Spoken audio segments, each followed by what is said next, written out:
Well, isn't this a nice surprise?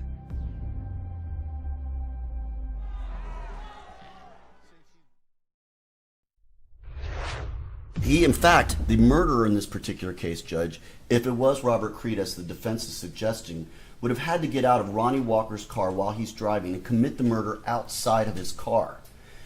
At that point, Ronnie Walker should have and could have driven away and fled from that scene, but he did not. He waited until the defendant got back into the car and then started the car, and not just fled, then he turned off his lights in order to assist and aid in the getting away, clearly showing, circumstantially at least, Judge, that Ronnie Walker had an intent that this crime be committed or be successfully accomplished. Okay, there is no way they was sufficiently established that she was shot. Hold on, I missed Yes. it. Go back to the beginning of that argument. Who got out of the car and shot? According to the defense, if you want to believe the defense, Right. it had to have been Robert Creed because they were the only two people in the car. So if Robert Creed got out of that car and shot, Ronnie Walker then waited for him to get back in the car. There's to no help him evidence flee. of that. Yes, there is, Judge, because the shots. There's She no- was shot outside the car. For sure, she was killed There is outside. no of it. evidence that Creed shot. Yeah, but that's what if they they're were the arguing. only two people there, But that's then what why they're couldn't you arguing. just go beyond your argument and say, you know, there was a third person there waiting to kill her, and they just delivered her there? Judge, you I'm can saying- say anything you want, but there's no evidence that Creed shot anybody. I'm saying this to rebut their argument, Judge. If they make that argument that They can Creed make- did it, What they say is not evidence. I understand, but then we should be able to argue two alternative theories, as the court is well aware, which is that even if You have to have evidence to convict someone, We- not argument. Judge, we do circumstantially, we have proven that Ronnie Walker was the driver of the vehicle. You We think have, you prove that Ronnie Walker? You're trying to prove now circumstantially that Creed was the shooter? no. I'm not proving that Creed was a shooter. I'm saying that even if Creed was a shooter, Ronnie Walker assisted, aided, and abetted him in committing this crime. There's no proof of that. Judge, he drove to this location. The only person who drove to that location was Ronnie Walker. Yes. So he knew that something bad was going to happen, because why would you take a young 14-year-old girl to a vacant field I'm in a not saying dead-end he lot doesn't- unless you know that Right. that But here's my the question. person's going to be killed? Are We you had the- are you alleging under the principal theory? I'm gonna let you finish, but I just want to make sure that I'm thinking along the same line as you. Are you saying that for the principal theory to be correct, that Creed shot the girl and Ronnie Walker's their principal to that? I'm saying if that's going to be their argument, we should be allowed to rebut that I'm and not say, asking you if that's their argument. Are you saying that Creed shot the girl? If you're going to argue, the principal theory to the jury, then you have to believe that Ronnie Walker is not the shooter and Creed is the shooter. Yes or no? Judge, no, we can argue two alternative theories. I'm not saying you can't argue two, but But to what argue you're that telling one, me- you have to say Creed was the shooter. Yes or no? I can say yes. Ladies and gentlemen, if you believe Creed was the shooter, guess what? Ronnie Walker was just as involved because Show he me the aided evidence and that Creed abetted. was the shooter. And don't say it's because there were only two people there, because What? that's not evidence. Judge, do you understand that we have to be able to rebut their defense? Their defense is there's only two people in the vehicle, so their defense is going to be that Robert Creed was the shooter. We should be allowed, as the state of Florida, to argue that even if you believe that, and the state is not arguing that that's the case, Right. but even if you believe that, even if crazily you believe that Robert Creed got out of that car and did that shooting, Ronnie Walker was at the very minimum an assistant, aider, and abettor in committing this murder, which means he is a principal under In what the theory. capacity? As the driver, Judge, as the person who took this victim To what this crime? to murder By who? by either. Show me the evidence that either, i.e. Creed, did anything regarding the murder, except I don't have either. to show you that evidence. We as a state have a right to argue alternative You theories. have of to show the jury the evidence. They're going to argue that evidence, Judge. They're going to What argue they that say is Robert not Creed, evidence. They're going to argue that Robert Creed had her phone number I in his know what they're phone. gonna argue, it's obvious. So we should have the ability to rebut that and argue under the circumstances. You can't It argue does- facts that Judge, aren't the evidence. only reason Ronnie Walker was initially charged in this case was under the principal theory. To take that away from the state, you're basically taking this whole case away, because Your now whole case, since jury selection till today, has been that guy over there, the last name of Walker, shot and killed this girl. That's been your entire case. Not one time have you put on any evidence that Creed was the shooter. Never. Until Judge, now. we don't have to. We're not supposed to You put on do evidence. have to. You have to prove your case beyond and to the exclusion of every reasonable doubt, Correct. based on the evidence. Correct. And I haven't seen a single piece of evidence that says Creed's the shooter. It doesn't matter, Judge, but they make that argument. We can argue that he was for the record, it doesn't matter that the state has provided no evidence of Creed's guilt. All right, if I can just finish putting my stuff on the record. I'm also going to cite 675 Southern 2nd 196 TSV State. Again, while it is settled that mere presence at the scene, knowledge of the crime, and flight are insufficient to justify a conviction, it is also clear that elements of assistance of the perpetrator in intent may be proved by a combination of surrounding circumstances. And we are arguing that there are these surrounding circumstances, Judge. We also provided Lewis v. State, which I know the court has already cited, so we would also rely on that. And Judge, it is the state's position that while we do not believe Creed was the shooter in any manner, if the defense is going to argue that, we should be allowed to rebut that and argue that even if the jury were to believe that, even if the jury were to say, well, we're not convinced Ronnie Walker did the shooting, we can still be convinced that Ronnie Walker assisted in the murder by taking her to this remote location and then driving the shooter away to assist him in escaping. All of that, Judge, should be allowed and should be admissible, Judge, and we are strongly believe that this case is a principal theory case if it's not the actual shooter, and we should be allowed to argue either scenario to the jury. Okay. Well, in Turner, one of the guns was found underneath the driver's seat, which is where Turner was seated, giving him basically actual possession of a firearm.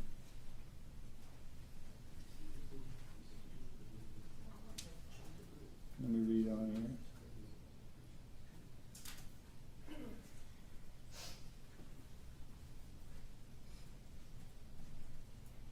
So that's a distinguishing factor. I've seen no evidence presented by the state. And if they want to make an argument, and I'm going to instruct the jury that I've already instructed the jury what the attorneys say is not evidence and should not be considered as evidence. They can argue whatever they want.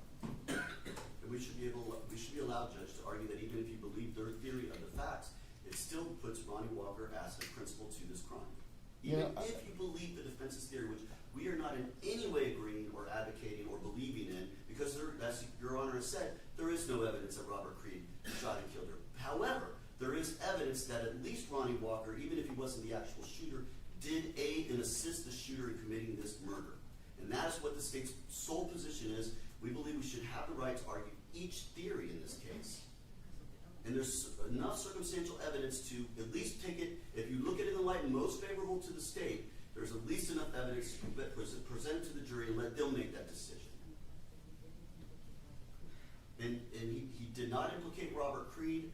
Judge, all of this is clear evidence that he was assisting and aiding Robert Creed if they believe what the defense says, which is that Robert Creed was the shooter. And we should be allowed that alternative theory of argument. I promise you, Judge, we are going to be arguing strongly that Ronnie Walker shot and killed this woman. But when their defense gets up there and they start saying, it was Robert Creed, it was Robert Creed, he's the one who had the connection, he's the one who had the connection, then we should be allowed to get up there and say, you know what, maybe even if it was, what did Ronnie Walker do? He drove this 14-year-old girl in the middle of the night to a remote, abandoned location, and then if Robert Creed got out of that car and shot that girl, he then assisted Robert Creed in getting away from the scene. All together. That together, Judge, is a principle all the way. Do you think that's a real possibility that happened? I don't think it doesn't matter, Judge. Well, if that's what they argue, we should be allowed to rebut that. That's all we're saying. It's not like we're arguing that that's what happened.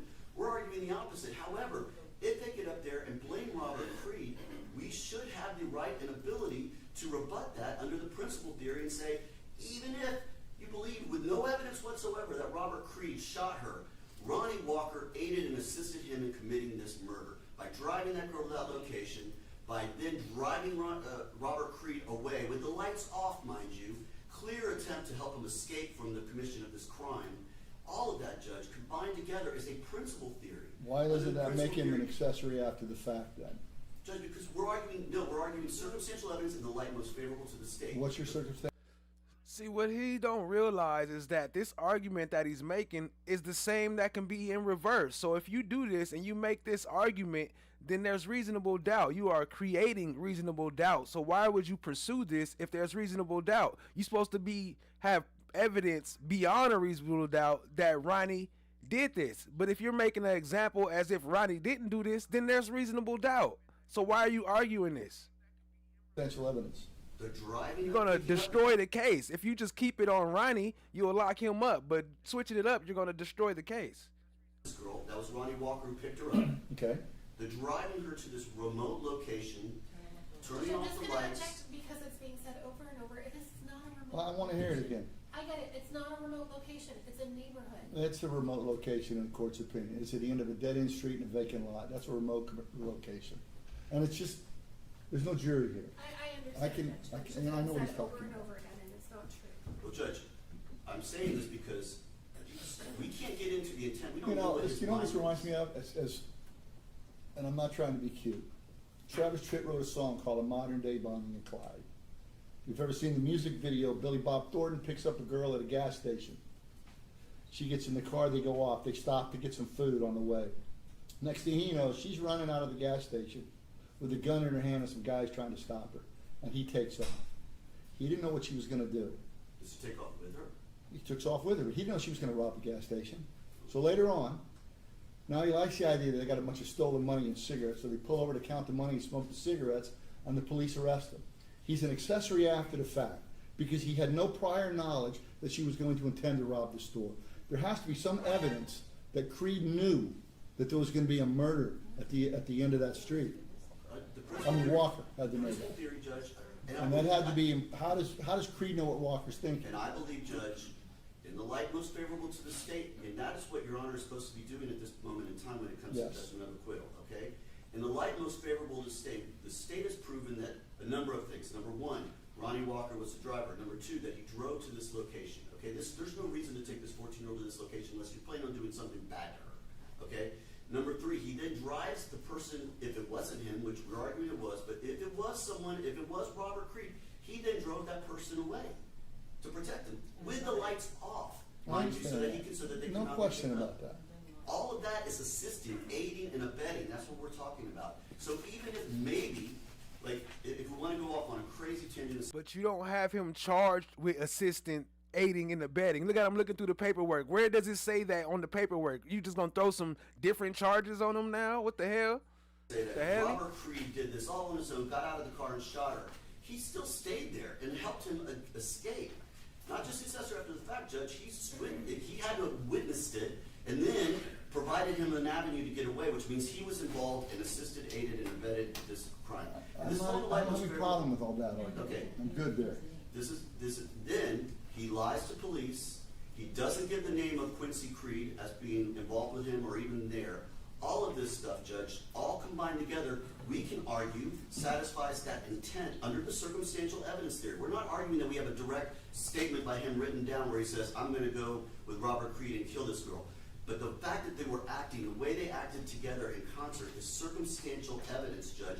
That, taken in light most favorable to the state, should allow it to go to a jury question and a jury decision as to whether or not he was a principal in this case. If they want to think ¿Qué puñetas? that the defense is ¿Qué puñetas? Robert Creed was a ¿Qué puñetas? Judge, it's the state's position that we have sufficient, substantial, circumstantial evidence to at least present that to the jury and let them make the decision as to whether or not that applies. And we are relying on the Turner case, the TS case, the Lewis case, the McGuire v. State case, all of these cases, Judge. Yeah, I read all of those, and I found a lot of distinguishing factors in those. Judge, we can always find distinguishing factors. The fact of the matter is, when you look at the case in the light most Well, favorable I to think the the Turner state, case is your best argument at this point, but let me go. All right, I'm gonna take 5 minutes to go read something real quick. Yeah, well, yeah, go ahead and let the defense respond, so I can take that back with me. Well, Judge, just as the court pointed out, there was some evidence, be it minimal, but there was some evidence in the case that Turner was in possession of the weapon. And so, again, that is distinguishable from the case that we have here. The state has not introduced any evidence that if it were Robert Creed, okay, that shot and killed Valencia Alexander, no evidence that Mr. Walker knew what was going to happen. Sure, even if he thought something bad was going to happen, like they were going to go buy drugs and give this 14-year-old girl drugs. Or even if he thought something bad was going to happen, like Creed was going to go off into this isolated area and have sex with a 14-year-old girl. Neither of those things are first-degree premeditated murder. The state would have the burden of showing at least some evidence that Mr. Walker was aware that either first-degree premeditated murder, second-degree murder, or manslaughter was about to happen. That is it. And they have not introduced any of those evidence, any of that evidence. Any response to that? Judge, only that the evidence must be looked at in the light most favorable to the state. And the fact that this grown man is picking up a 14-year-old girl, driving her to this location at 3 a.m. in the morning indicates all you need to know that they were planning on doing something to this girl. There's no doubt. Okay, so if they were working, then he was involved in getting that girl to that location and then helping, if you want to believe, and again, Judge, we are not going to argue that Robert Creed was a shooter in any manner. But then he helped him get away. The shooter was outside that vehicle. The shooter was not within the vehicle, at least not on the shots that killed her. Those shots all took place outside that vehicle, which means that if Ronnie Walker was in the car and Robert Creed did all this on his own, he had to know what Robert Creed was doing at that time and then proceeded to help him drive away. So he was now at that point, whether he had the premeditated intent at the very moment, he certainly had it by that point in time. If you look at the evidence in the light most favorable to the state judge, which is what we're asking this court to do, we cannot get into his mind. There is no, he doesn't have a diary where he wrote out, this is today I'm going to go kill my Lexi Alexander. But when you look at the circumstances surrounding her death, all things point to that Ronnie Walker knew and was involved in what happened to that girl. The driving away part, that's quite frankly is not even a consideration because that's after the fact, right? Right, I Clearly understand. someone's We got to sitting get to there- that point. Right, exactly. And I said the court that case law about the difference between the accessory after the fact and the principal. Right. So the driving away part does not impugn any knowledge as to what was going to happen beforehand. Certainly, maybe if they wanted to charge Mr. Walker with accessory after the fact, then maybe we would have a different argument or a different conversation, but that's not what he's been charged with. The driving away should not be a relevant factor. I disagree with that immensely, Judge. The driving the perpetrator, if it was Robert Creed, as they're suggesting, clearly shows he had an intent that this happened, that this crime occurred. And just getting to that location, Judge, we can at least argue circumstantially, this is his car. He drives and picks up that girl, and then he drives that girl to that I understand your location. I don't understand how that cannot be a principle.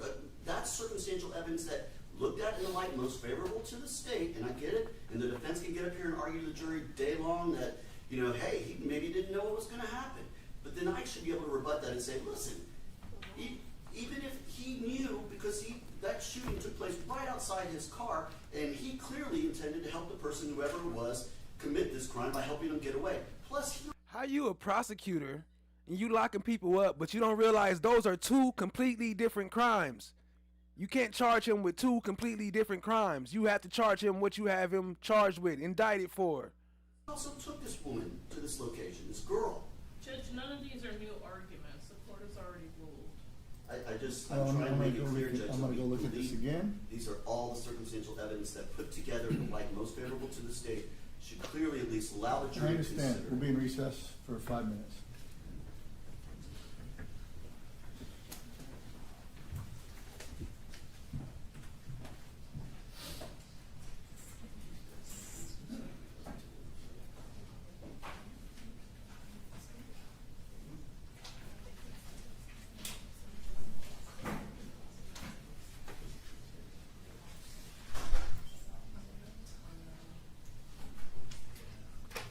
That's dumb. And this is why they got so many of the wrong people locked in jail, and then all the free people out there actually committing the crimes. I mean, all the people that's actually committing the crimes is out free. It's dumb. Because they don't know how to do their damn job.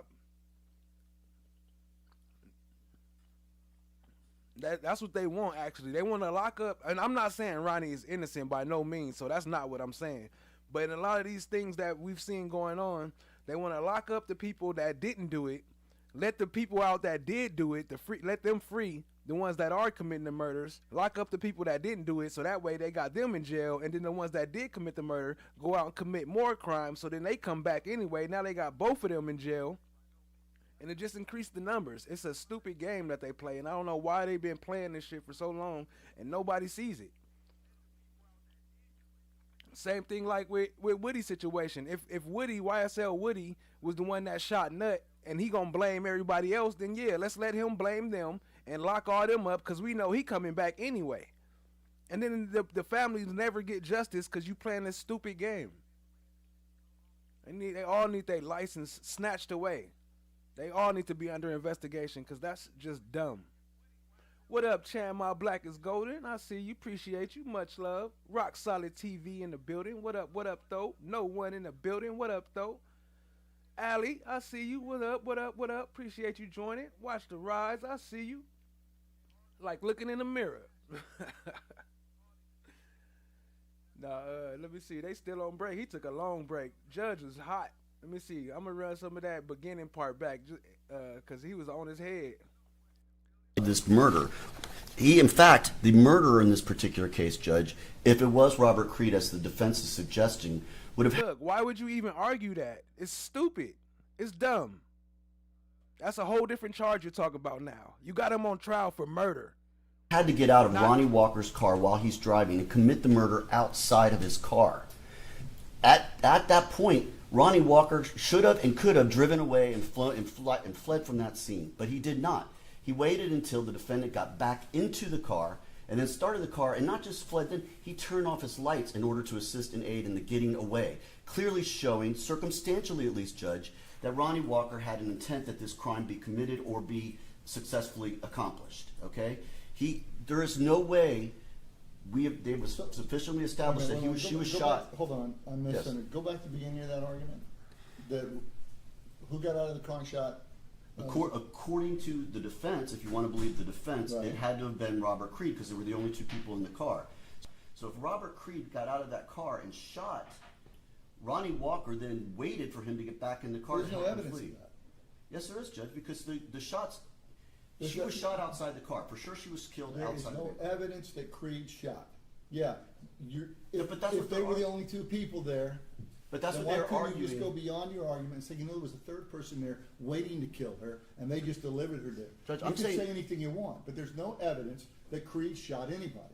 I'm saying this to rebut their argument, Judge. If they make that argument, In order for this argument to make sense, you would have to be convicting both of them for the crime. You would have to say one of them was there and one of them shot, but you would have to be convicting both of them at the same time, not one of them as your witness. Creed did it. What they say is not evidence. I understand, but then we should be able to argue two alternative theories, as the court is well aware, which is that even if You have to have evidence to convict someone, We- not argument. Judge, we do circumstantially, we have proven that Ronnie Walker was the driver of the vehicle. You We think have, you prove that Ronnie Walker? You're trying to prove now circumstantially that Creed was the shooter? no. I'm not proving that Creed was a shooter. I'm saying that even if Creed was a shooter, Ronnie Walker assisted, aided, and abetted him in committing this crime. There's no proof of that. Judge, he drove to this location. The only person who drove to that location was Ronnie Walker. Yes.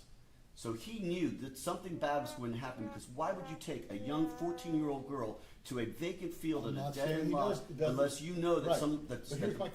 person's going to be killed? Are We you had the- are you alleging under the principal theory? I'm gonna let you finish, but I just want to make sure that I'm thinking along the same line as you. Are you saying that for the principal theory to be correct, that Creed shot the girl and Ronnie Walker's the principal to that? I'm saying if that's going to be their argument, we should be allowed to rebut that I'm and not say, asking you if that's their argument. Are you saying that Creed shot the girl? If you're going to argue the principal theory to the jury, then you have to believe that Ronnie Walker. The thing is that as a prosecutor, you're supposed to prove your case. Don't worry about fighting what the defense is going to say. The defense comes after you. If you proving your case, you don't have to worry about fighting what the defense is going to say. You prove what you know. is not the shooter and Creed is the shooter. Yes or no? Judge, no, we can argue two alternative theories. I'm not saying you can't argue two, but But to what argue you're that telling one, me- you have to say Creed was the shooter. Yes or no? I can say yes. You know, ladies and gentlemen, if you believe Creed was the shooter, guess what? Ronnie Walker was just as involved Show because me he the aided evidence and that Creed abetted. was the shooter. And don't say it's because there were only two people there, because What? that's not evidence. Judge, do you understand that we have to be able to rebut their defense? Their defense is there's only two people in the vehicle, so their defense is going to be that Robert Creed was the shooter. We should be allowed, as the state of Florida, to argue that even if you believe that, and the state is not arguing that that's the case, But even if you believe that, even if crazily you believe that Robert Creed got out of that car and did that shooting, Ronnie Walker was at the very minimum an assistant aider and abettor in committing this murder, which means he is a principal under In what the theory. capacity? As the driver, Judge, as a And so the same thing in the opposite, and the vice versa. If you saying that Ronnie Walker did the shooting, you saying Robert Creed was there, so why you not charging him as in being the opposite? person who took this victim Because he being a witness. So as long as he tell, you gonna let him out, right? to murder By who? by either. Show me the evidence that either, i.e. Creed, did anything regarding the murder. Except I don't he have did. to show you that evidence. We as a state have a right to argue alternative You theories. have of to show the jury the evidence. They're going to argue that evidence, Judge. They're going to What argue they that say is Robert not Creed, evidence. They're going to argue that Robert Creed had her phone number I in his know phone. what they're going to argue. It's obvious. So we should have the ability to rebut that and argue under the circumstances. You can't It argue does- facts that Judge, aren't the evidence. only reason Ronnie Walker was initially charged in this case was under the principal theory. To take that away from the state, you're basically taking this whole case away because Your now whole case, since jury selection till today, has been that guy over there, the last name of Walker, shot and killed this girl. That's been your entire case. Not one time have you put on any evidence that Creed was the shooter. Never. Until Judge, now. we don't have to. We're not supposed to You put on do evidence. have to. You have to prove your case beyond and to the exclusion of every reasonable doubt Correct. based on the evidence. Correct. And I haven't seen a single piece of evidence that says Creed's the shooter. It doesn't matter, Judge, but they make that argument. We can argue that he was for the a record, it doesn't matter he that the was a state has provided no evidence of Creed's kill. All right, if I can just finish putting my These nuts. Got him. Got him. he was a State on the evidence. correct. And I haven't seen a single piece of evidence that says Creed's the shooter. It doesn't matter, Judge, but they make that argument. We can argue that he for was the a record, it doesn't matter he that was the a state has provided no evidence of Creed's kill. All right, if I can just finish putting my stuff on the record, I'm also going to cite 675 Southern 2nd 196 T. He said it doesn't matter, Judge. It doesn't matter. He hit him with the rock. What's that song? How that shit go? That rock. It doesn't matter. ESV State. Judge wrote it down. He wrote that shit down. Oh, it doesn't matter. Okay, good, good. Let me keep that as a note. While it is settled that mere presence at the scene, knowledge of the crime, and flight are insufficient to justify a conviction, it is also clear that elements of assistance of the perpetrator in intent may be proved by a combination of surrounding circumstances. And we are arguing that there are these surrounding circumstances, Judge. We also provided Lewis v. State, which I know the court has already cited, so we would also rely on that.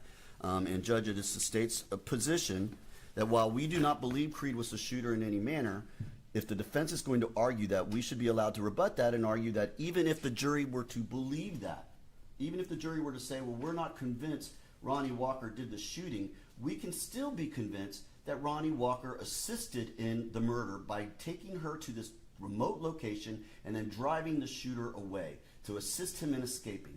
All of that, Judge, should be allowed and should be admissible, Judge, and we are strongly believe that this case is a principal theory case if he's not the actual shooter, and we should be allowed to argue either scenario to the jury. Okay. Well, in Turner, one of the guns was found underneath the driver's seat, which is where Turner was seated, giving him basically actual possession of a firearm.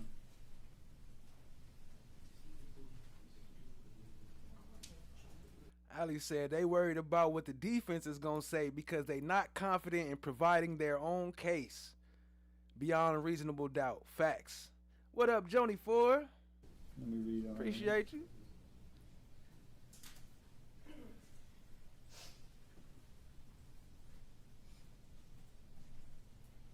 So that's a distinguishing factor. I've Man, seen they no took a evidence long ass presented by the break state. though. Oh, they coming If they back wanna now. make- Okay, here we go. All right, now we back we back live. We back live. That was a long break, family. He said 5 minutes. They was gone for like, let me see. It was gone for like 20 minutes. He said 5-minute break. Considering the request for judgment of acquittal, I'm now going to reverse my decision to grant the JOA on the principal factor, and these are the reasons. The overriding filter that I'm looking through is that it's in the light most favorable to the state. The driving of the car, the lights being turned out, the car being positioned so that the passenger side or the driver's side where the victim was allegedly seated, facing that side. The fact that the shots occurred within seconds of the car being on the scene. And Creed's testimony, which is completely contradictory to the physical evidence about a shot being fired inside the car. There was no round found inside the car. There were no bullet holes found inside the car. Everybody said the windows were up. But where's the round? It wasn't in the girl. And it's more consistent with that shot being done outside than it is inside. In fact, it's more consistent that there were no shots fired inside because no round was located in the car, and there was no, even if the round had been taken out of the car, it would have damaged the inside of the car, and they went over that car. So those are the things that I find favor the state in the light most favorable to the state. So I'm going to allow the principal theory and deny the judgment of acquittal. Having said that, I would ask the defense if you would like an extra instruction that if you find him guilty of premeditated first-degree murder, did you find him guilty of principal or not? Or something to those words on the verdict form. Sure. And Judge, I think that's contained within the firearm finding, because I think. Well, I want it separate. I want to know if they found him guilty under the principal theory or not. So if they, for instance, I have a case pending before me now. I have to send somebody on where they found the person guilty of first-degree murder. They found his co-defendant not guilty, but they found that he possessed no firearm, shot no firearm, killed no one with a firearm. So now I have to wrestle with that one. So I want to make sure in this case regarding what interrogatories they check off. I want to find out if they, and that's only if the defense wants that on the verdict form. And you. I mean, to be clear, it's not a cure. Not cured. We're not waiving an I objection understand of that. that.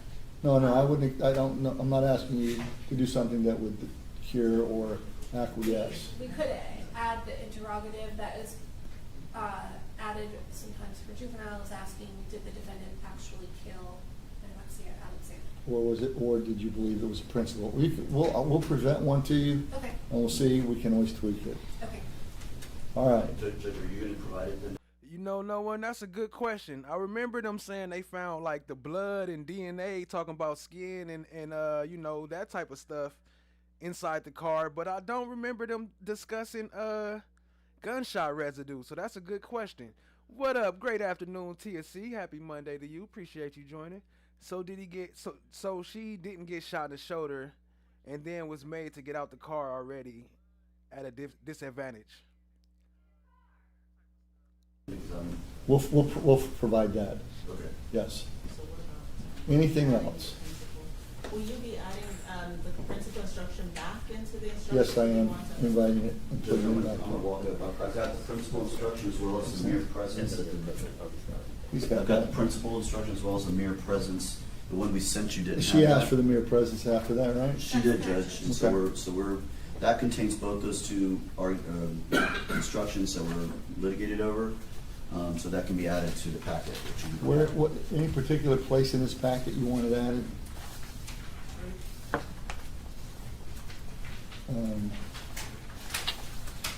After murder, second degree, or in between premeditated and second degree? Or, thank you.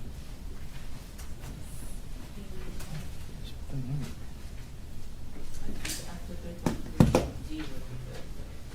Say Yeah, again? after 3.3D.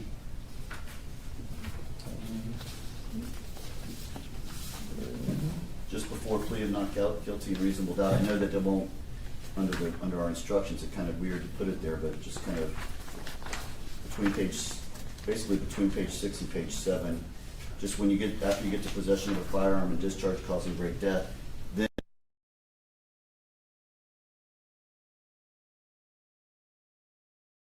are now printed. I can call my secretary and have her now print out new copies and adding that in that area. Could you do that? Because I don't have the Yes. new ones that we agreed to. Okay. Well, you know what, they did, I think they did come in while I was in there. She emailed them. I just haven't printed them yet. Yeah, they're all emailed, but I can. Yeah, I got them. We can print those. I can have her add the principal and mere presence right after 3.3D. All right, do that. Original thing. But I'd rather have an extra copy than not enough. Yeah, I will, let me contact her, and then she'll email that to you, if that's okay with the court. That's fine. All right.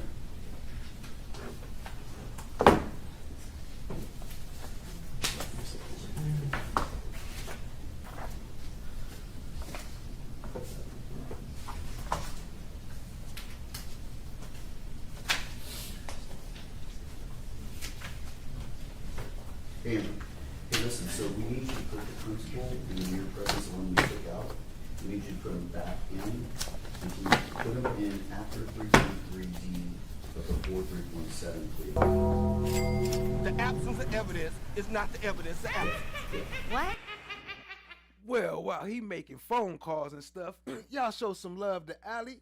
Drop some coins in the chat. Appreciate you for the super chat.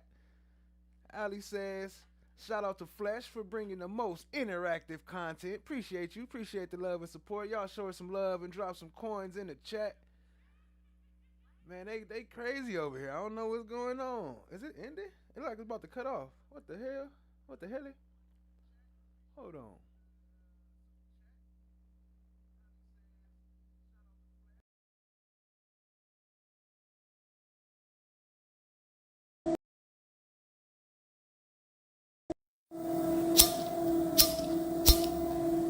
¿Qué puñetas? ¿Qué puñetas? ¿Qué puñetas?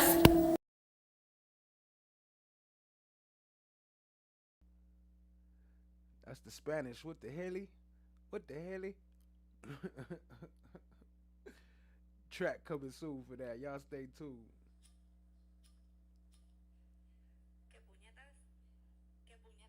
Okay, they coming back. It ain't ending. They coming back. It ain't ending. We all have the case law, so we're. All right. Now we can get started, Judge. Ready for closings? Defense is ready. All right, so we're gonna bring them in. You're gonna close for the Yeah. jury? Well, I already rested in front of the. I mean, well, yeah, but I mean, rest for the jury. Oh, yeah, you did in I front of already, me? you brought them in. Oh, yeah, before okay. I lunch. kind of lost track of that one. Yeah. And then we can just start running the So closings. the only concern that I have, Your Honor, is that I don't have the most updated verdict form with the special finding. We're working on it right now. We can just stick that in. Thank you.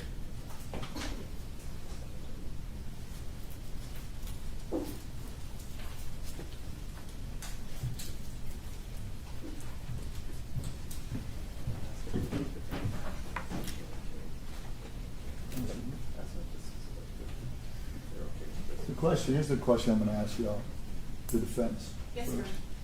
Did the defendant actually and personally kill Alexia Alexander? Right. Yeah, that's Define it. actually and personally, to make sure that there's no. Sure. State, y'all right with that? I'm sorry, Judge, how they said did person. Did the defendant, so did the defendant guilty of murder in the first degree as charged, and did the defendant actually and personally kill Alexia Alexander? As one of the interrogatories. That's fine. All right, that's what it'll be. Bring the jury in. The findings after guilty, correct, Judge? Yes. Okay. Yes. I'll add that to all the losses. Okay.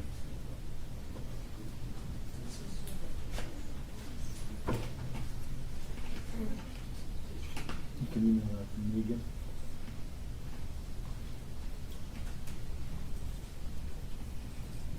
All rise for the jurors.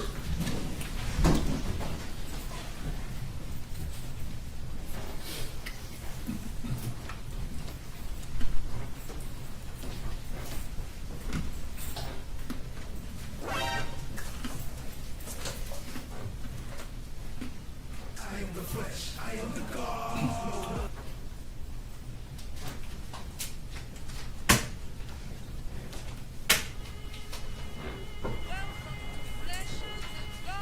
Jury's back, y'all may be seated. Thank you, ladies and gentlemen. Were you able to follow the court's instructions again? No media, you didn't look anything up, no one spoke to you, you didn't speak to anyone about this case. Very good, thank you, folks. You may begin with the closing argument, State. Thank you.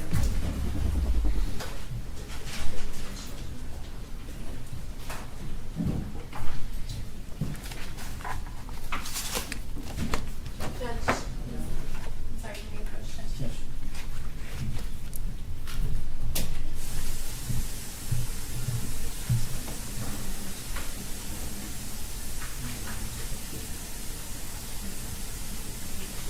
What's up with the baseballs in the back though? What's that got to do with court?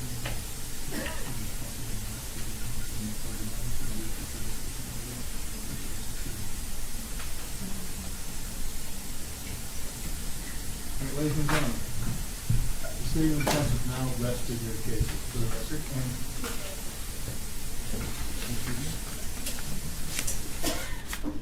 the state of defense has now rested their cases, and they are about to begin their closing arguments. Remember what the attorney says is not evidence, but you should listen closely to their arguments and rely on your own recollections of the facts and evidence during the case. You may begin. Thank you. May it please the court? Counsel? Members of the jury. On June the 6th of 2022, Nalexia Alexander was a runaway. She ran away from home. She made some bad decisions. She was out and about at 2:52 a.m. And you have the video footage. She's out there casually, she's on her phone. The defendant, Ronnie Walker, comes right by, drives around. Nalexia Alexander gets into the defendant's vehicle at 2:52 to 2:53 a.m. And that is the last time that we ever see Nalexia Alexander alive. Why?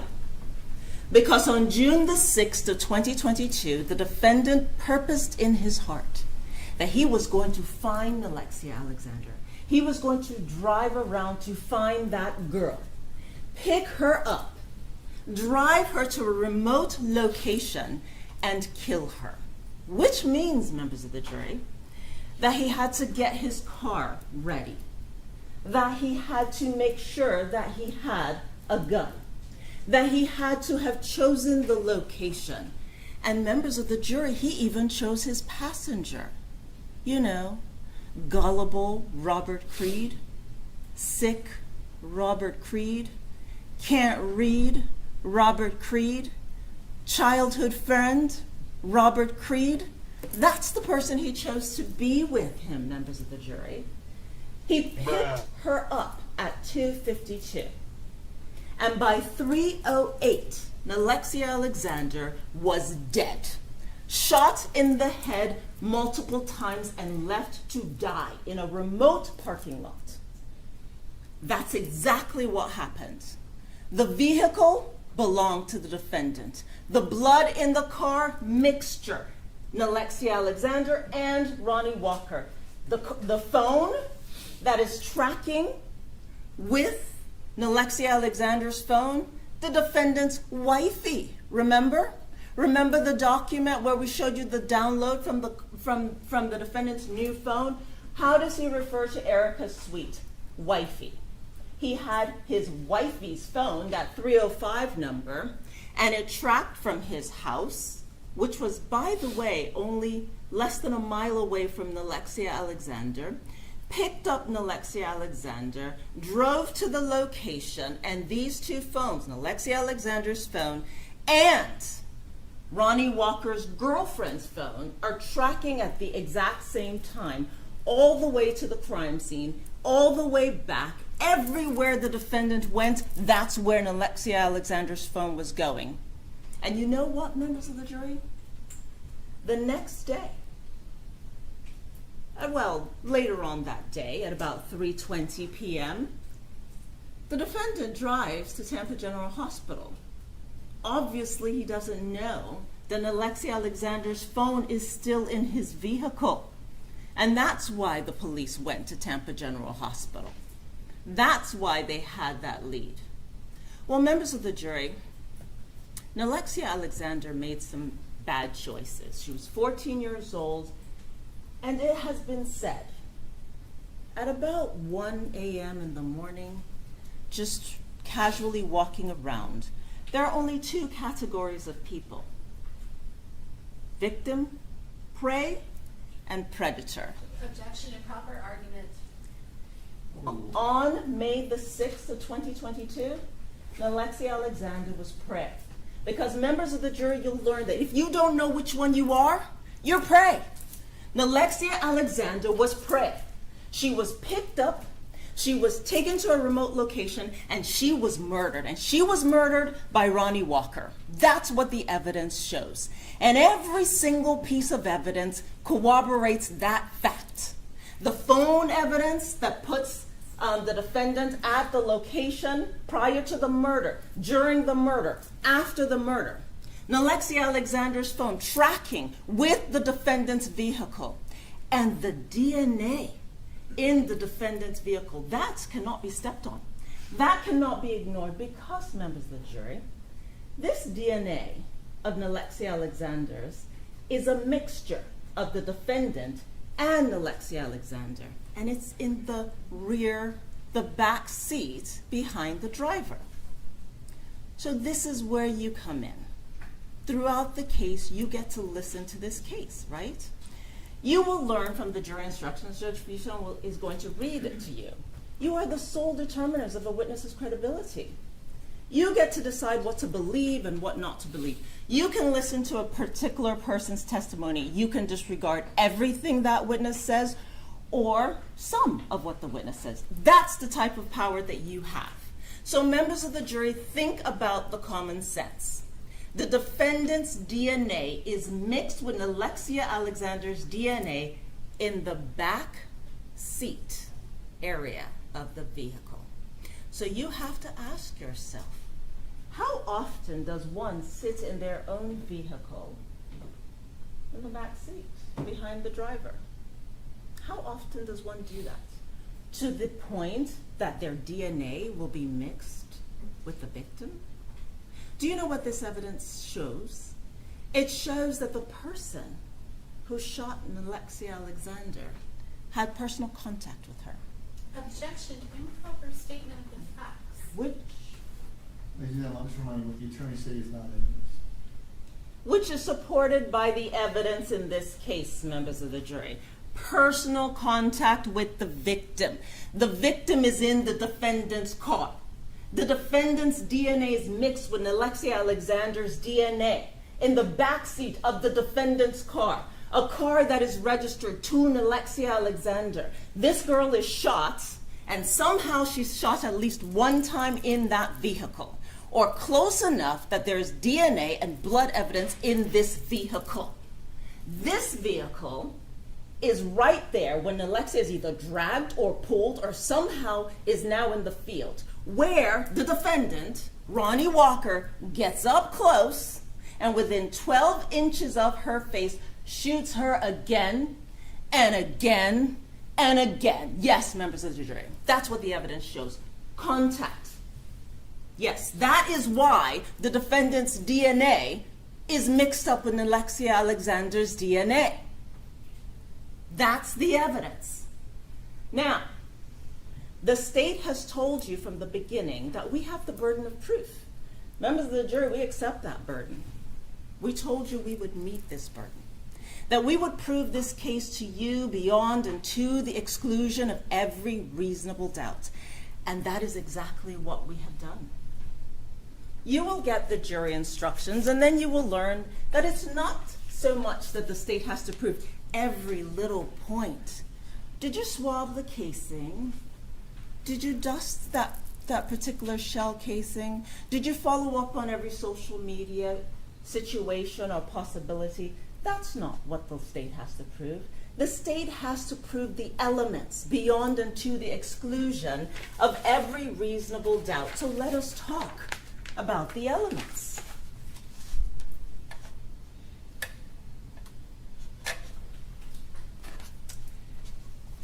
To prove the crime of first-degree premeditated murder, the state must prove the following three elements beyond a reasonable doubt. Nalexia Alexander is dead.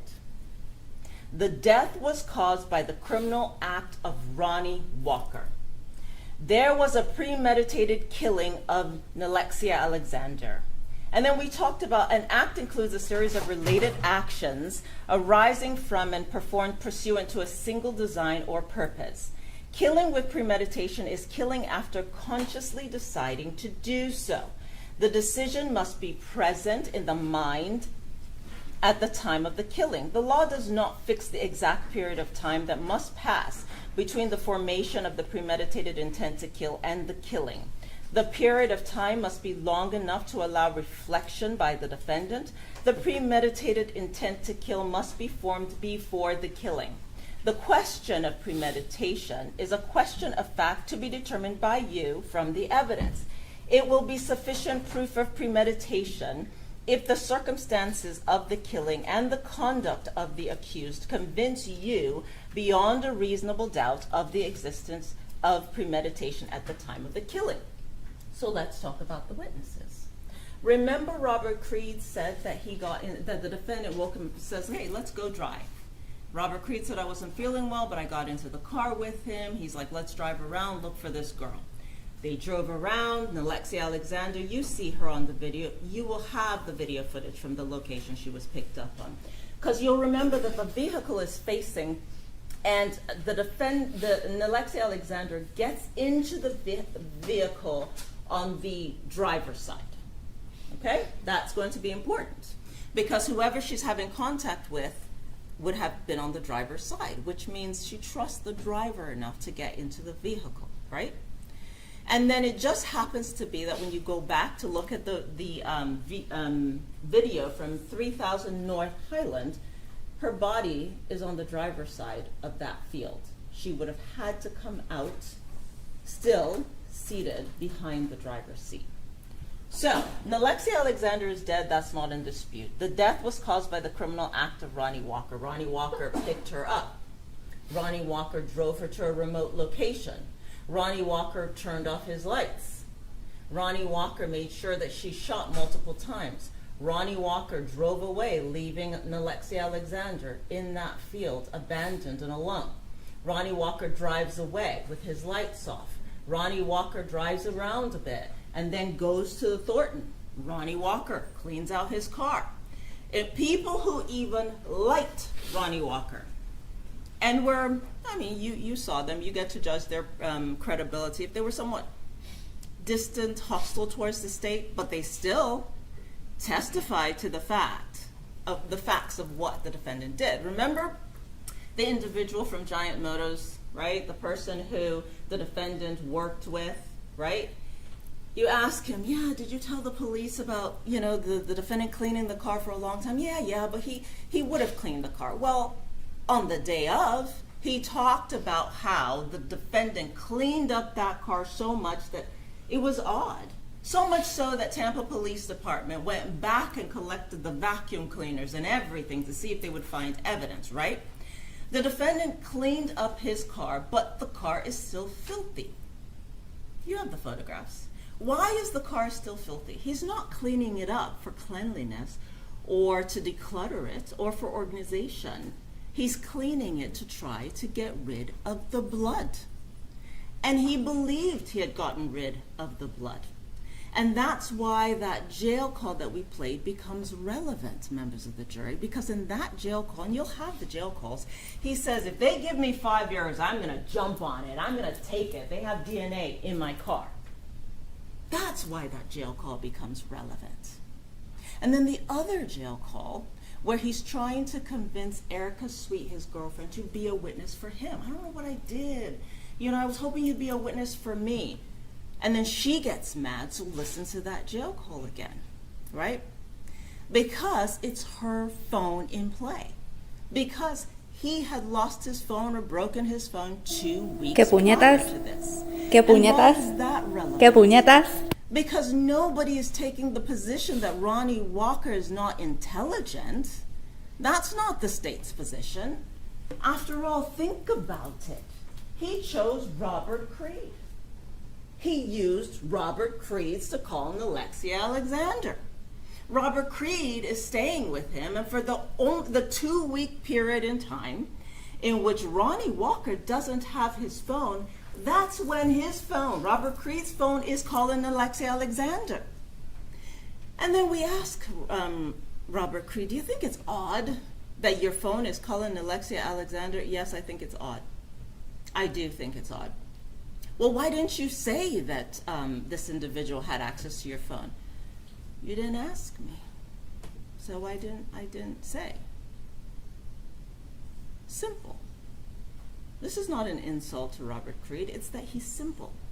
He cannot read, he cannot write, he's semi-homeless, this is his childhood friend, and never would he have thought that his friend would put him in this situation, and yet here he is, right?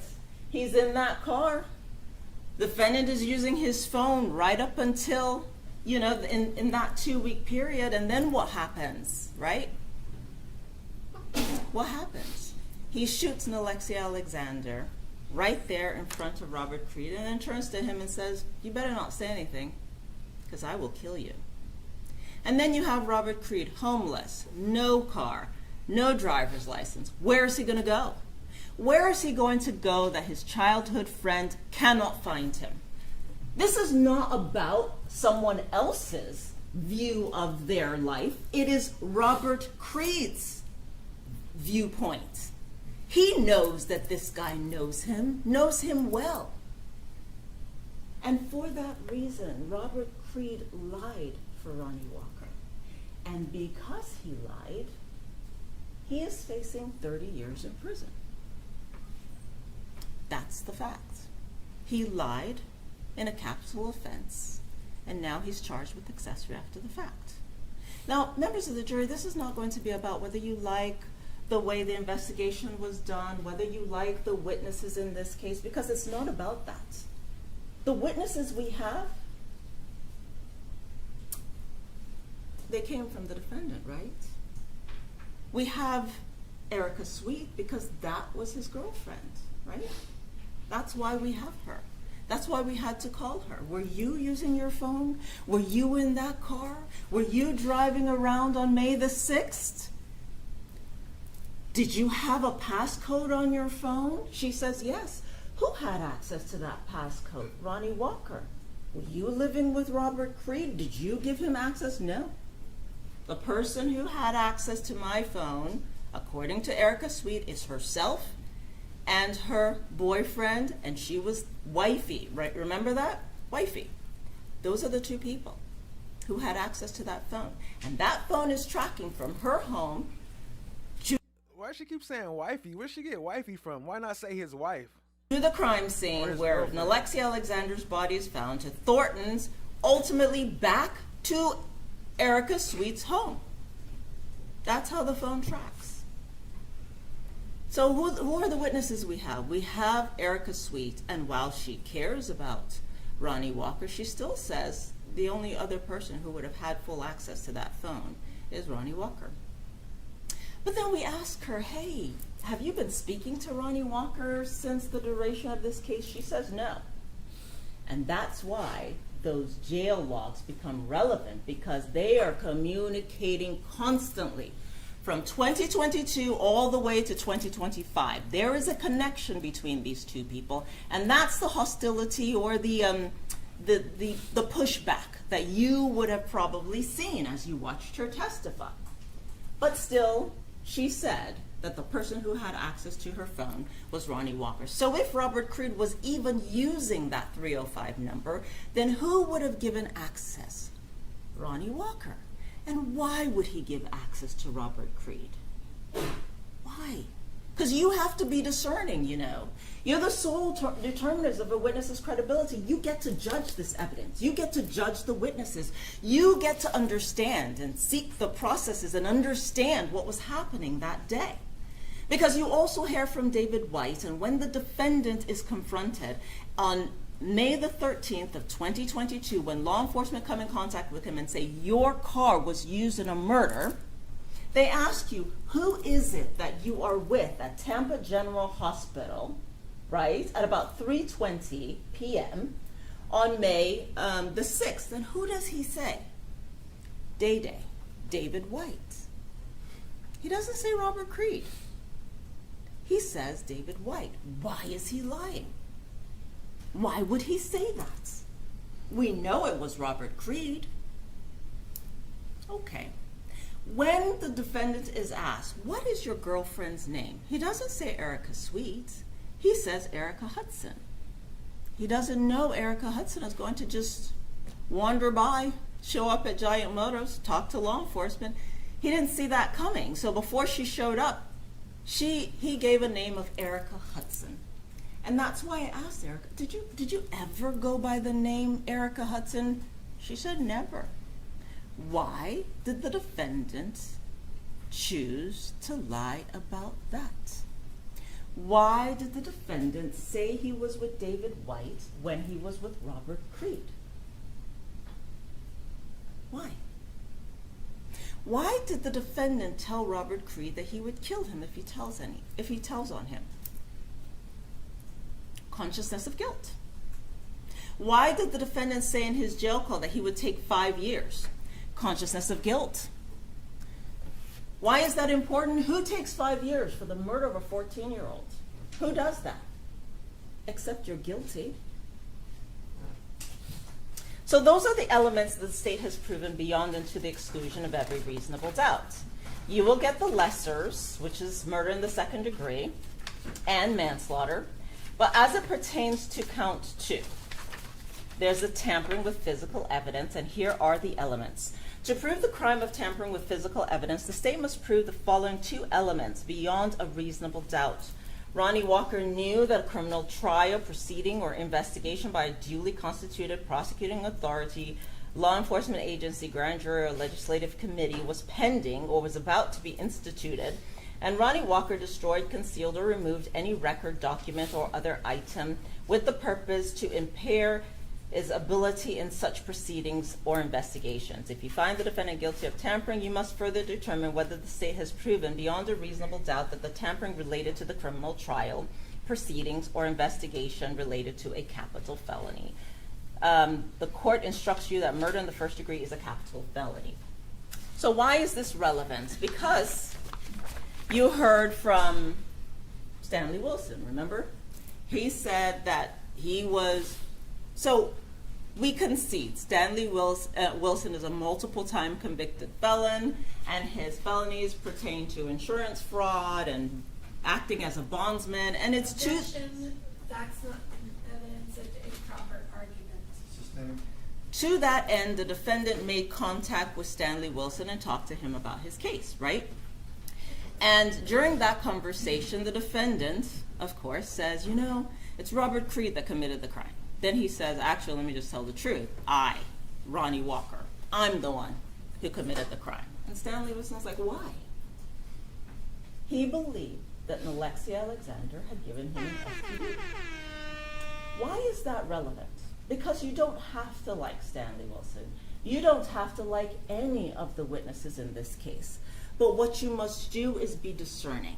It just happens to be that there was no evidence whatsoever that Stanley Wilson and Robert Creed knew each other or had any contact. And yet, Robert Creed said to you that the defendant turned to Alexia and says, are you having sex? She says no, and he shoots her. And then he continues to shoot her, right? And then you have Stanley Wilson, yet another. So that almost sounds like they was trying to have sex with her, but she turned him down and then he shot her. Like maybe both of them was trying to have sex with her. I don't know. That's kind of creepy. That's different too. So if she wasn't burnt, then that would kind of prove that they was trying to have sex with her and he shot her because he didn't have sex with her. But that's still crazy though. Shout out to Chad, my black goat. The absence of evidence is not the evidence. Appreciate y'all, family.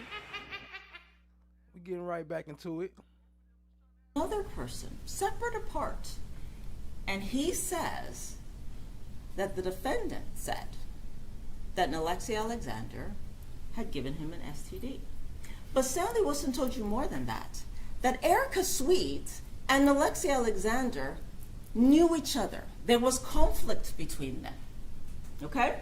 This explains Erica Sweet's casual attitude about this homicide. The fact that the police had to get her an investigative subpoena just to talk to them about this case. This explains why Erica Sweet is continuing to communicate with Ronnie Walker from 2022 all the way to 2025.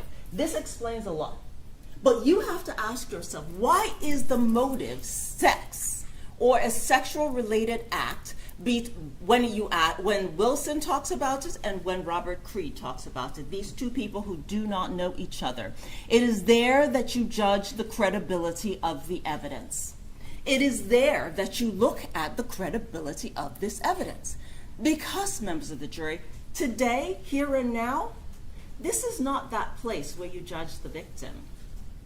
This is not the place where you say, I remember what I was like, or where anybody gets to say that they remember what they were like when they were 14. That's not what this is about. This is about what the evidence showed. And the evidence shows, whether it's from Stanley Wilson or Robert Creed, that the motive for this murder is that the defendant, Ronnie Walker, is having some kind of sexual act or having performed some kind of sexual act with Alexei Alexander, and it's to that reason that he believes that he might have gotten an STD from her, and it's based on that and the conflict with Erica Sweet that he decided to kill her. Coincidence? He would have to be the unluckiest man in the world for Stanley Wilson and Robert Creed to both have the same murder, having no connection with one another in this case.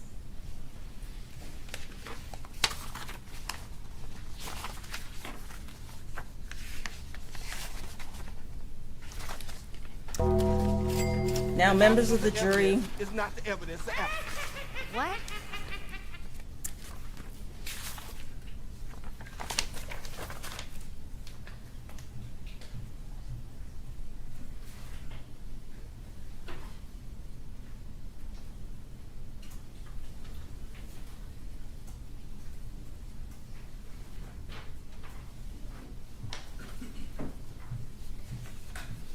you will get this instruction on the principal theory.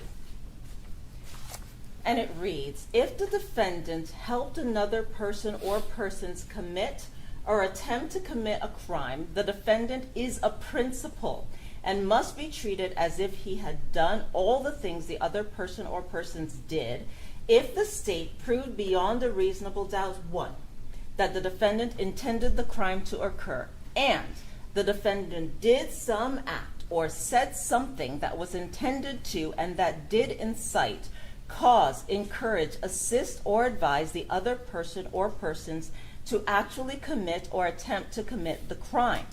To be a principal, the defendant does not have to be present when the crime is committed or attempted. For the first-degree premeditated murder or second-degree premeditated murder or manslaughter, the state must prove the defendant intended that the killing of Alexei Alexander occur. It is not necessary for a principal to know every detail of how the first-degree premeditated murder or second-degree murder or manslaughter will be committed, as long as the principal intended the first-degree premeditated murder or second-degree or manslaughter to occur and did some act or said something that was intended to help and did help the first-degree premeditated murder or second-degree murder or manslaughter occur. To be found guilty of premeditated murder or second degree or manslaughter with a firearm as a principal, it is not necessary for the state to prove a defendant knew another participant of the first degree murder or second degree murder or manslaughter or was armed.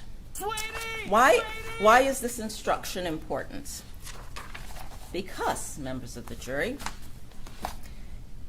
if in fact you do happen to believe that Robert Creed, who had no car, got into the car with the defendant, directed the defendant to drive to this location, got out of the passenger side, killed Alexei Alexander, got back into the vehicle, his blood is not at all mixed with Alexei Alexander, and he's never the driver, then the defendant is still guilty of premeditated first-degree murder, right? because that would mean that the defendant provided the vehicle, right?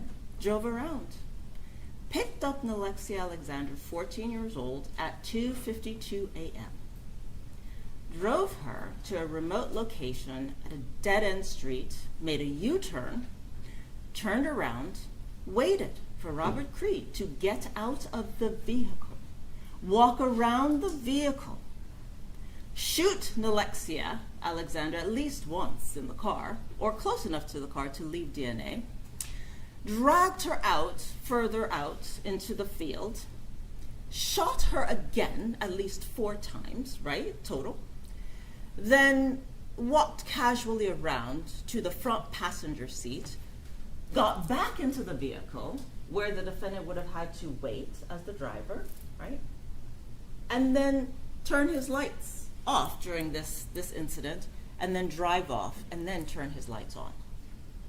Right? That would mean that he assisted and helped the murder to occur. And let's not forget the cleaning of the car, because the only person that we have any evidence of cleaning the car is the defendant. And the fingerprint on the car cleaner and carpet cleaner is not Robert Creed's, it's the defendant's. And the place where people are saying he's cleaning the car is not where Robert Creed lived or worked, it's where the defendant worked, at the Giant Motors, right? And the phone that belonged to Alexia Alexander is still tracking in the defendant's vehicle later on in the day at about 3:20 p.m. on May the 6th. So who got rid of the phone? Who had access to Alexia Alexander's phone? Whose car was it? It wasn't Robert Creed. He didn't even have a driver's license. Which would mean that after the fact, the defendant would have gotten rid of Alexia Alexander's phone. And why? Why are there only 4 casings in this case when we have 6 shots? Remember, members of the jury, you heard from the firearms expert. All the casings were shot from one gun, which would mean that someone got rid of 2 casings. Someone got rid of the firearm. Someone got rid of Alexia's phone. Who? None other than Ronnie Walker.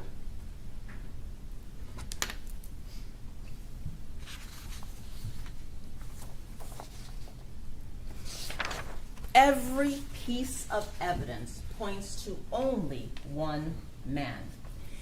Even where it might be argued that it looks like it could be Robert Creed, even then it still points to the defendant because of the time frame.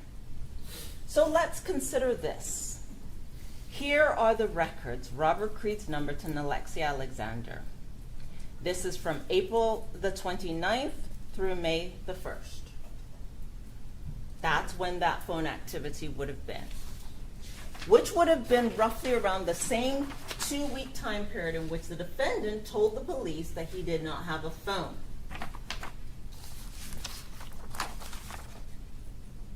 Then we have the defendant's new phone, right? May the 11th of 2022. Welcome to Boost Mobile. That's the defendant's new phone number that he gave to the police on May the 13th, right? He now has a new phone, and it's after the date of the murder. Why is this phone record important? Because here's wifey, right? 305-910-9779, right? This is the person he's communicating with. That's that same number that is relevant to this case. Then you have Robert Creed. He doesn't have a driver's license. It's been revoked since 2009. And the address we have for him is in St. Petersburg, and if you can recall, it's in Pinellas County that he was ultimately arrested. Or the police went and interviewed him. Then we have these records, right?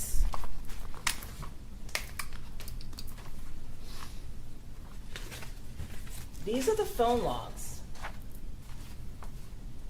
You'll have an opportunity to study them better. But why is this important?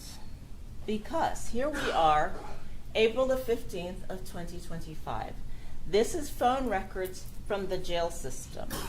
This is Erica Sweet's phone number. And we have pages and pages and pages of the defendant and Erica Sweet communicating. And look, July the 8th of 2022. These phone records go all the way back to that time frame.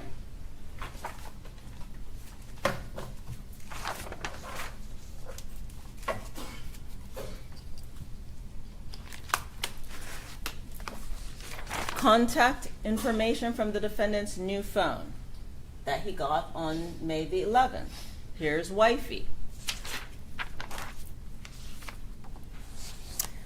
From the defendant's new phone, State Exhibit 30B5. Where did we get the name Day Day from? It's from the defendant's phone. Why is this name important? Because when the defendant was asked who he was with on May the 6th of 2022, later on in the day, he said Day Day, and that's David White. And while David White wasn't happy to be here, he still says, hey, that person in the Thornton video going into the store, that's Ronnie Walker. Was I with him? I've never even been in Ronnie Walker's vehicle. It's not that Ronnie Walker would have mixed it up. It's that he's saying he's never even been in Ronnie Walker's vehicle. And that's relevant because that's a childhood friend of Ronnie Walker and Robert Creed. And he, David White, looked at the picture of Robert Creed and said, yeah, that's Robert Creed. And yes, that's Ronnie Walker going into Thornton's. More evidence. Here you have the defendant's vehicle. There's his name, and there's the vehicle.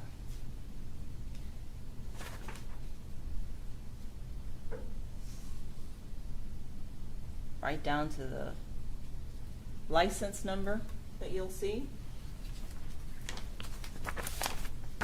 Why is this important? Erica Sweet. She lived at 18th and 26th. Where was Nalexia picked up? Less than a mile away from this location? Members of the jury, every piece of evidence. Look at this. Ronnie Walker has an open wound. Look at that. State Exhibit F6. That's why there's DNA mixed with Alexei Alexander.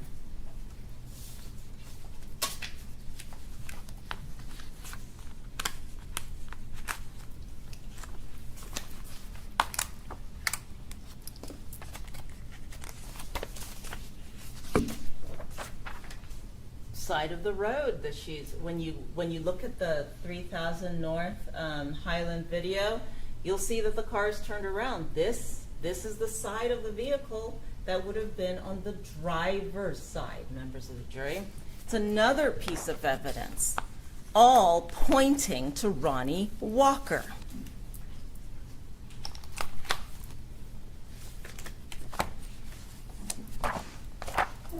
¿Qué puñetas? ¿Qué puñetas? ¿Qué puñetas?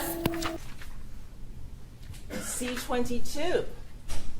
It just so happens to be that the defendant has a carpet and mat cleaner in his vehicle, and that's the item that we got his print off of. That's where you heard Thomas Gonzalez say that the print came back from this item. Not Robert Creed, Ronnie Walker.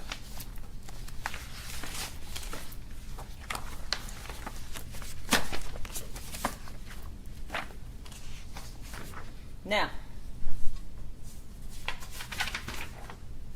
C27, right here, you see this?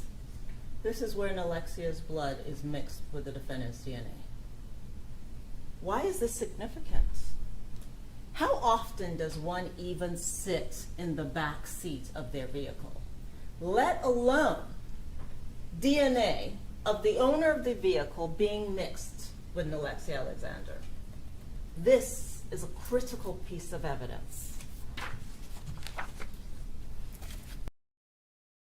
The absence of the evidence is not the evidence of absence. What?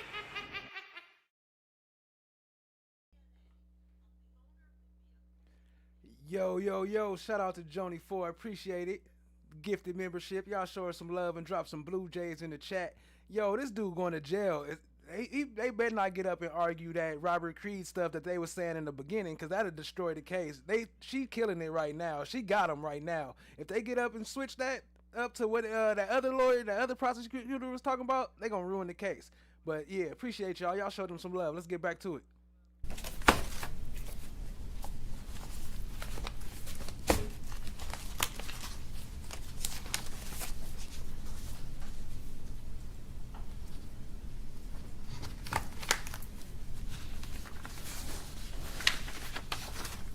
Distance from where Alexia was standing or in the area shortly before she was picked up, and Erica Sweet's home, 0.1 mile.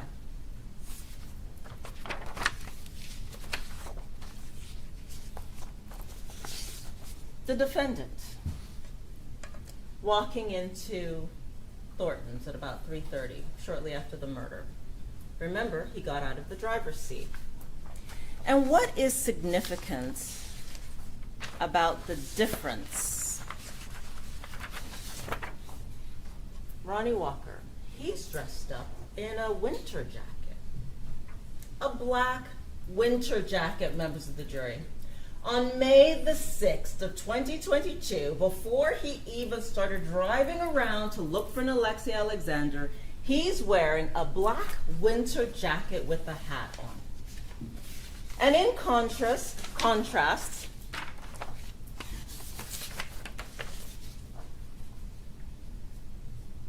there's Robert Creed.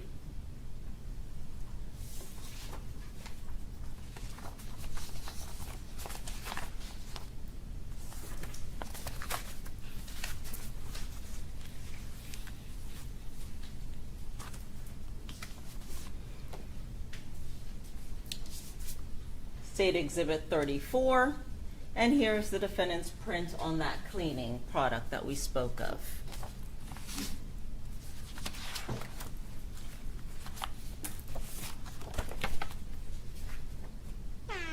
Here's an Alexia. You can see the stippling on her face, the shots to her back area and shoulder right there.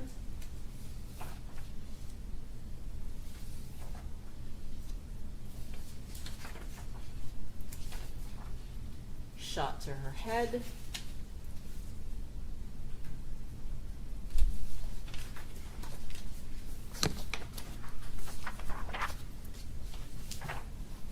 And then the close shot. This would have been 12 inches barrel to skin. This is premeditated first-degree murder.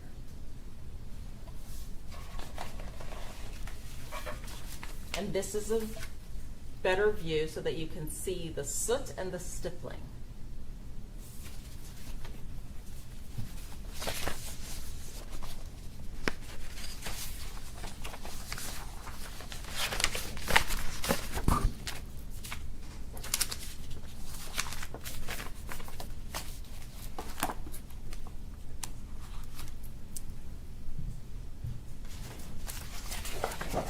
Now, members of the jury,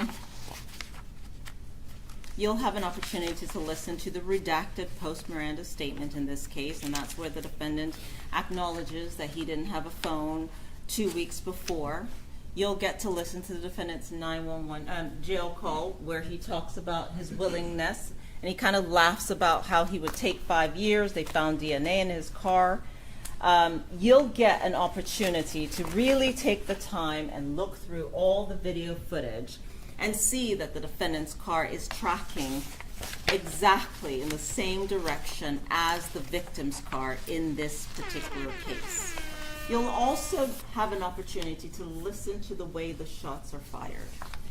You will then note that there's one shot, pause, pause, pause, time, then more shots. The shots alone. is evidence of premeditation. The drive to that location, premeditated first-degree murder. The defendant turning off his lights, premeditated first-degree murder. The defendant citing someone else being in his vehicle, knowing full well it wasn't him, premeditated first-degree murder.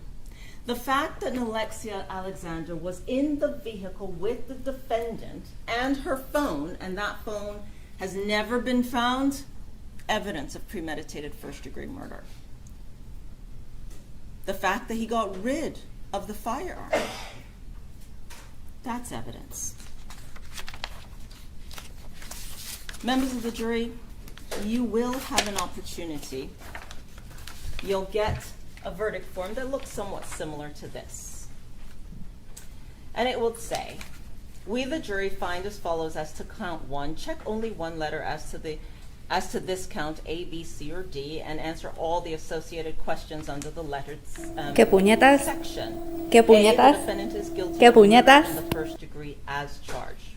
It is the state's position that this has been proven beyond and to the exclusion of every reasonable doubt.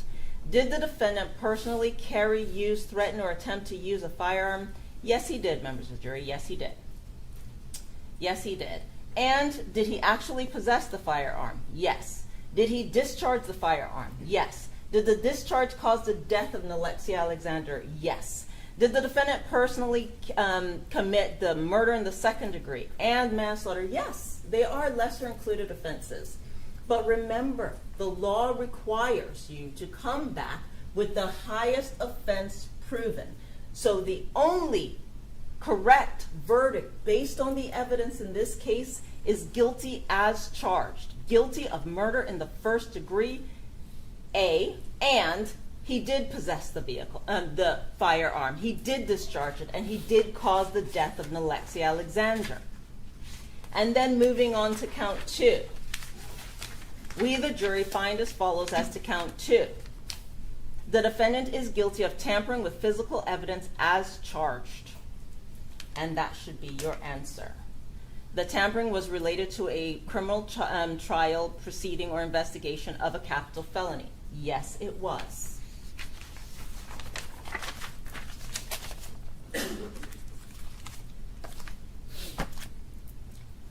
When all is said and done, members of the jury, there is absolutely no evidence whatsoever that you have heard from the stands from the witnesses that would support the notion that anyone else committed this offense. All the evidence that you have gotten points to only one person, and that is Ronnie Walker.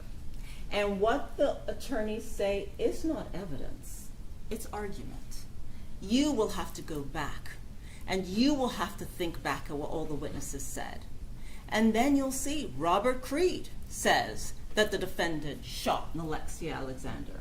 Stanley Wilson said the defendant, Ronnie Walker, shot Alexia Alexander. The evidence shows that Erica Sweet and Alexia Alexander didn't get along.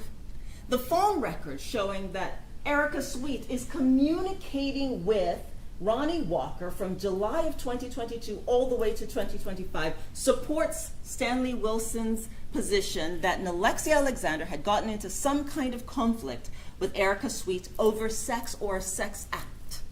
The fact that these two men, who there's no evidence to support that they knew each other, Stanley Wilson and Robert Creed, both cite some kind of sex attachment to this motive is evidence of the motive, the premeditation here.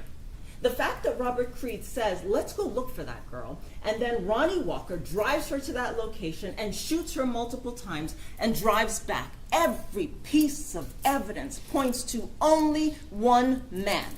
Members of the jury, Ronnie Walker, he's guilty. He's guilty of premeditated first-degree murder. He picked up Alexia with the purpose of killing her. He took her to a remote location and he killed her. And then he tampered with physical evidence. He is guilty of premeditated first-degree murder and tampering with physical evidence. And members of the jury, your verdict should say so. Thank you.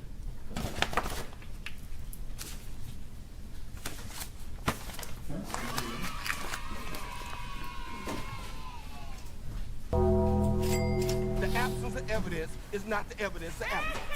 What? I ain't gonna hold you, Tommy. She did her thing. She did her thing. I ain't gonna lie. Much better than I think that other prosecutor would have did. And usually I don't be even going for prosecutors, but you know I ain't gonna be biased. She did her thing and she made him look guilty as fuck.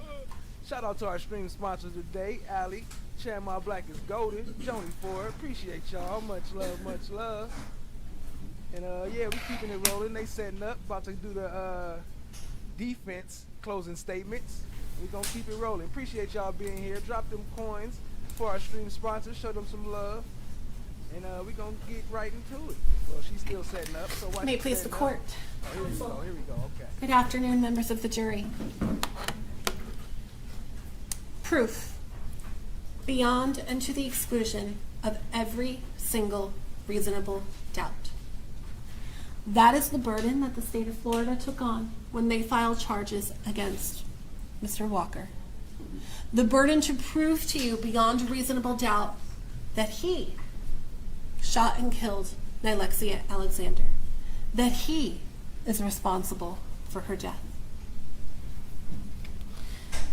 When we started this case last week, maybe even the week before, who can remember, you all promised that you would hold the state to that burden. You all promised, and when you were sworn in as jurors, you promised the court that you would presume Mr. Walker to be innocent, not guilty. That presumption, even at this moment, has not left him. Now I'm going to take some time and go over some of the evidence and some of the law that I expect the judge will instruct you on. And when I'm done, the prosecution, Ms. Fawcett or Mr. Terry, will have the chance to come back up here and talk to you again. But this will be my last opportunity to talk to you.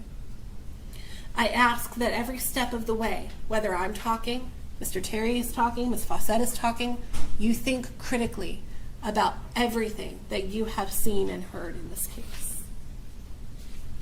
I'd like to start by talking to you a little bit about instruction 3.9, weighing the evidence.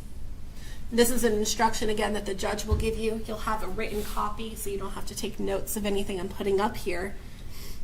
But there's something important that the judge is going to instruct you on. He's going to tell you whether the state has met its burden of proof does not depend upon the number of witnesses it has called or upon the number of exhibits it has offered, but instead upon the nature and the quality of the evidence presented.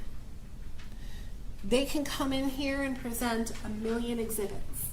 They can come in here and call 1,000,001 witnesses. But at the end of the day, the answer is still not guilty unless that evidence is supported and credible, and you are convinced beyond a reasonable doubt that they have met their burden of proof. The nature and quality of their evidence comes down to Robert Creed and Stanley Wilson. And I'm going to talk about them in detail in just a few minutes, but let's take them out of a picture for a quick minute. Because members of the jury, if you go back to that deliberation room and you ask yourself, let's put Robert Creed and Stanley Wilson aside. What evidence is there that Ronnie Walker is guilty of first-degree premeditated murder? None. Because what you are left with, if you take Robert Creed and Stanley Wilson out of the picture, you're left with the black car, okay? You're left with Mr. Walker in the car, but you also have Mr. Creed in the car, right? That you can't just discount the fact that every step of the way where you're seeing Mr. Walker or you're seeing Alexia Alexander's phone, you're also seeing Mr. Creed. So you've got two people at the gas station shortly after the shooting occurs. You've got the DNA, and I'm going to spend a few minutes to talk to you about that. And I know sometimes these testimony of these witnesses can get a bit dense, but I hope you were paying attention. Because if you were, you will know what the witness testified to, the DNA expert, is not what Ms. Fawcett is claiming before you. Because again, remember what I say, what she says, that's not evidence. The DNA comes down to this. First of all, there are 3 people in this mixture that Ms. Fawcett kept bringing up over and over. 3 people. She conveniently left out the 3rd person. Now, is that 3rd person Robert Creed? We don't know. The DNA expert said that she cannot tell you that it is or is not him. She can't include him or exclude him. Could be someone completely different. So keep that in mind, right? That there's not just a DNA mixture between 2 people being Ronnie Walker and Alexia Alexander. There's that 3rd person. ¿Qué puñetas? But even more ¿Qué puñetas? importantly, the ¿Qué DNA puñetas? witness told you that a mixture does not mean physical contact. It does not mean 2 people left behind their DNA at the same time. She cannot tell you when or even how DNA is left behind. The witness even testified she cannot tell you if there's that presumptive blood that was left behind, that if that blood belongs to Alexia Alexander. Ms. Fawcett brought up the open wound could belong to Ronnie Walker. But again, there is no evidence, there's no way to know how far apart that DNA got there. So when we talk about a mixture, rely upon what the expert witness told you. And what the expert witness told you is that it does not mean that the DNA is happening at the same time. So in Ms. Fawcett's scenario where she has Mr. Walker cleaning the car, for example, perhaps maybe he's cleaning the car and that's where his DNA gets on there. He's wiping down the doors. He's wiping down drying it with a towel. Whatever scenario, right? There are an unmatched number of scenarios as to how 2 different people's DNA can get onto a location at completely different times.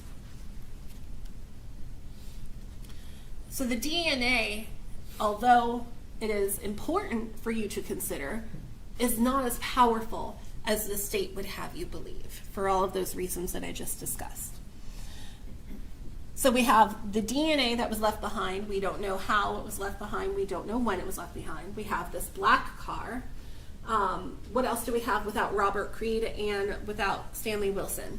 We have the jail calls. Let me talk about that for a moment, okay?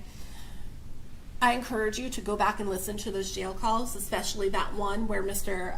Walker is talking about taking a plea deal of 5 years, talking about DNA. What you're going to find is that the way that call was chopped up, it's not the same conversation. And the judge read you the instruction on the recording being edited.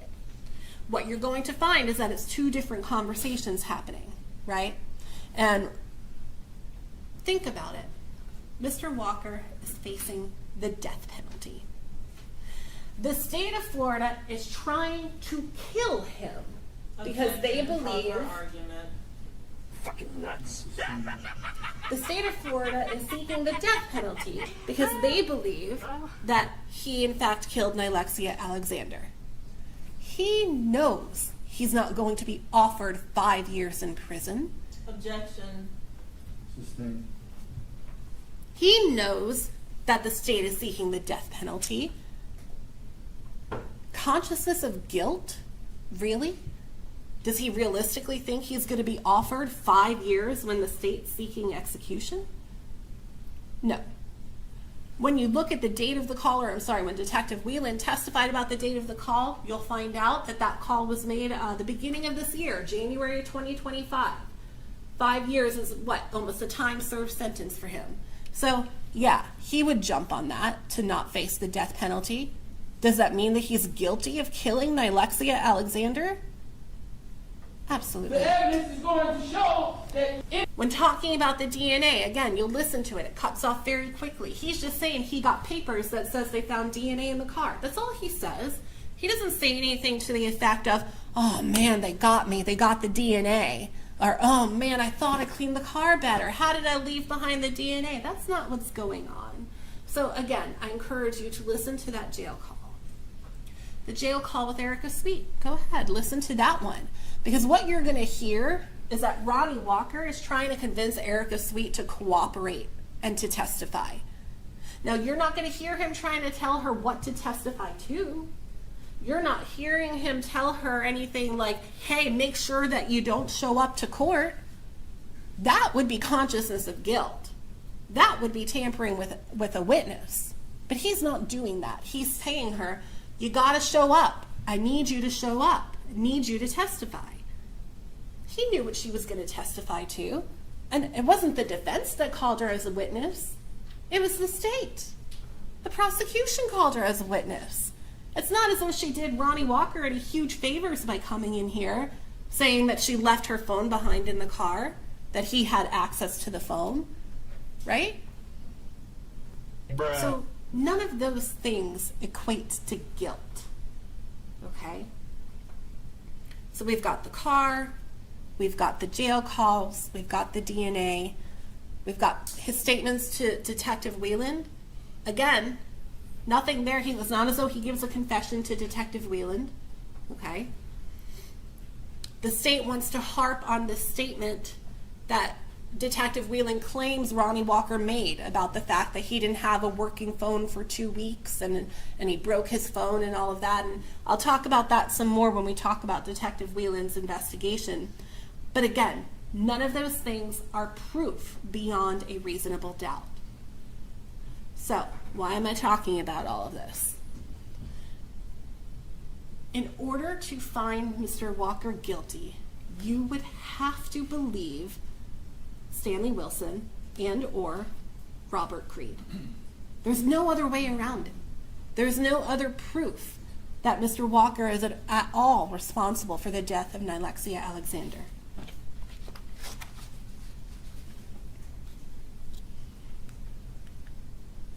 .7, plea of not guilty, reasonable doubt, and burden of proof. I'm going to talk about this instruction a couple of different times, but want to draw your attention to the portion that's highlighted, which says, a reasonable doubt as to the guilt of Mr. Walker may arise from the evidence, the conflicts in the evidence, or the lack of evidence. And I wanted to bring that up because I'm about to go through some of that with you.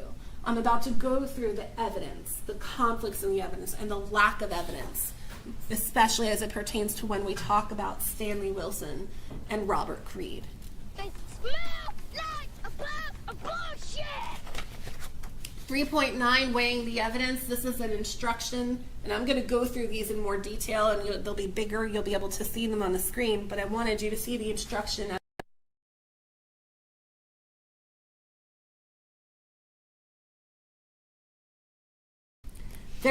Not every paragraph is going to apply to every witness, but when we talk about Robert Creed and Stanley Wilson, these are some of the ones that specifically are going to apply to them.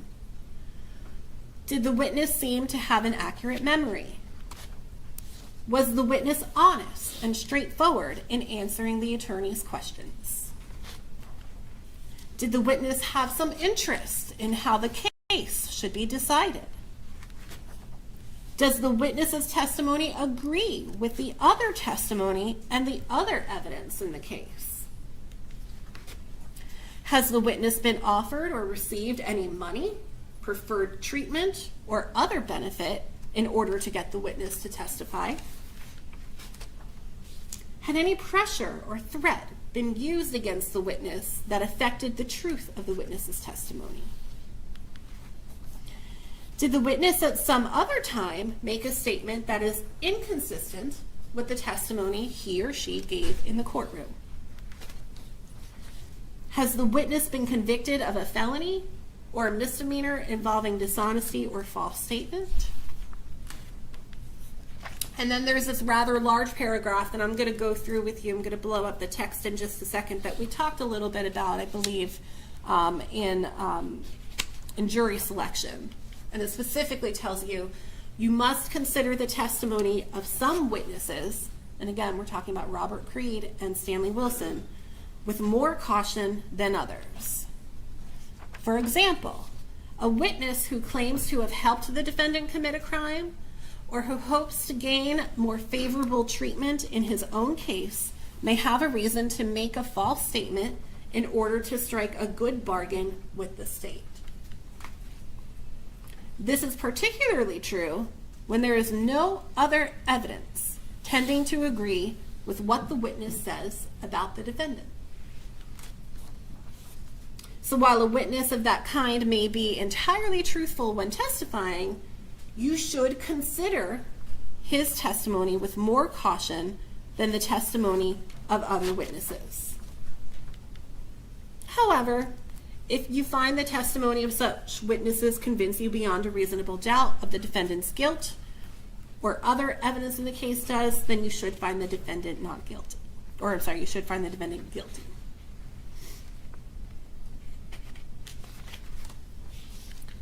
So let's talk about Robert Creed and go through some of those factors as it pertains to his testimony. Did the witness seem to have an accurate memory?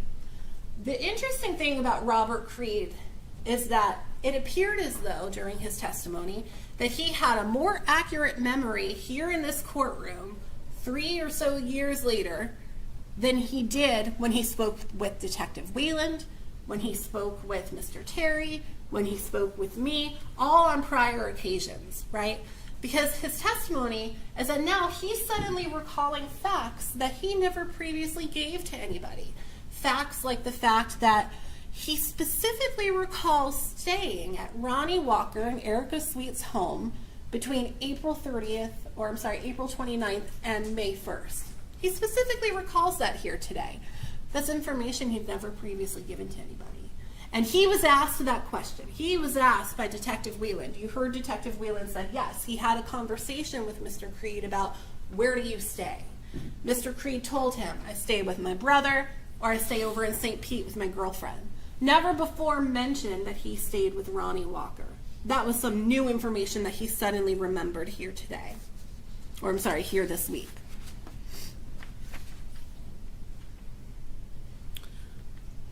Was the witness honest and straightforward in answering the attorney's questions? You are all the trier of fact. The witness's demeanor on the witness stand and their attitude and testimony towards the attorneys, that is all something for you to consider. That's a determination that you can make on your own. Did the witness have some interest in how the case should be decided? Well, certainly Mr. Creed has a lifetime of interest, right? Because if it's not him that shoots and kills Nylexia Alexander, or I'm sorry, if it's not Ronnie Walker, then it must be him, right? That's essentially the conversation that he had with Detective Wheeland. So yes, Mr. Creed has every interest in having this case decided with a guilty verdict. Does the witness's testimony agree with other testimony and other evidence in the case? And so there's quite a bit to unpack here. So I'm going to start with the communication on his phone between him and Nylexia Alexander. Okay? And Mr. Creed is sort of all over the map when it comes to this, okay? Because up until this week in this courtroom, when you all heard it, he has always said, oh, that's my cousin. My cousin knew her, right? His cousin somehow, in the greatest coincidence of the world, knew 14-year-old Nylexia Alexander. His cousin is making those phone calls and text messages with Nylexia Alexander, sometimes in the middle of the night. Right? That was all his previous statement, right? And he had never once said anything different. Detective Wheeland said every time he was asked about those calls, he said, yes, my cousin, gave a name, Nicole, gave an address as to where Nicole could be found. Suddenly, here in this courtroom, now all of a sudden, Mr. Creed recalls, well, Ronnie Walker had access to my phone a few times as well. And that's during the weekend when I was staying with Ronnie Walker as well. So the phone communication, right, it's not adding up. It is not adding up with anything that he testified to. It is not adding up with the physical evidence that we have, the phone records that we have. Because if you go back and you look at the records, you're going to see that the contact that first begins between Nylexia and Creed, that contact is an outgoing call from Nylexia to Robert Creed. So if the phone's not ordinarily Ronnie Walker's, and Robert Creed wants to try and have you believe that this is Ronnie Walker using the phone, how is the first communication an outgoing call from Nylexia to Ronnie Walker on someone else's phone. It doesn't add up. And again, the timing of all of the calls that I mentioned as well. Is it the cousin? Is it Ronnie Walker? Who, you know? The point is that Mr. Creed was all over the map when it comes to this issue. Contact with Robert Parker. This is another big one, right? So that, and Robert Parker, you might remember, that's the person that text message was sent to. Hey, this is Q.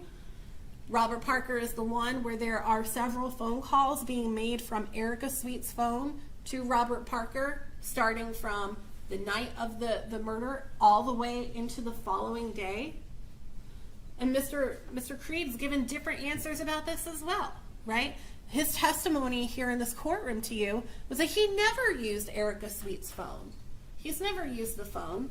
He doesn't have any explanation as to how those messages would have appeared from Erica Sweet's phone. He told you that the messages were sent from Nylexia, and they were sent using Nylexia Alexander's phone, and that the phone calls were made by Nylexia Alexander on Robert Creed's behalf. You know from the testimony and the evidence that none of that is true. There's not a single communication that appears on Nylexia Alexander's phone records to corroborate what Mr. Creed said.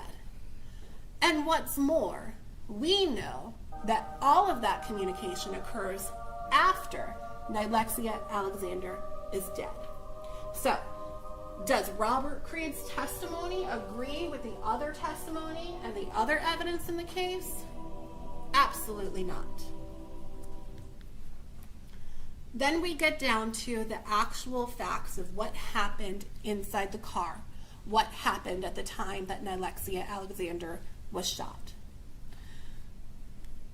Robert Creed would have you believe that Ronnie Walker took a gun in his left hand from that front driver's seat. Remember? He's sitting in the front driver's seat. He takes a gun in his left hand, somehow reaches over and turns around to shoot Nylexia Alexander in the back seat of the car. Is that reasonable? Is that reasonable? Are you serious? Is that even a question? That was dumb. She fell for that one. That's an F for that argument. No. Especially when you consider the medical examiner's testimony and the fact that there is no bullet hole, no damage, nothing inside that car. Okay? Remember, Nylexia Alexander sitting in the back of the driver's side. There is one wound and one wound alone to the right side of her body. And that is that shot to the face, to the cheek on the... Come on, y'all. Get your stuff together. And get out of the car and scurry over to that empty lot where she was found. So, the shot to the cheek is the only shot on the right side of the body. We know that that shot could not have occurred inside the car. In order for Nylexia Alexander to get out of the car, she'd have to be able to move. And so that's where Mr. Terry comes up with his example of, well, isn't it possible that if someone's sitting in the back seat of a car, they see a gun come over to them, they turn towards the gun, and they kind of put their arm up to keep them from getting shot, right? That was the example that he posed to the medical examiner. That's the example he has to pose to the medical examiner. Because to believe Robert Creed, that is the only shot that could possibly occur inside the car. The shot to the back of the left arm. That's the only shot. Because you heard the testimony of the medical examiner. That is the only shot where Miss Alexander would have been able to get out of the car at that point. All of the other shots would have rendered her immediately unconscious. Does it make sense that if someone was pointing a gun at her from the front seat of the car, that instead of turning to her left and getting out, she instead is going to turn towards the gun? That doesn't make any sense. And then again, the physical evidence. Robert Creed testified all of the windows are up. There are no bullet holes or gunshots that go through the window. There's no ripping or tearing in the upholstery. There's no evidence of any sort of gun being fired inside that car. So when it comes down to how the shots occurred, no, the witness's testimony does not agree with the other evidence in the car. You know, Mr. Terry asked some questions about when a bullet is traveling, doesn't it lose some velocity? Sure, it loses its speed. But you heard it also the medical examiner testified this is not a bullet that went through any sort of major artery, did not go through any bones. It went through skin, in and out. So what, the bullet just happened to fall in the back seat of the car without ripping or tearing anything? And Mr. Walker was able to find it and get rid of it before anyone else did? That's not reasonable. Mr. Creed's entire story of how this occurred has reasonable doubt written all over it. But I'll take it even a step further. Why, if Mr. Walker has this grand premeditated plan to shoot and kill Nylexia Alexander, why is he involving a third person? Why is he waking up a man who is sick and vomiting and has a stomach problem and making him sit in the front seat of the passenger car? For what? What purpose would Robert Creed have in the car? That's something that you should consider, right? Is the story that Robert Creed is telling you, is that reasonable? No, it doesn't add up. Also, when you consider the fact that, right, Robert Creed tells you that he was so sick, he was slumped over, he didn't want to be there, Ronnie Walker forced him to be there. Why is he texting his cousin to take him to a bar? Because that's what he told Detective Wieland. Detective Wieland testified when he confronted Robert Creed about those messages where Mr. Creed was reaching out to his cousin, Mr. Creed was saying, yeah, I was trying to get a ride to go to the bar. So again, that does not add up. That does not agree with the other testimony and the other evidence in the case. So I'll move on to the next question. Has the witness been offered or received any money, preferred treatment, or other benefit in order to get the witness to testify? Well, of course we know he's never been charged with murder. When he agreed to testify against Mr. Walker, the state released him without having to pay any bond. Now, he's still in jail because he was unable to get an address for his GPS monitor, but certainly if he wanted to get out and had an address, he would be able to. That is a benefit that he received by cooperating with the state. And then, of course, he could be facing up to 30 years, sure, but you heard him out of his own mouth. He's hoping that at the end of all this, he just simply gets to go home. That's the benefit or that he is hoping to receive. Had any pressure or threat been used against the witness that affected the truth of the witness's testimony? And I'm sure that it wasn't fun to listen to, but that is why I went through every painstaking statement that Detective Wieland made to Robert Creed during that second interview. And here's an example of just one. If you didn't tell us the truth, you were going to be indicted on first-degree murder. That's the last thing that Robert Creed hears from Detective Wieland. If you didn't tell us the truth, you were going to be indicted on first-degree murder.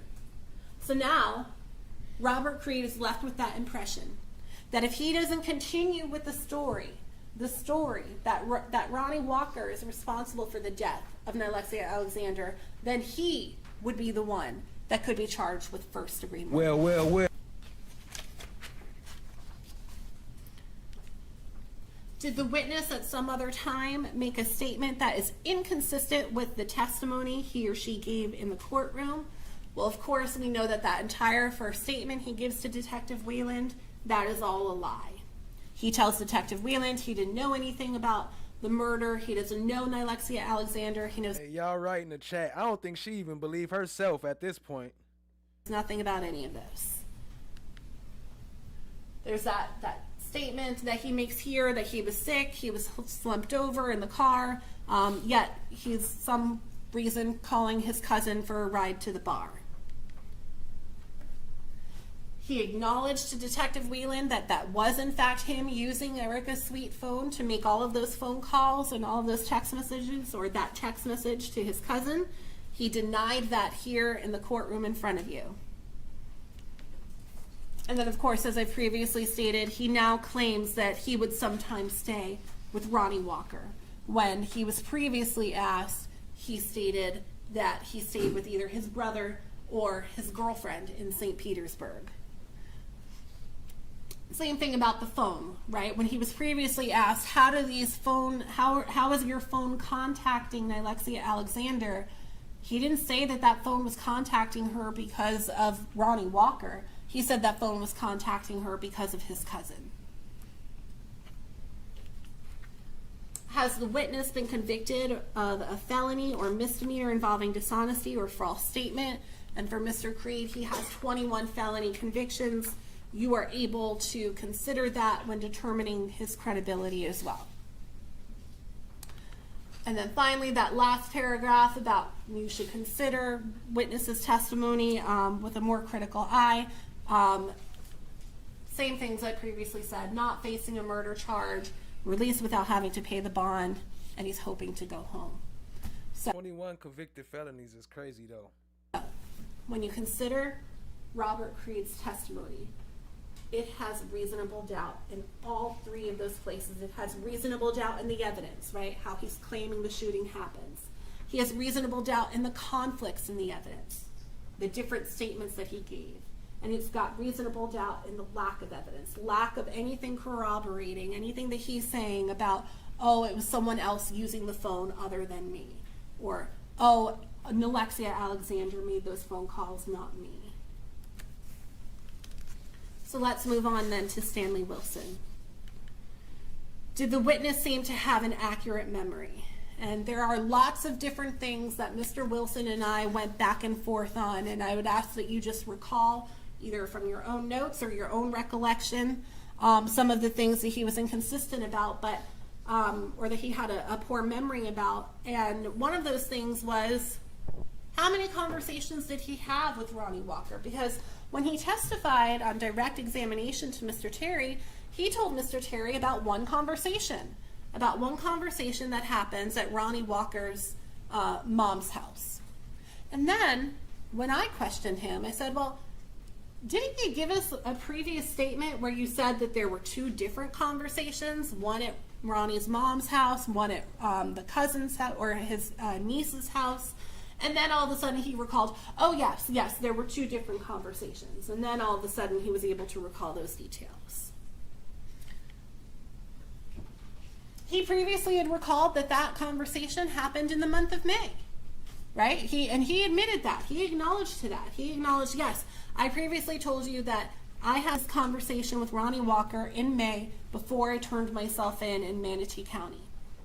It was only here in the courtroom that he remembered that he turned himself into Manatee County sometime in July, and that the conversation must have happened the day before he turns himself into Manatee County in July. But you heard from Detective Wieland, right? There is no record of Mr. Wilson turning himself into Manatee County on the same day that Ronnie Walker gets arrested. And that's significant because no one forced Stanley Wilson to give this statement saying that this conversation happens the day before. Nobody forced him to say that. He said that on his own, emphatically. I brought that to his attention numerous times. He has said, the conversation with Ronnie Walker, where Ronnie is confessing to me, happens the day before I turn myself into Manatee County, happens the same day that Ronnie Walker gets arrested, the day before Ronnie Walker gets arrested. So clearly his memory is wrong in that account as well.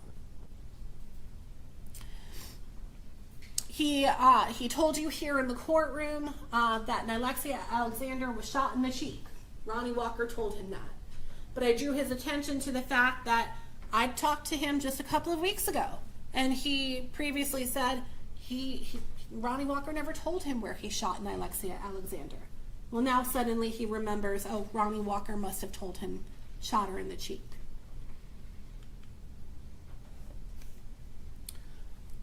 He's previously said that Ronnie Walker has never tried to blame this on Robert Creed, and that Ronnie Walker has always said that he was the one that shot and killed Nylexia Alexander.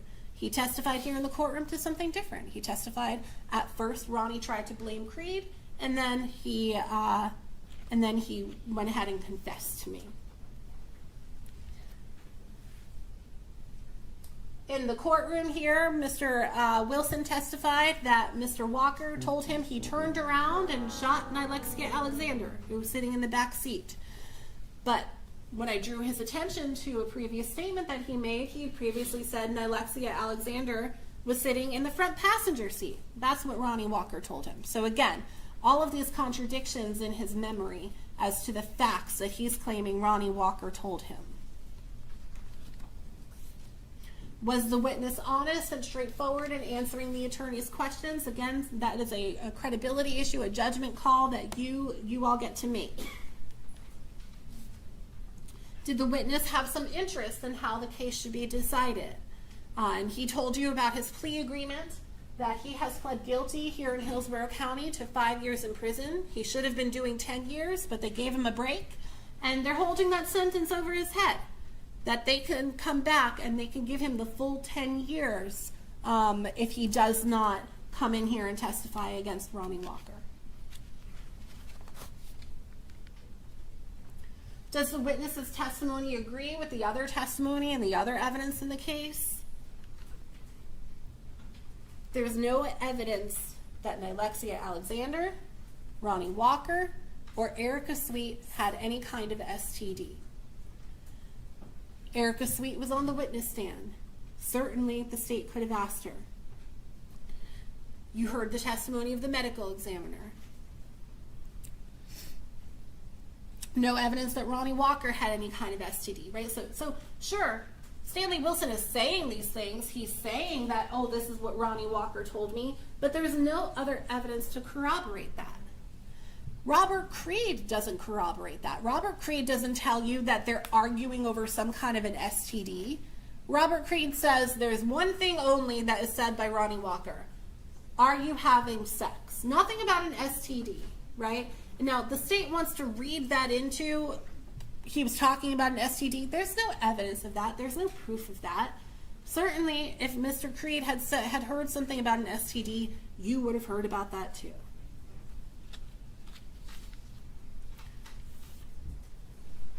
And then again, there's this timeline that Mr. Wilson is completely off on.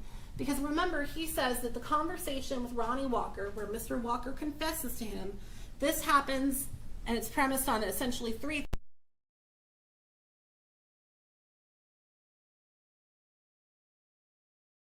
County. Well, I guess Mr. Walker must have had his magic ball on his hand, because remember, at that time, when this conversation is supposedly happening, there hasn't even been an arrest warrant out for Robert Creed. Let alone the fact that Robert Creed wasn't arrested until several weeks later at the end of July. This isn't a situation where Mr. Walker is saying, oh, I think you're probably going to need to help me out with a friend. No. Stanley Wilson testified that Mr. Walker specifically told him, Robert Creed's in Pinellas County. I need you to help bond him out of Pinellas County. Again, none of the evidence complies or comports with that. Mr. Terry told you when he got up here in opening statement, right? Mr. Wilson is a con man. And you heard the situation that Mr. Wilson was in when he decided to contact the state of Florida to tell them about all of this wonderful information that he had. He was about to have his bond revoked. He was about to go to prison. So, has the witness been offered or received any money, preferred treatment, or other benefit in order to get the witness to testify? Yes. The second he gave that statement, he is no longer facing the penalty of having his bond revoked. That is withdrawn by the prosecutor's office. Again, he was facing 10 years in prison. He got about half of that time. The rest of it is being held over his head. Had any pressure or threat been used? Yes, we talked about the 10-year prison sentence.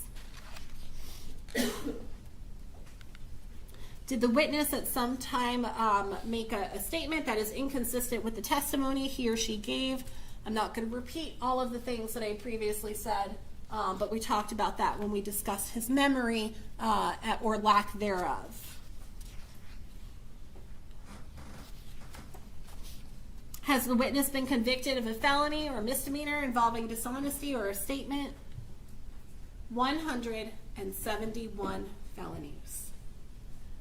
Now, what that means is up to you, right? You can determine how significant that is. But clearly, it is a consideration that the law is telling you you can consider.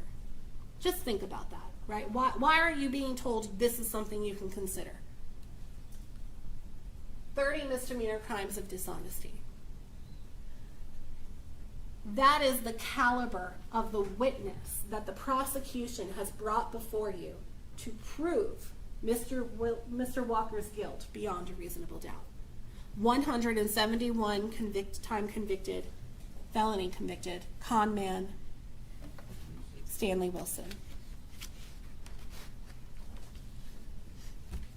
That long paragraph about benefits and such and considering testimony more critically, Mr. Wilson was desperate to speak to the state attorney's office. He made a phone call himself, and then he made sure his attorney followed up as well. Again, because he knew what kind of a situation he was in. That motion to revoke his bond was then withdrawn, and that 5-year prison sentence was offered. Stanley Wilson's statement has reasonable doubt written all over it. It is no coincidence that when I sat up here and I went through all of the details that he gave about the actual shooting, right? About it happening, where Alexia Alexander was shot, where the car went afterwards. All of those things were in a news article, a very detailed news article that was printed just before he picked up the phone to contact the state attorney's office. And that may sound silly, but remember who we're dealing with here. We're dealing with Stanley Wilson, right? The guy who wheels and deals, sells insurance, and pretends to be a bondsman, and all of those kinds of things. Something else you should consider when it comes to Stanley Wilson's testimony. He told you straight up, he didn't really know Ronnie Walker. He knew Mr. Walker's family. So if he doesn't know Ronnie Walker, is it reasonable to believe that Ronnie Walker is going to walk up to him and say, hey, I killed a girl. I need your help trying to get out of it, and give this full confession, giving him every detail from I shot her in the cheek to, and then I tried to blame it on Creed. And, oh, but Creed, I gave him a description of Creed's son. Oh, and Creed's son, he has dreads. Oh, but Creed, my friend, the real Creed, he's bald-headed.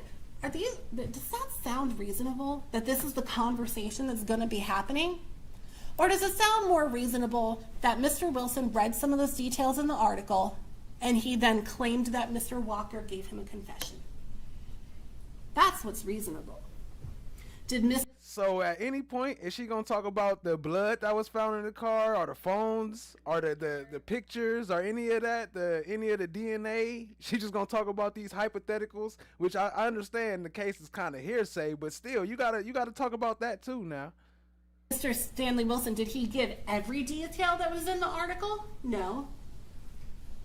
But go back and look at your notes and ask yourself, was there a detail, a verifiable detail, right? Not a gun being thrown into the Hillsborough River, but a detail that you know from somewhere else in the evidence. Is there a detail that he gave that was not in that news article? No. So I want to move on then to talk about the investigation. And I want to be clear about something. Detective Whelan's not a bad person, right? When we talk about the investigation, I'm not trying to convince you that he's not a good person or that you should dislike him. I am talking about the caliber of the investigation that was conducted here. I want to be perfectly clear about that. When I asked Detective Whelan about the reasons why he issued a warrant for first-degree murder on Mr. Walker, he gave me his list of reasons, right? We've got Robert Creed's at the gas station. Ronnie Walker's at the gas station.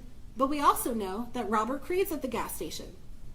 He told me, well, Ronnie Walker's in this car where Alexia Alexander's phone is traveling with it, but we also know Robert Creed is using the phone to contact Alexia Alexander. I'm sorry, he's using the phone to contact Alexia Alexander.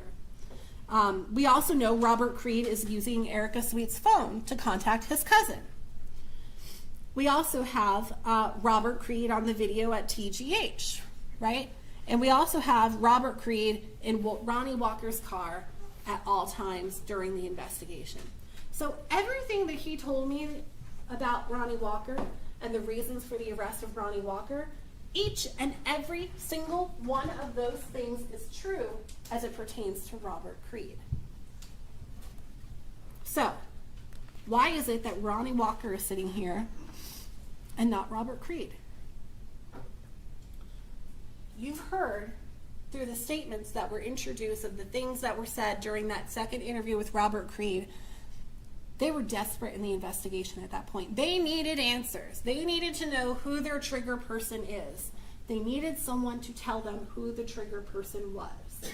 And so Detective Whelan went about the way that he went about it, lying, using pressure, telling Mr. Creed he could be arrested and charged with first-degree murder if he didn't give the statement at that time. Those are all the tactics that were used by Detective Whelan, right? He was putting pressure on Robert Creed. Robert Creed asked if he can get an attorney. Detective Whelan says, yeah, we can get you an attorney, but I'd rather get the ball rolling on this statement. And ultimately Robert Creed agrees. Okay, yeah, let's just get the ball rolling on the statement, right? Detective Whelan approaches this interview very differently from other interviews. In other interviews, you heard him say, yeah, we don't give out a whole lot of information. I want to know what the witness knows before I tell them anything. And that clearly was not the case. Mr. Creed was spoon-fed the information that Detective Whelan wanted him to have. And Robert Creed gives Detective Whelan that information. Right? That phone contact between Robert Creed's phone and Alexia Alexander, it's not nothing. It is something. It is significant. But as significant as that is, Detective Whelan doesn't see fit to follow up and to see if what Robert Creed is telling him is the truth. He doesn't follow up to talk to Robert Creed's cousin, Nicole. Doesn't even try to look for her. It's not as though he tried to find her and couldn't find her. He doesn't even try to look for her to verify what it is that Robert Creed has told him. The investigation, the way that it was went about, the tactics that it was used, all set up. They were all set up to appear the way that they appear here today, which is that they have their witness coming in to point the finger. Because if they didn't have a witness to do that, then it's nobody. Then they can't prove anything. Ms. Fawcett talked to you about first-degree premeditated murder, so I'm not going to spend a whole lot of time going through the jury instruction with you. But what I am going to tell you is that you obviously will have a definition of what it means to be first-degree premeditated murder. And what I'm going to ask is that if you find yourself in a situation where you are looking at the charge of first-degree murder because you believe the state has met their burden in proving that Ronnie Walker is guilty of killing Alexia Alexander, that you also then consider the entire law, including the lesser included crimes. The lesser included crimes are going to be that of second-degree murder and manslaughter. You're also going to be given an instruction by the judge about adequate provocation and heat of passion. Adequate provocation and heat of passion will have steps for you to follow where you can look at and see, okay, if I do think Ronnie Walker did this, then is there adequate provocation? Was there an argument that was happening and this happens out of heat of passion? So I would just ask that you consider all of the law if you find yourself in a situation where you are considering that. Tampering with physical evidence. Again, the evidence in this case essentially is going to come down to Robert Creed and Stanley Wilson. when it comes down to the evidence about cleaning the car, getting rid of any kind of evidence or something like that, you're essentially left with Mr. Walker's boss from the Giant Motors, right, where he said, yeah, we saw him taking a long time cleaning the car one day. Yeah, it could have been a little bit odd. But he didn't tell you when that happened. He couldn't remember. We don't know if that...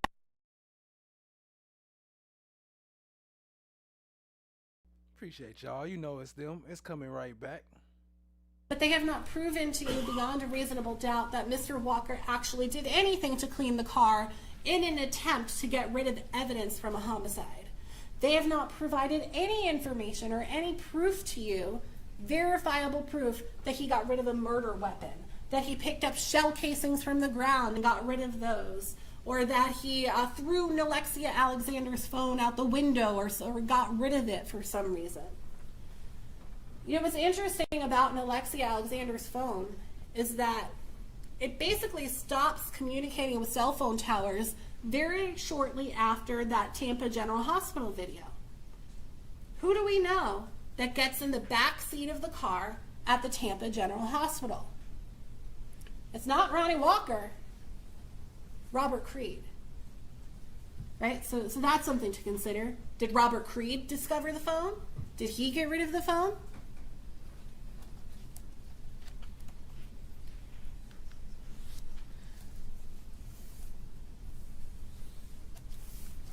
I want to go back to that reasonable doubt instruction. Plea of not guilty, reasonable doubt. If after carefully considering, comparing, and weighing all of the evidence, you do not have an abiding conviction of guilt, rather it is one which is not stable, but one which wavers and vacillates, then the charge is not proved beyond every reasonable doubt, and you must find him not guilty, because the doubt is reasonable. It is to the evidence introduced in this trial and to it alone that you are to look for that proof. When you go back into that deliberation room, ask yourself this question. Is it reasonable? Is it reasonable to believe that Robert Creed is the one that killed Alexia Alexander? And if when you ask your question, if you ask that question to yourself and your answer is, it's reasonable, then you have a reasonable doubt. The state of Florida has not provided you with the tools necessary to prove that Ronnie Walker is responsible for the death of Alexia Alexander. They have failed to do that. Their case boils down to Robert Creed, who doesn't want to be charged with first-degree murder, and a con man who concocted a plan to keep himself out of trouble. That's what their case boils down to. And then lastly, if you... That could be a little bit of reasonable doubt. And to be guilty is supposed to be to without any possibility of reasonable doubt. So any little bit means not guilty. Find yourself in a situation where you do think it's reasonable Robert Creed shot and killed Alexia Alexander. That's when you consider that principal theory that the judge is going to instruct you on. But I want you to pay attention to the law that the judge is going to give you on mere presence. Mere presence at the scene of a crime is insufficient to find a defendant guilty of that crime. Likewise, knowledge that a crime was occurring or was about to occur is insufficient to find the defendant guilty of that crime. This remains true even if the defendant fled from the scene of the crime. And I'll just stop there. If you find that you believe Robert Creed did in fact shoot and kill Alexia Alexander, then the question will be, did Ronnie Walker do anything to help him? And the answer to that question is no. Right? You would have to find, under that principal theory, that Ronnie Walker knew that a first-degree premeditated murder was going to happen. Not that he thought it was maybe, something kind of odd is going on between Mr. Creed, who's, you know, an older man, and a young 14-year-old girl. Not that he thought that that was weird, but that he knew that Robert Creed intended to kill Nylexia Alexander. And he drove Robert Creed and Nylexia Alexander to this location for that purpose, to kill Nylexia Alexander. There's no proof of that. There's no evidence of that. You heard Detective Whelan. There's no evidence that Robert Creed did anything wrong other than lie to them in their investigation, right? So how can the state of Florida come up here with a straight face and ask you to find Mr. Walker guilty of a crime, not because he killed someone, but because he helped someone kill Nylexia Alexander? That defies all logic. You can use your common sense when you go back there, and I ask very much that you do so. You heard the testimony. First of all, Ms. Fawcett repeatedly referred to this as an abandoned area or a desolate area, something to that nature.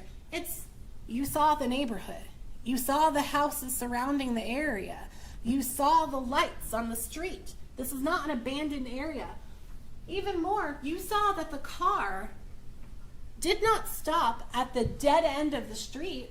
Rather, the car drives towards the middle of the street by that abandoned lot. So it's not as though Mr. Walker would have driven the car to try to conceal it because he knew a first-degree murder was about to happen. There's no evidence on the record, right? That their evidence is one of two things. Ronnie Walker did it or he didn't. That's it. There's no evidence that he helped anyone else commit a crime, that he knew that a murder was about to happen. In closing, I would just like to remind you of that presumption of innocence that Mr. Walker started with. The presumption that remained with him through each and every witness and each and every exhibit, each and every piece of evidence. That presumption is still with him even now, because the state has not proven their case. If you go back there in the deliberation room and you find yourself on the fence, you're not sure, you're going back and forth, well, maybe Ronnie Walker did it, but maybe Creed did it. They both could have had access to do it. I'm not sure. Those are all reasonable doubts. If you find yourself back there in the deliberation room asking yourself, going back and forth, I can't believe what Robert Creed is telling me because none of that is credible or believable. I don't believe Mr. Stanley Wilson, because none of what he's telling me is believable. That, again, that is reasonable doubt. Ronnie Walker is innocent. He is not guilty. I am asking that you return the only verdict that is supported by the facts and the evidence in this case. That is a verdict of not guilty as to each count. I thank you very much for your time and attention. Have a good night. Have a good night. Have a motherfucking good ass night.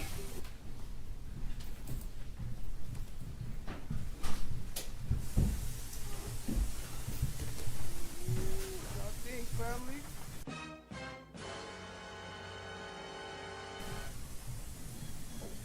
Is there any reasonable doubt that he did this? Because when the prosecutor was up there, I ain't gonna lie, she was killing it. But the defense, I ain't gonna lie, she did her thing too. At first she was kind of slow and I was lost, but she did bring a little bit of reasonable doubt. So any little bit is really supposed to be not guilty. He's supposed to be beyond any reasonable doubt. All right, for the jury.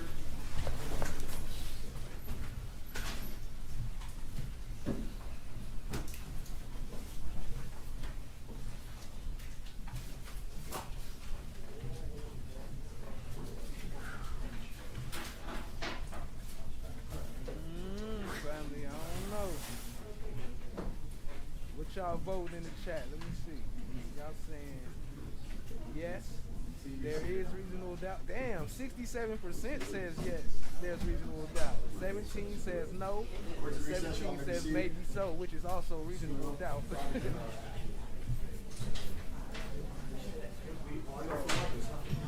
Damn, that's crazy. I wasn't expecting that, actually. That's a lot of reasonable doubt.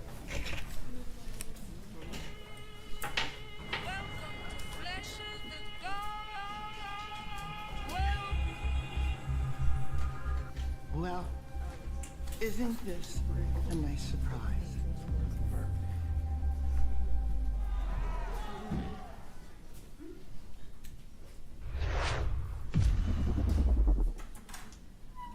Anger at him to.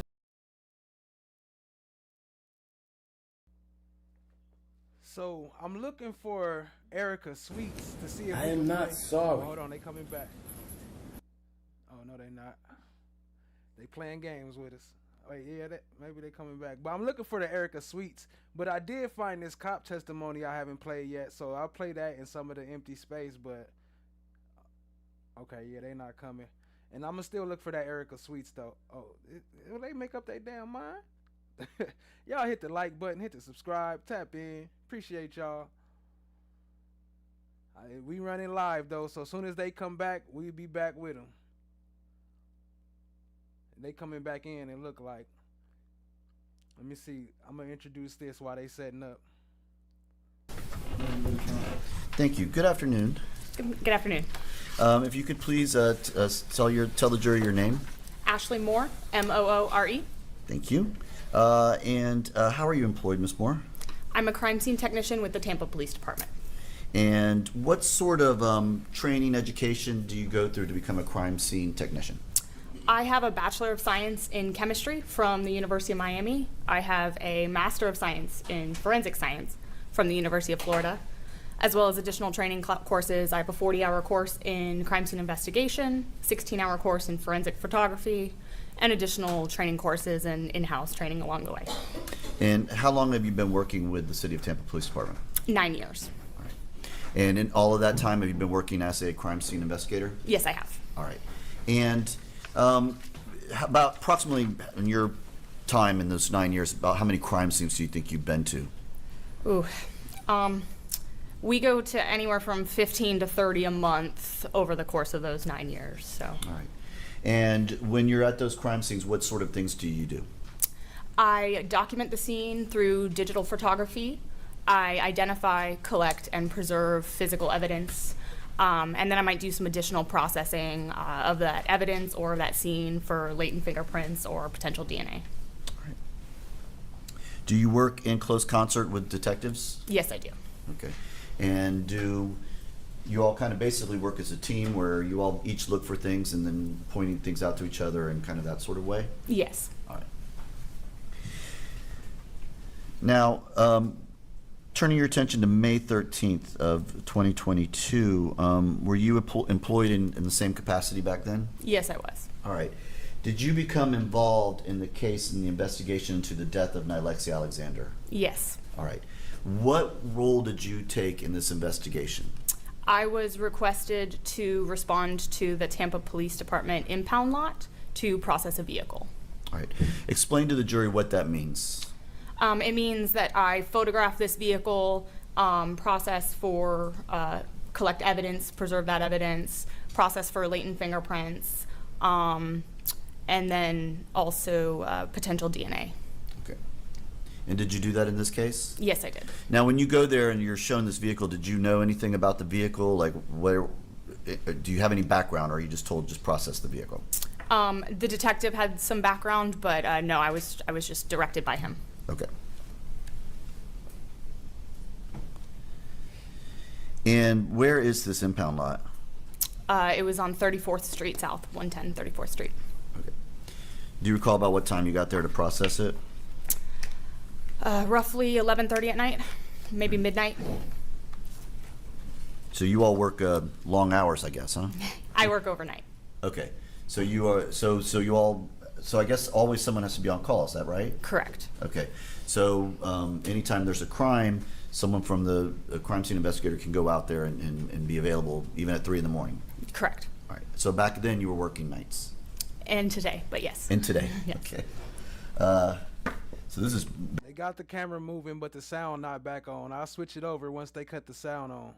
Basically your morning, right? Yes. Okay. All right. I'm going to show you what have been marked as States Exhibit D1 through D34. If you can take a quick look at these and see if you recognize them.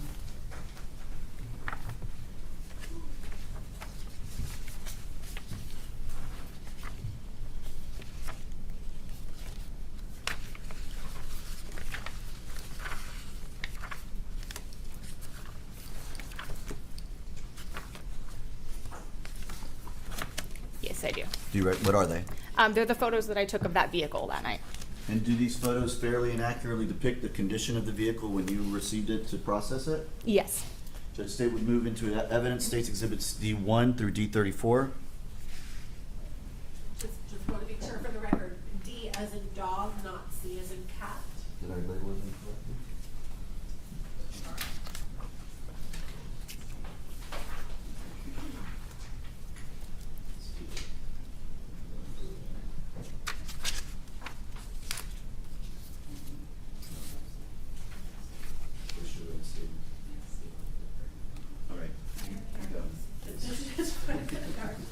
Sorry, I mislabeled these. This is actually should be C1 through C34. So, do you recognize these? And I'm going to relabel them as C1 through C34. Do you recognize them? Yes, I do. Okay. And so at this point, I would move into evidence states exhibits C1 through C34. I don't have any objections. All right. Thank you. Do you reckon when you received this vehicle to process it? What condition is it in? Like, is it preserved? Is there something done to it to make sure that it's that nothing's been tampered with? Yes, there are evidence seals, which you can see in the photo on every door and opening of the vehicle. All right, can you kind of show the jury, if maybe kind of stand up and point to kind of where they are on the... So there's one here, and then there's two here, and they continue around. Okay. And for the record, Your Honor, she pointed to kind of the center area of the picture where right above the trunk, and then to two little areas on the bottom portion of the car doors. All right, and so what is the purpose of those stickers?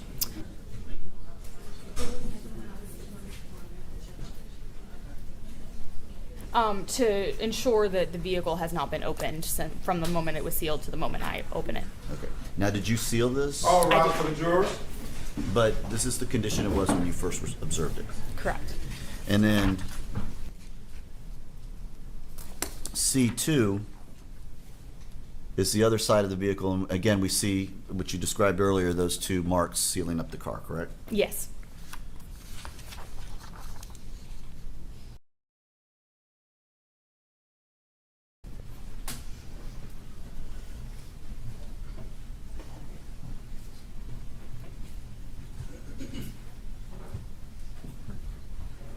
Jury's back, y'all may be seated. Welcome back, ladies and gentlemen. Once again, I asked you if everything was okay with the court's instructions, no issues, nobody had any problems, no media. No, sir. Very good, thank you, folks. Mr. Taylor, over you. Thank you, Your Honor. Good afternoon. So I want to start this before I get into some of the other points I was going to make by starting off real quick with something Ms. Dunker had said, and in fact was crystal clear from watching her closing. This case does not come down to whether or not you believe Stanley Wilson or Robert Quincy Creed. It does not. She wants to put it all on that. But ladies and gentlemen, don't forget, Ronnie Walker was charged, arrested, and or Stanley Wilson ever said a word. He had already been arrested. He had already been indicted. She wants to make it sound like Jake Whelan was desperate trying to get Robert Quincy Creed to say that what happened. Jake Whelan wasn't desperate. He'd already arrested Ronnie Walker for this murder. He'd already been indicted. He wasn't desperate. Sure. Did he want to find out the truth and he believed he was going to get it ultimately from Creed? Yeah. But he'd already arrested him. He'd already made his case. And I'm going to get back in a few minutes to why that is. But I wanted to make that very clear right now from the start. Because that was the almost 90% of the closing that Ms. Dunker did had to deal with whether or not you believe them. And I'm going to tell you that there are reasons you should believe them. And I'm going to get into those specific reasons in a little bit. But what I wanted to make crystal clear before I even got into that is that is not the truth. We are not relying solely on that. That is not the truth. So let me go start, and I'm going to go into real quick into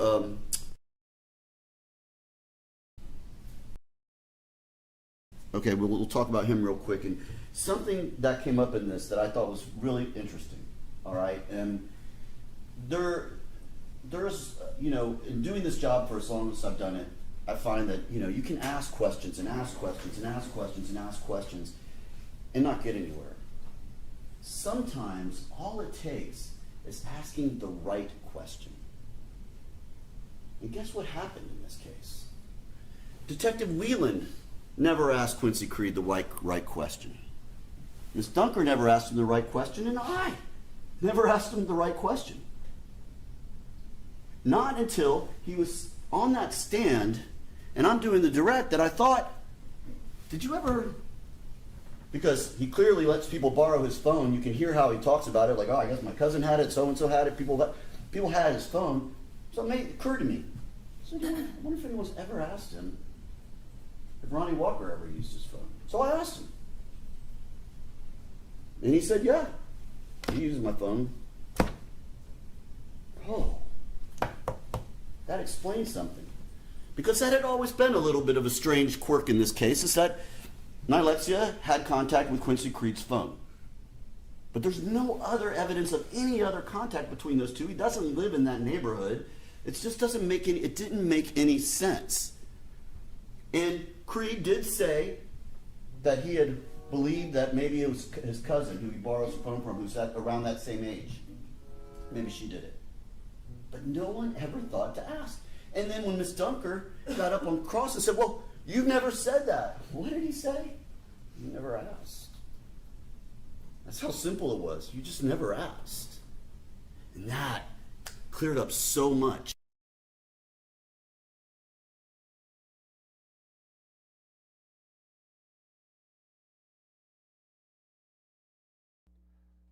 At least his quality is clear, but this shit keep cutting out. It's crazy. All right, I guess they gonna take Next right question. Where were you staying that weekend? I was over. Bruh. Because I've been staying on his sofa.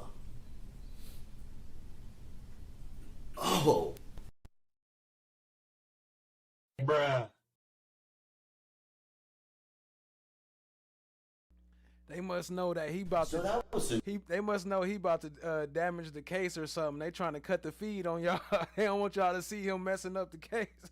interesting. But then it turns out that Ronnie Walker didn't even have a working phone around that time. Makes even more sense. And then ask yourself, Ronnie Walker is doing something with this young girl. Do you think he wants his wifey to find out? Do you think he's going to use Erica Sweet's phone? His phone's not working. Whose phone do you think he's going to use? He's going to use Creed, his friend, who, ladies and gentlemen, I mean, we need to be clear. You can tell he's not the brightest individual. And it's very clear that Ronnie Walker was using Creed in many aspects in this case. Here's wifey. But the right question, it was never asked. So when Miss Dunker gets up here and says, oh, he's now suddenly remembering something. No. He never said he didn't remember it. He just said to her very simply, you never asked. He's not a brilliant mastermind trying to frame somebody else. If he was, he probably would have volunteered that a long time ago. I guess the defense would have you believe that Robert Quincy Creed shot this girl and then is coming up and framing Ronnie Walker. Or is blaming him, or is, because he's the one who did it. Does Quincy Creed seem that smart to put that together? And ask yourself this, too. You've heard his description of the shooting, right? He's not feeling well. This is another interesting fact he kept bringing up. So clearly this is something he very much remembers, that he wasn't feeling well and didn't want to go out. But he felt an obligation to Ronnie Walker because he was staying at his place. This is a drifter. He's drifting around, couch surfing, staying with his brother, staying with a girlfriend in St. Pete, staying with Ronnie Walker, staying wherever he can stay, really. Okay? And he describes the shooting, and he says that had his head kind of leaning towards the window. Imagine when you're sick and you're not feeling well. It's what you do. That fits. He hears the bang. But here's the argument. He hears Ronnie Walker ask him if she's having sex. And then he hears the bang and turns and sees her like this and thinks she's shot in the chest. And then he says, Ronnie Walker has her get out of the car, and he hears 2 more shots. Can't say where she was shot.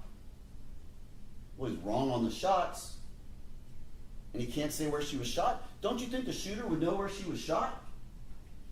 Don't you think the shooter, if he's trying to blame someone else, is going to give you the accurate information about how the shooting occurred to make it look even more like the other person did it? No, he didn't know. Because he was sitting in the car, and Ronnie Walker gets out and shoots her. He didn't know she was shot in the head. He didn't know where she was shot. That's why he couldn't give you that information. Ms. Dunker never discussed that, but let's be clear.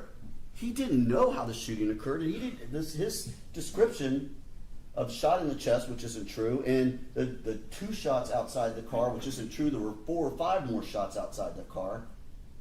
If Robert Quincy Creed really wanted to blame Ronnie Walker and make this about Ronnie Walker, he would have given the true facts of what happened, because the shooter would know. The shooter would know where the person was shot, because the shooter aimed at the person's head.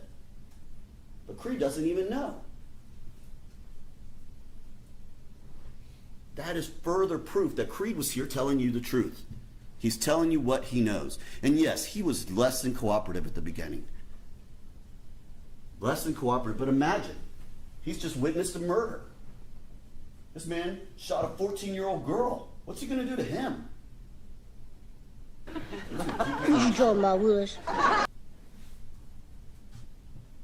He knows the score. Just keep his mouth shut. I'm not going to say anything. And if I'm confronted, I don't know anything about it. I don't know anything about a murder. I don't know anything that he did. And yes, it took a while with Detective Whelan to get him to come around to see, like, you should cooperate. Could Whelan have charged him? No. Mere presence, ladies and gentlemen, we could not and did not ever charge Robert Quincy Creed because there's nothing to connect him to this case other than that phone call, which now we know could just as easily have been Ronnie Walker making those phone calls. There's nothing else linking Creed to doing anything in this case. Ronnie Walker did a bunch of stuff, which I'll get into in a minute, but we can't show whatever Creed did. If Creed was just sitting in that passenger seat with his head against the window as he describes, then that's mere presence. There's no chance to convict him. You heard Detective Whelan. Nah, I couldn't have charged him. I wasn't going to charge him because he knew. He knew you couldn't charge Quincy Creed with this. Just because her number is in that phone for a few times during a short period of time, it's not enough to charge a passenger of a vehicle where a woman or a girl gets shot. It's just not enough. And he knew that. But the driver, we'll get into that in a minute. Much more there. So, Creed has told you what he remembers about it. And granted, like I said, some of those facts don't fit up, but if he wanted to really blame him, don't you think he would have told exactly what happened? He didn't. He told what he knew, what he remembered. Don't you think he would have blamed Ronnie Walker a long time ago for the numbers in the phone? If he had been a, criminal mastermind who was wanting to blame Ronnie Walker for this? No. Didn't ask the right question. And finally, somebody did. Finally, we asked that right question. And that led to the next question. Where were you when those calls were being made? Oh, actually, I was staying at Ronnie Walker's house during that time period. Not even Ronnie Walker's house. His girl's house. Ronnie's girl's house. That's how he described it. Wouldn't even go even to blame Ronnie Walker at that point. He's still talking about, I was just at Ronnie's girl's house. I don't think he even understood the importance and the relevance of what that information meant. He didn't get it. He wasn't trying to help the state. He wasn't trying to make up a story. He'd just never been asked. Asking the right question. But ain't that part of the investigation? Ain't you supposed to ask those questions? And why you keep trying to make it like he's just too stupid to do stuff? He's too stupid to commit a murder. He couldn't do it.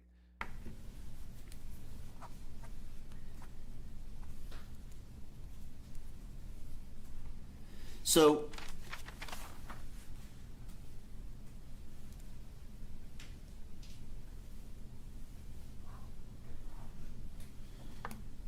let me go back to Creed's description of the shooting in the car, because there was some, Ms. Dunker got into that a little bit and said how unrealistic that is. You know, she's going to lean into the shot. I never said she leaned into a shot. If someone is reaching around from the front seat like this with a gun, and you're kind of leaning over, looking at them, and all of a sudden you see the gun, what is your instinct to do? Duck.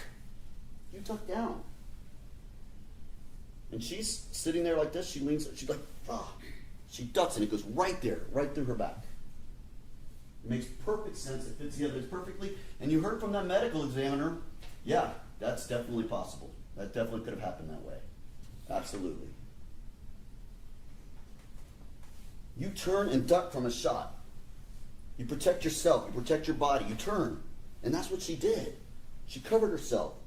And then she comes up like this and shot. And that's why Robert Creed thought she was shot in the chest, because she's holding her chest. But she was shot in the back. How else do we know she was shot in the car? And I'll get back to a second ago why there was no projectile found or no damage to the car. Common sense will tell you why, but I'm going to get back to that. How else do we know she was shot in the car? Well, you heard Creed. She gets out on her own.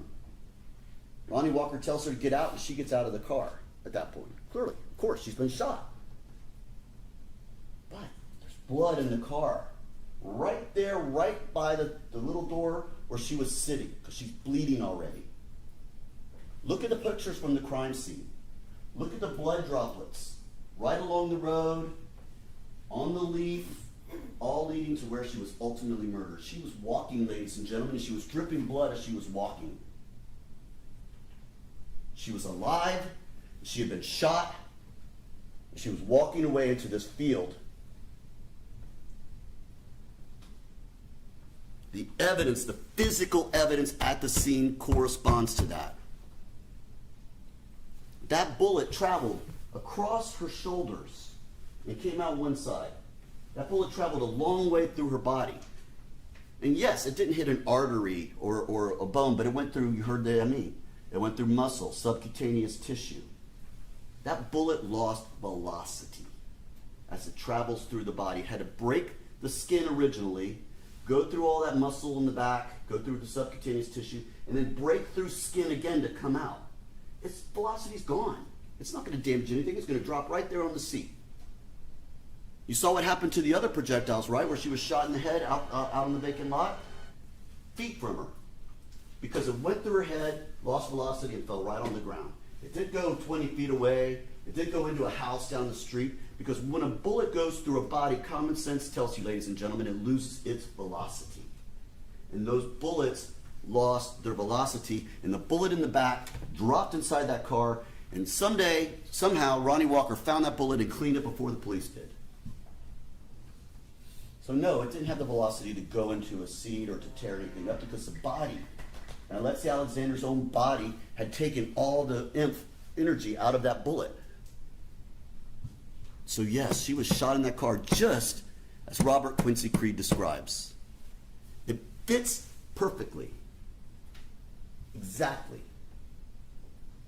the way a person would react when faced with a gun in their face.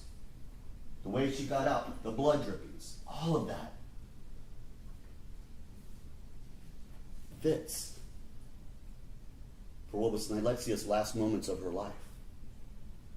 Before that man right there put those final bullets into her head. How else do we know she was shot in that car? We've got the droplets of blood. Look at those pictures. You will not see a single drag mark. You heard from the medical examiner, she was shot in the head in that car. She would have been unconscious. There is no way they could have gotten her out there without dragging her, lifting her, doing something crazy with her. But there's no drag marks, there's no heavy foot dragging, nothing. She walked to where she was ultimately executed.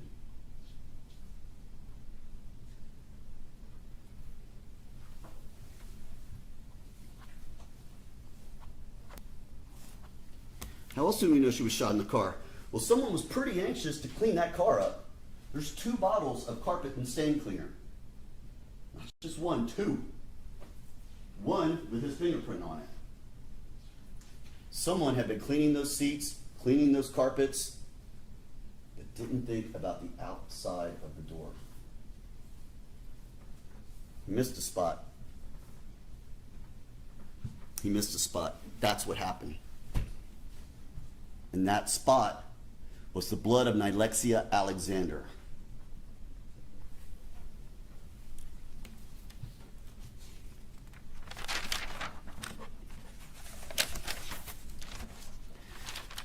Let me talk to you briefly about Stanley Wilson. And again, I'm going to go back to what I said at the very beginning of this. State doesn't need Stanley Wilson's testimony. You don't need to believe everything Stanley Wilson said to find him guilty in this case. Not at all.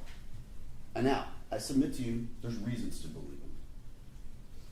He had a close family connection. He was dating and going out with the niece of Ronnie Walker.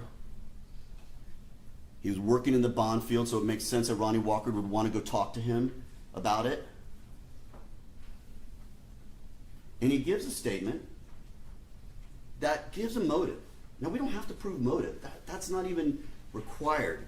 But I think the importance of that statement is, as Ms. Fawcett said on our initial closing, is it corresponds with, again, what Robert Creed said he heard Ronnie Walker say. Are you having sex? In a very angry voice. Why is he saying that to her? Why is he mad at her? Well, if he believed she had given him an STD, that would probably make him mad. Especially if his girlfriend's saying something about it. Or if one of y'all was already having sex with her, and then the other one, he was like, yeah, I'm going to bring a friend, and she didn't want to have sex with the other one, then maybe he got mad for her not wanting to do it with him, and then he shot her. But how you know which one is which? Now, do we know whether Ronnie Walker had an STD? There's no evidence of that. Do we know whether Erica Sweet had an STD? No. And do you think if we asked her on the stand, she'd say, yes, I have an STD, or I had an STD? She's not going to say that. For the same reason, Erica Sweet is never going to say that she knew Nylexia Alexander. You saw how many times she called that man? She was in love with that man. She's not gonna, oh, yeah, I knew Nylexia. Well, she knows that the minute she says that, that's all over. It's all over for Ronnie Walker. But you heard from Stanley Wilson, he saw them together. He saw them actually fighting one time, Nylexia and Erica Sweet. Again, a lot of things he said that were not in the paper.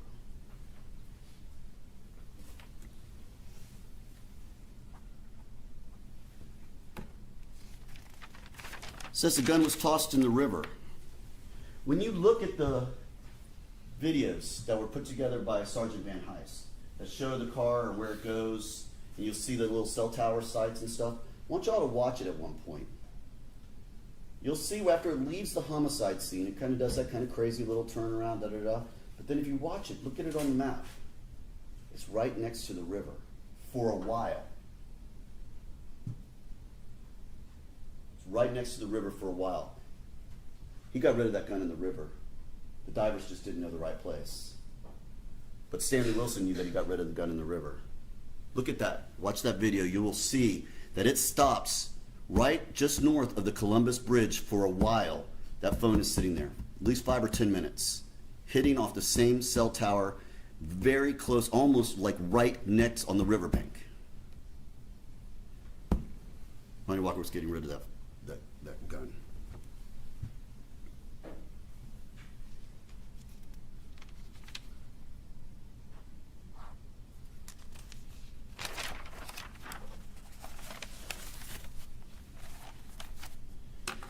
Miss Dunker got up and said, why was Creed with Ronnie Walker that night? Why would he bring Ronnie Walker? You're going to go kill some girl. Why would you bring Ronnie Walker? Ladies and gentlemen, some defendants may manufacture an alibi. Ronnie Walker was manufacturing a scapegoat. He knew if he had someone else in that car, especially someone as simple as Robert Creed, that God forbid he ever gets caught, he can always blame somebody else. He directed that perfectly. He knew that by having someone else in that car, he had someone else to blame. He manufactured a scapegoat in this case, and that scapegoat is Robert Quincy Creed. Who controlled that car? Ronnie Walker. Who decided where that car was going to go? Ronnie Walker. Who parked the car the way it was parked? Ronnie Walker. Who drove it away with the lights off? Ronnie Walker. Who was wearing a dark coat with a hood that night? Ronnie Walker. Did you see the pants that Robert Quincy Creed's wearing? Those shorts down to his ankles and like all around his kneecaps. Does anyone think he could have gotten out of his car and hobbled around and confronted Alexei Alexander in clothes like that? Those clothes aren't in any way. He would never be able to chase down Alexei Alexander and shoot her in the head.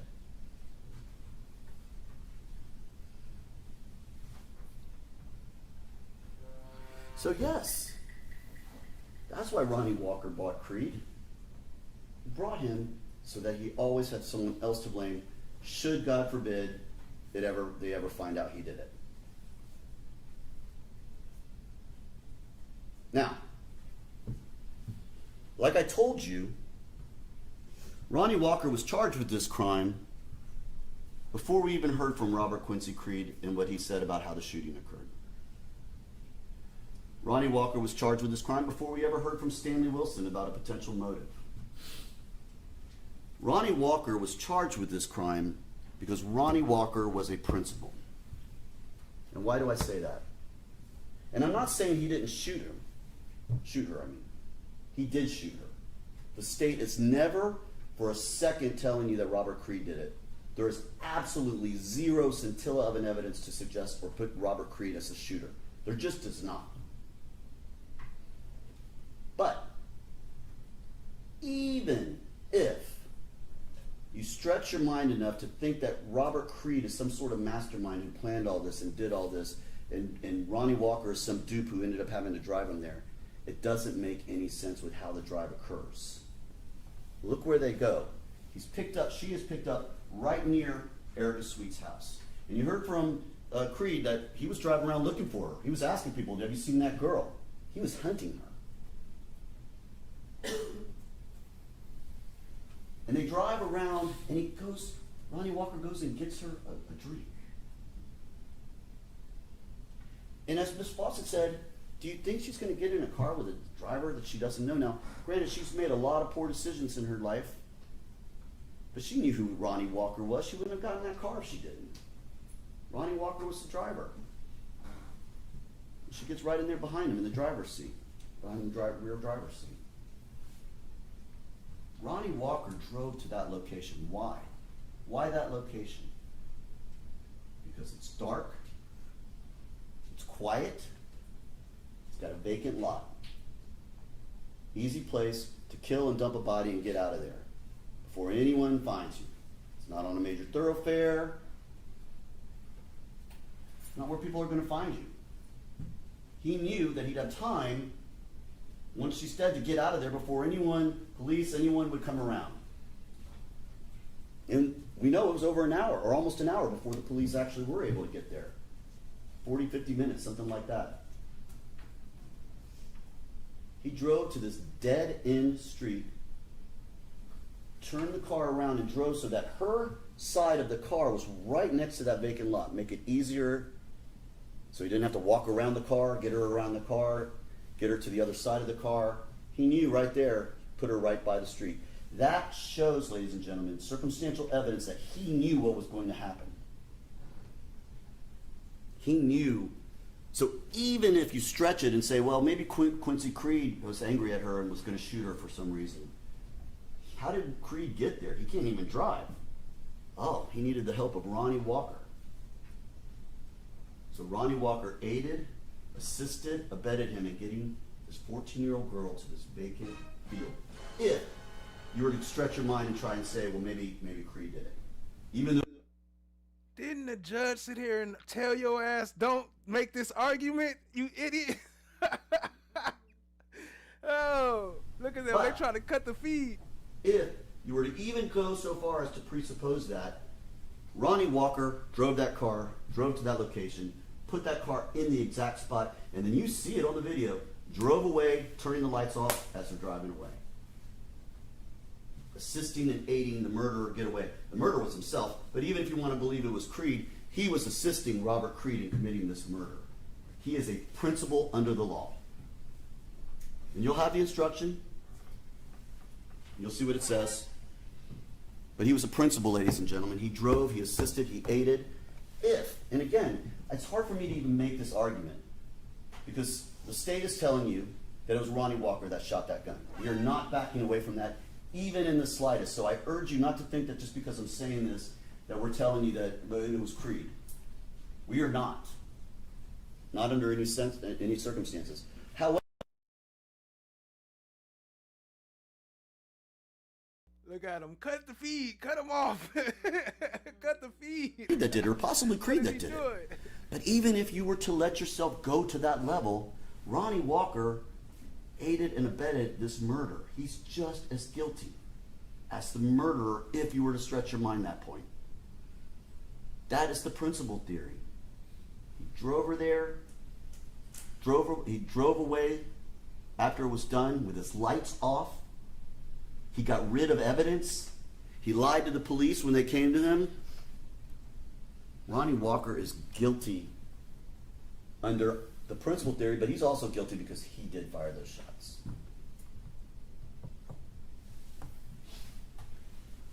¿Qué puñetas? ¿Qué puñetas? No evidence Creed ever drove that ¿Qué car. puñetas? The DNA on the driver's side, not Robert Creed. On the windows, things and everything, not Robert Creed. You see him in every place you see Robert Creed, he's in the passenger seat. And he gets out of the passenger seat and even goes to the back seat when he's told to, because that's Ronnie Walker's car. He's the one driving that car. He's the one controlling that car. He's the one controlling everything.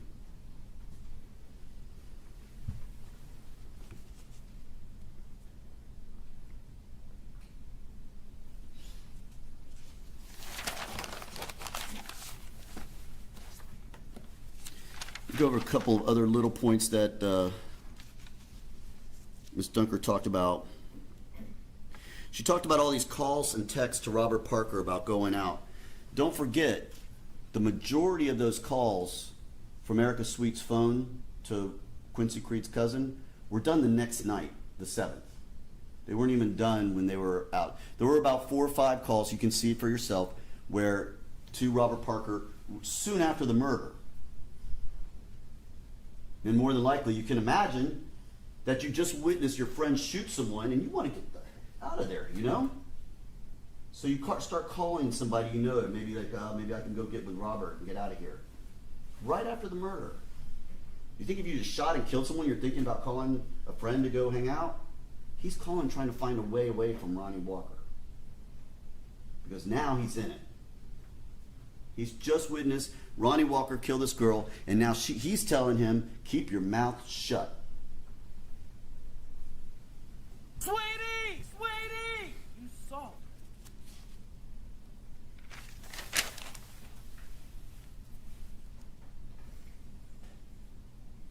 The evidence is going to show that anything that I'm... We've talked a lot about these witnesses that we have. And again, ladies and gentlemen, we can't pick the witnesses. I told you this when we were doing our diary. I wish all my crimes would occur in front of, the Pope, or mayor or somebody, but they don't. They occur amongst the people where crimes occur. Other criminals, most of the time. So we can't pick and choose them. But you also know that you can believe or disbelieve all or anything they said to you. And again, the little details that Quincy Creed gave, Robert Creed gave, match. Feeling sick and putting your head down. That's something that, when you're feeling sick, that's something you would do.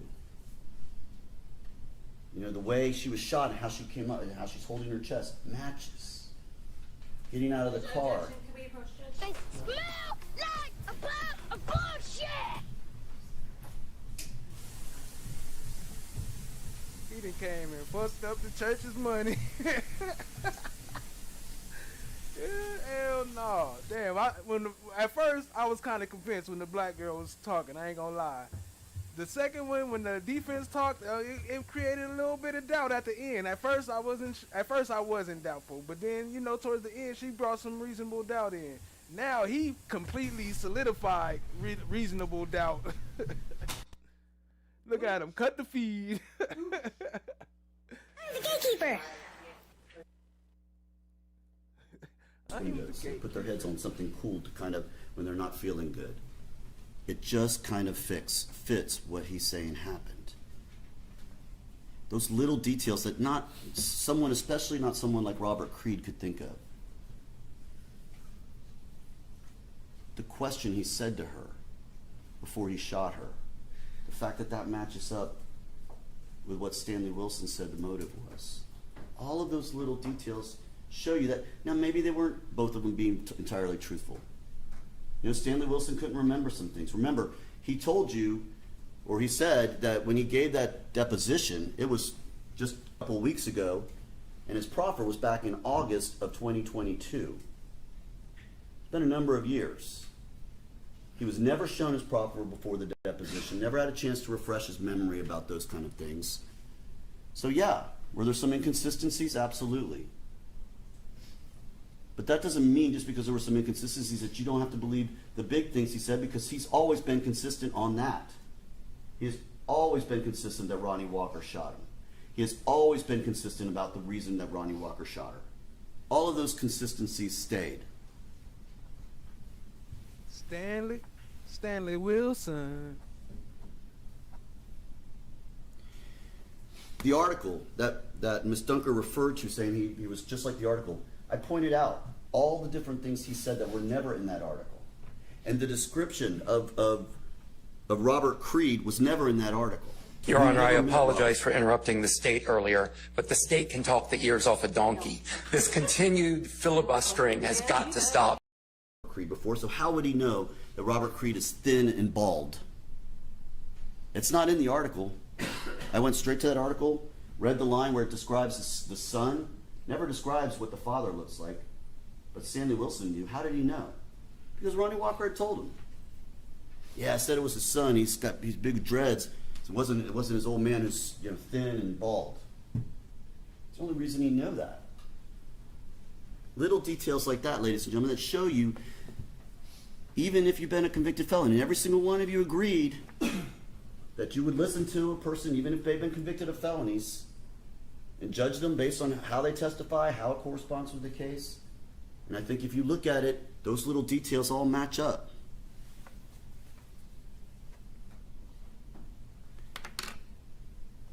Ms. Dunker said something earlier too she said if you find he committed first-degree murder, you also need to look at second-degree murder and manslaughter. That's not true.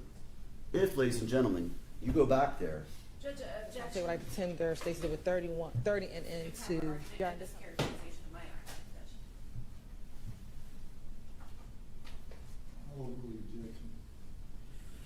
The rules. Yes. Denied.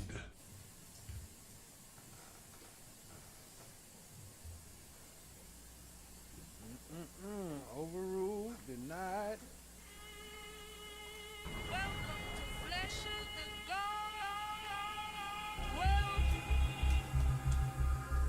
Well, isn't this a nice surprise?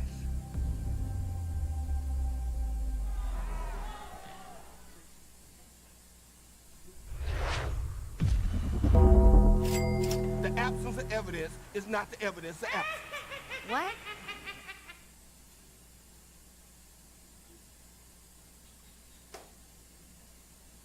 Yo, shout out to Joni Ford, dropping another gifted membership. Appreciate you, family. Drop her some coins and some Blue Jays in the chat. She got her Blue Jays now. She official. She official. Appreciate you for the support. They back. Let's get back into it.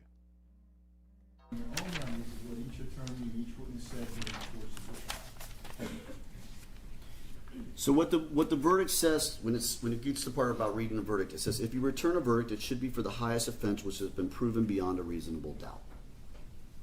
Okay, for the highest offense. Is Ronnie Walker guilty of manslaughter? Yes. Is he guilty of second-degree murder? Yes. but he's also guilty of first-degree premeditated murder. Premeditated. Listen to those shots. One of those videos we put in, you can hear the shots. Listen to that first shot. Listen to the pause. That first shot was to her back. She gets out of the car, just like Robert Creed says, and then the next 5 shots are after a delay. So you have 1 shot, delay, and then you'll hear bang, bang, bang, bang, 4 shots quickly in a row, delay, and then bang, 1 final shot. Premeditation.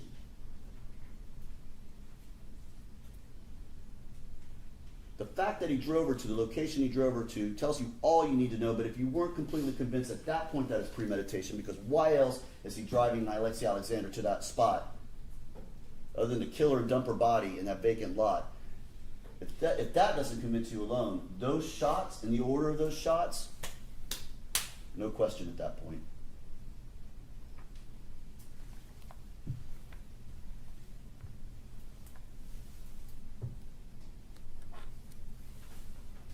Now, Alexi Alexander was lured into that car by someone she knew. She was taken for a drink, something she just completely unsuspecting of what was going through the mind of Ronnie Walker. Then Ronnie Walker drove her to a dead-end street by a vacant lot. And he executed her there, leaving her body. You saw Ronnie Walker getting out of that car on video at the Thorntons just a little while after this murder. Like nothing happened. But we know, ladies and gentlemen, what happened. You know what happened, ladies and gentlemen. This was a man on a mission, a man premeditating murder. Now, Alexia made poor decisions in her life. Running away was a very poor decision, and I'm going to ask you, ladies and gentlemen, please. Y'all gonna put some respect on them marshmallow and cheese crackers. That's a real meal right there. What you talk about? Put some respect on it. Don't discount her life because of how she lived her life. She deserves the same as any other victim who's murdered. The same respect, the same thought. Don't dismiss her and say, well, she was living a dangerous life. She kind of, put herself in that spot. It's going to happen. And downplay this at all. She was 14 years old, and she got in the car with a man who she trusted. The wrong man, but a man she trusted. The evidence has shown, ladies and gentlemen, beyond a reasonable doubt that on May 6th of 2022, Ronnie Walker committed first-degree murder as charged and tampered with that physical evidence afterwards. And although Alexi Alexander made the wrong choice, I'm going to ask you again, ladies and gentlemen, make the right choice today and find the defendant guilty as charged on both counts. Thank you. Have a good night. Have a good night. Have a motherfucking good ass night. All right, members of the jury, I want to thank you for your attention during this trial. Please pay attention to the instructions I'm about to give you. Ronnie Walker, the defendant in this case, has been accused of the crime of murder in the first degree and tampering with physical evidence. Ronnie Walker is accused of murder in the first degree, and first degree murder includes the lesser crimes of second degree murder and manslaughter, all of which are unlawful. However, a killing that was excusable or that was committed by the justifiable use of deadly force is lawful. If you find that Alexia B. Alexander was killed by Ronnie Walker, you will then consider the circumstances surrounding the killing and deciding if the killing was first degree murder or second degree murder or manslaughter, or whether the killing was excusable or resulted from justifiable use of deadly force. The killing of a human being is justifiable homicide and lawful if necessarily done while resisting an attempt to murder or commit a felony upon the defendant, or to commit a felony in any dwelling house in which the defendant was at the time of the killing. The killing of a human being is excusable and therefore lawful under any one of the following three circumstances. 1, when the killing is committed by accident and misfortune, in doing any lawful act by lawful means, with usual ordinary caution, and without any unlawful intent, or when the killing occurs by accident.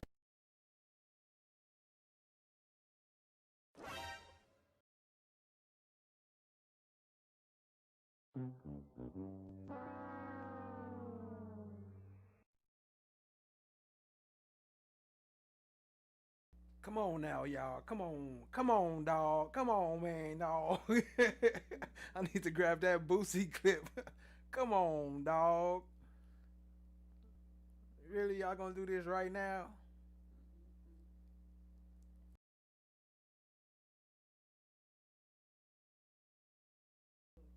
Come on, man, dog.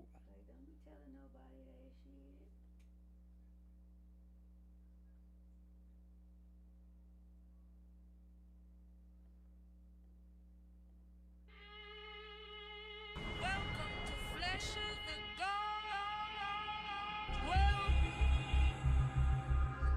Well, isn't this a nice surprise?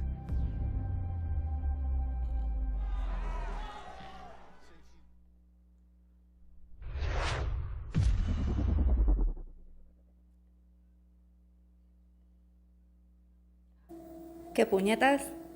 ¿Qué puñetas? ¿Qué puñetas?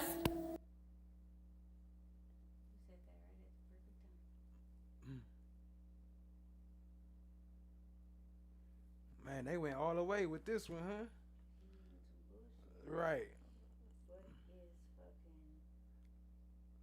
Let me check Fox, see if Fox got it.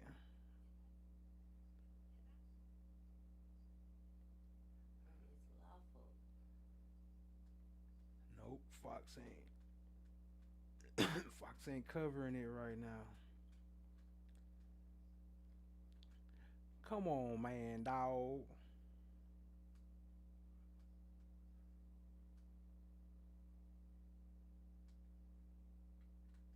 It's making me suspicious, Holmes. It's making me think a lot. Smart guy. Well, what up, family?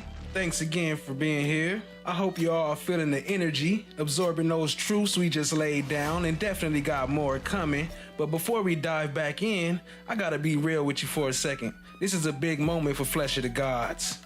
Your support right now is more crucial than ever. Seriously, every bit you give, it goes straight to us leveling up. We're talking about new programs, better tech, everything we need to make this show even more impactful. Why now? Because we're gearing up for something massive. That's right, family, the first ever AAI, Algorithmic Achievement Impact Awards. But to light this show on fire and make it a truly mind-blowing experience, you should not find him guilty of first-degree murder. In considering the evidence, you should also consider the possibility that although the evidence may not have convinced you that the defendant committed the main crime with which he is accused, there may be evidence that he committed other acts which would constitute a lesser included crime. Therefore, if you decide the main accusation has not been proved beyond a reasonable doubt, you will next need to decide if the defendant is guilty of any lesser included crime. The lesser crimes indicated in the definition of murder in the first degree are second-degree murder and manslaughter. To prove the crime of second-degree murder, the state must prove the following three elements beyond a reasonable doubt. 1, that Alexia Alexander is dead. 2, the death was caused by the criminal act of Ronnie Walker. And 3, there was an unlawful killing of Alexia Alexander by an act immediately dangerous to another and demonstrating a deprived mind without regard for human life. An act includes a series of actions or of related actions arising from and performed pursuant to a single design or purpose. An act is imminently dangerous to another and demonstrating a depraved mind if it is an act or series of acts that 1, a person of ordinary judgment would know is reasonably certain to kill or do serious bodily injury to another. 2, is done from ill will, hatred, spite, or an evil intent. And 3, is of such a nature that the act itself indicates an indifference to human life. In order to convict of second-degree murder, it is not necessary for the state to prove that the defendant had the intent to cause death. At issue in this case is whether Ronnie Walker did not act with a premeditated design to kill because he acted in the heat of passion based on adequate provocation. In order to find that the defendant did not act with a premeditated design to kill because he acted in the heat of passion based on an adequate provocation, there must be, was that a repeat of that? In order to find that the defendant did not act with a premeditated design to kill because he acted in the heat of passion based on adequate provocation, there must have been a sudden event that would have suspended the exercise of judgment in an ordinary and reasonable person. A reasonable person would have lost normal self-control and would have been driven by a blind, unreasonable fury. There was not a reasonable amount of time for a reasonable person to cool off. And a reasonable person would not have cooled off before committing the act that caused death.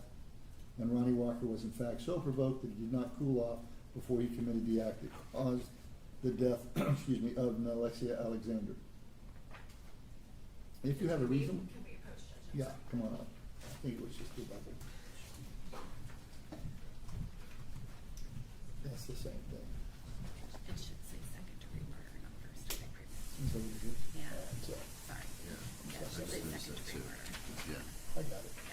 If you just want to read second degree murder. I'll start that over. Just want to make sure I get that right, I'm going to start that one over again. So what I neglected to say is, to prove the crime of second degree murder, the state must prove the following three elements. One, that Alexia Alexander is dead. Two, the death was caused by the criminal act of Ronnie Walker. Three, there was an unlawful killing of Alexia Alexander by an act mentally dangerous to another and demonstrating a deprived mind without regard to human life. An act includes a series of related actions arising from and performed by a single design or purpose. An act is imminently dangerous to another and demonstrates a depraved mind if it is an act or a series of acts that a person of ordinary judgment would know is reasonable and certain to kill or do serious bodily injury to another, and is done from ill will, hatred, spite, or an evil intent, and is done of such a nature that the act itself indicates an indifference to human life. In order to convict of second-degree murder, it is not necessary for the state to prove that the defendant had the intent to cause death. An issue in this case is whether Ronnie Walker did not act with a premeditated design to kill because he acted in the heat of passion based on adequate provocation. And in order to prove that a reasonable person would have lost normal self-control and would have been driven by a blind, unreasoning fury, and there was not a reasonable amount of time for a reasonable person to cool off, and a reasonable person would not have cooled off before committing the act that caused the death, and Ronnie Walker was in fact so provoked and did not cool off before he committed the act that it caused the death of Alexia Alexander. If you have a reasonable doubt to whether the defendant acted with a premeditated design to kill because he acted in the heat of passion and based on an adequate provocation, you should find him not guilty of second-degree murder. The defendant did not act. Let me see here.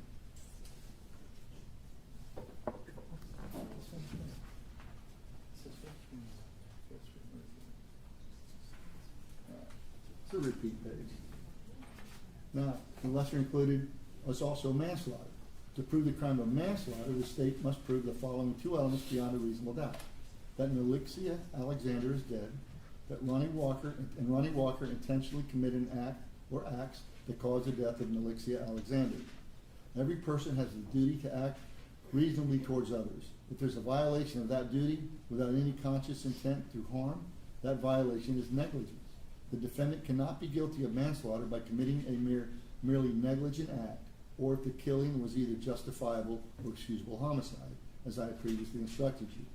In order to convict of manslaughter by act, it is not necessary for the state to prove that the defendant had an intent to cause death, only an intent to commit an act that was not merely negligent, justified, or excusable, and which caused death. Tampering with physical evidence. To prove the crime of tampering with physical evidence, the state must prove the following two elements beyond a reasonable doubt. Ronnie Walker knew that a criminal trial, proceeding, or investigation by a duly constituted prosecuting authority, law enforcement agency, grand jury, or legislative committee was pending or is about to be instituted. And two, Ronnie Walker destroyed, concealed, or removed any record, document, or other item with the purpose to impair its availability in such proceeding or investigation. If you find the defendant guilty of tampering with physical evidence, you must further determine whether the state has proven beyond a reasonable doubt that the tampering related to a criminal trial, proceeding, or investigation related to a capital felony. The court instructs you that murder in the first degree is a capital felony. If you find that Ronnie Walker committed first-degree murder, second-degree murder, or manslaughter, and you also find beyond a reasonable doubt that during the commission of the crime he personally carried, displayed, used, threatened to use, or attempted to use a firearm, a firearm is defined as follows. A firearm is a weapon which is designed to or may readily be converted to expel a projectile by the action of an explosive. A weapon is defined as any object readily capable of inflicting harm if used in the ordinary manner contemplated by its design and construction, or any other object that was used or threatened to be used or attempted to be used or intended to be used to inflict bodily harm. If you find that Ronnie Walker committed first-degree murder, second-degree murder, or manslaughter, but you are not convinced beyond a reasonable doubt that he personally carried, displayed, used, threatened to use, or attempted to use a firearm, then you should find him guilty only of first-degree murder, second-degree murder, or manslaughter. If you find that Ronnie Walker committed first-degree murder or second-degree murder, you will also be asked to determine whether the state has proven beyond a reasonable doubt that during the commission of the crime he actually possessed a firearm and or discharged the firearm and or the discharge of the firearm caused death. To actually possess a firearm means that the defendant carried a firearm on his person or had a firearm within immediate physical reach with ready access with the intent to use the firearm during the commission of the crime. The principal theory.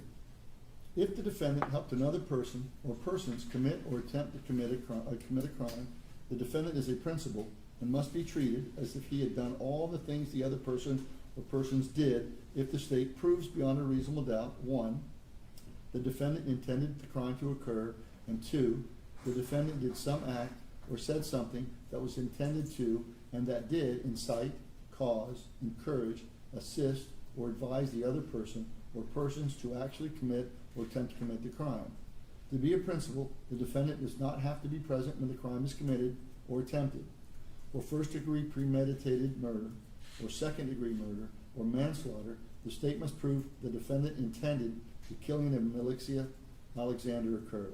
It is not necessary for a principal to know every detail of how the first-degree premeditated murder or second-degree murder or manslaughter will be committed, as long as the principal intended the first-degree premeditated murder or second-degree murder or manslaughter to occur, and did some act or said something that was intended to help and did help the first-degree premeditated murder or second-degree murder or manslaughter to occur.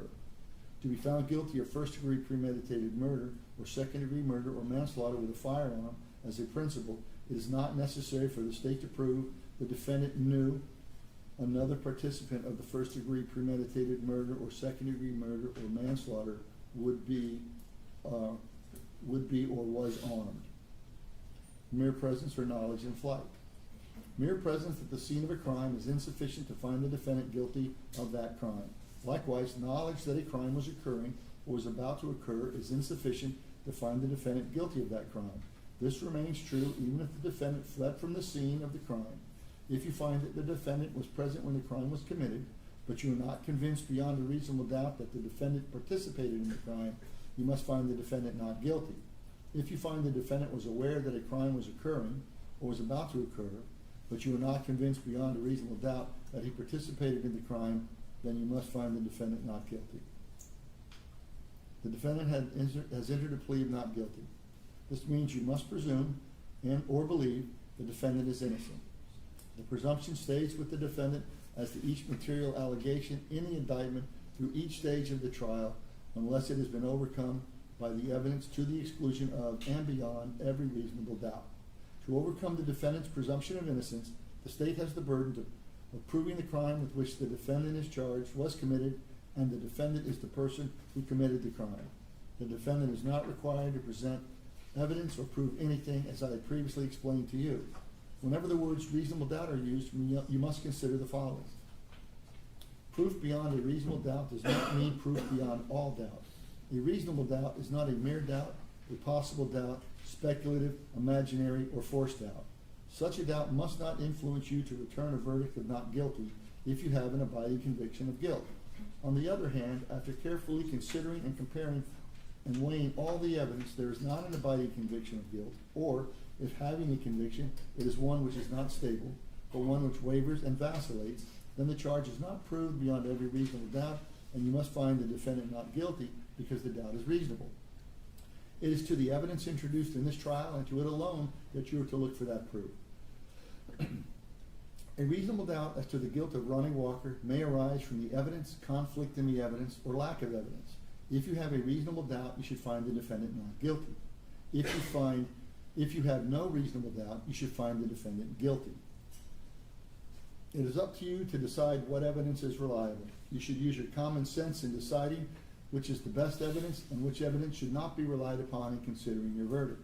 You may find some of the evidence not reliable or less reliable than other evidence. You should consider how the witnesses acted as well as what they said. Some of the things you should consider are: did the witness seem to have an opportunity to see and know the things about which the witness testified? Did the witness seem to have an accurate memory? Was the witness honest and straightforward in answering the attorney's questions? Did the witness have some interest in how the case should be decided? Does the witness's testimony agree with the other testimony and other evidence in the case? Has the witness been offered or received any money, preferred treatment, or other benefit in order to get the witness to testify? Has any pressure or threat been used against the witness that affected the truth of the witness's testimony? Did the witness at some other time make a statement that is inconsistent with the testimony that he or she gave in court?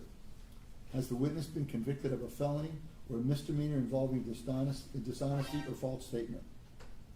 Whether the state has met its burden of proof does not depend upon the number of witnesses it has called or upon the number of exhibits it has offered, but instead upon the nature and quality of the evidence presented. The fact that a witness is employed in law enforcement does not mean that his or her testimony deserves more or less consideration than that of any other witnesses. Expert witnesses are like other witnesses with one exception. The law permits an expert witness to give his or her opinion. However, an expert opinion is only reliable when given on a subject about which you believe him or her to be an expert. Like other witnesses, you may believe or disbelieve all or any part of an expert's testimony. You must consider the testimony of some witnesses with more caution than others. For example, a witness who claimed to have helped the defendant commit a crime has been promised A witness who claims to have helped the defendant commit a crime has been promised immunity from prosecution, hopes to gain more favorable treatment in his own case, may have a reason to make a false statement in order to strike a good bargain with the state. This is particularly true when there is no other evidence tending to agree with what the witness said about the defendant. So when a witness of that kind may be entirely truthful when testifying, you should consider the testimony with more caution than the testimony of other witnesses. However, if the testimony of such a witness convinces you beyond a reasonable doubt of the defendant's guilt, or other evidence in the case does so, then you should find the defendant guilty. It is entirely proper for a lawyer to talk to a witness about what testimony the witness would give if called to the courtroom. The witness should not be discredited by talking to a lawyer about his or her testimony. You may rely upon your own conclusions about the credibility of any witness. A juror may believe or disbelieve all or any part of the evidence or the testimony of any witness. The Constitution requires the state to prove its accusations against the defendant. It is not necessary for the defendant to disprove anything, nor is the defendant required to prove his innocence. It is up to the state to prove the defendant's guilt by evidence. The defendant exercised a fundamental right by choosing not to be a witness in this case. You must not view this as an admission of guilt or be influenced in any way by his decision. No juror should ever be concerned that the defendant did or did not take the witness stand to give testimony in the case. A statement claimed to have been made by the defendant outside of the court has been placed before you.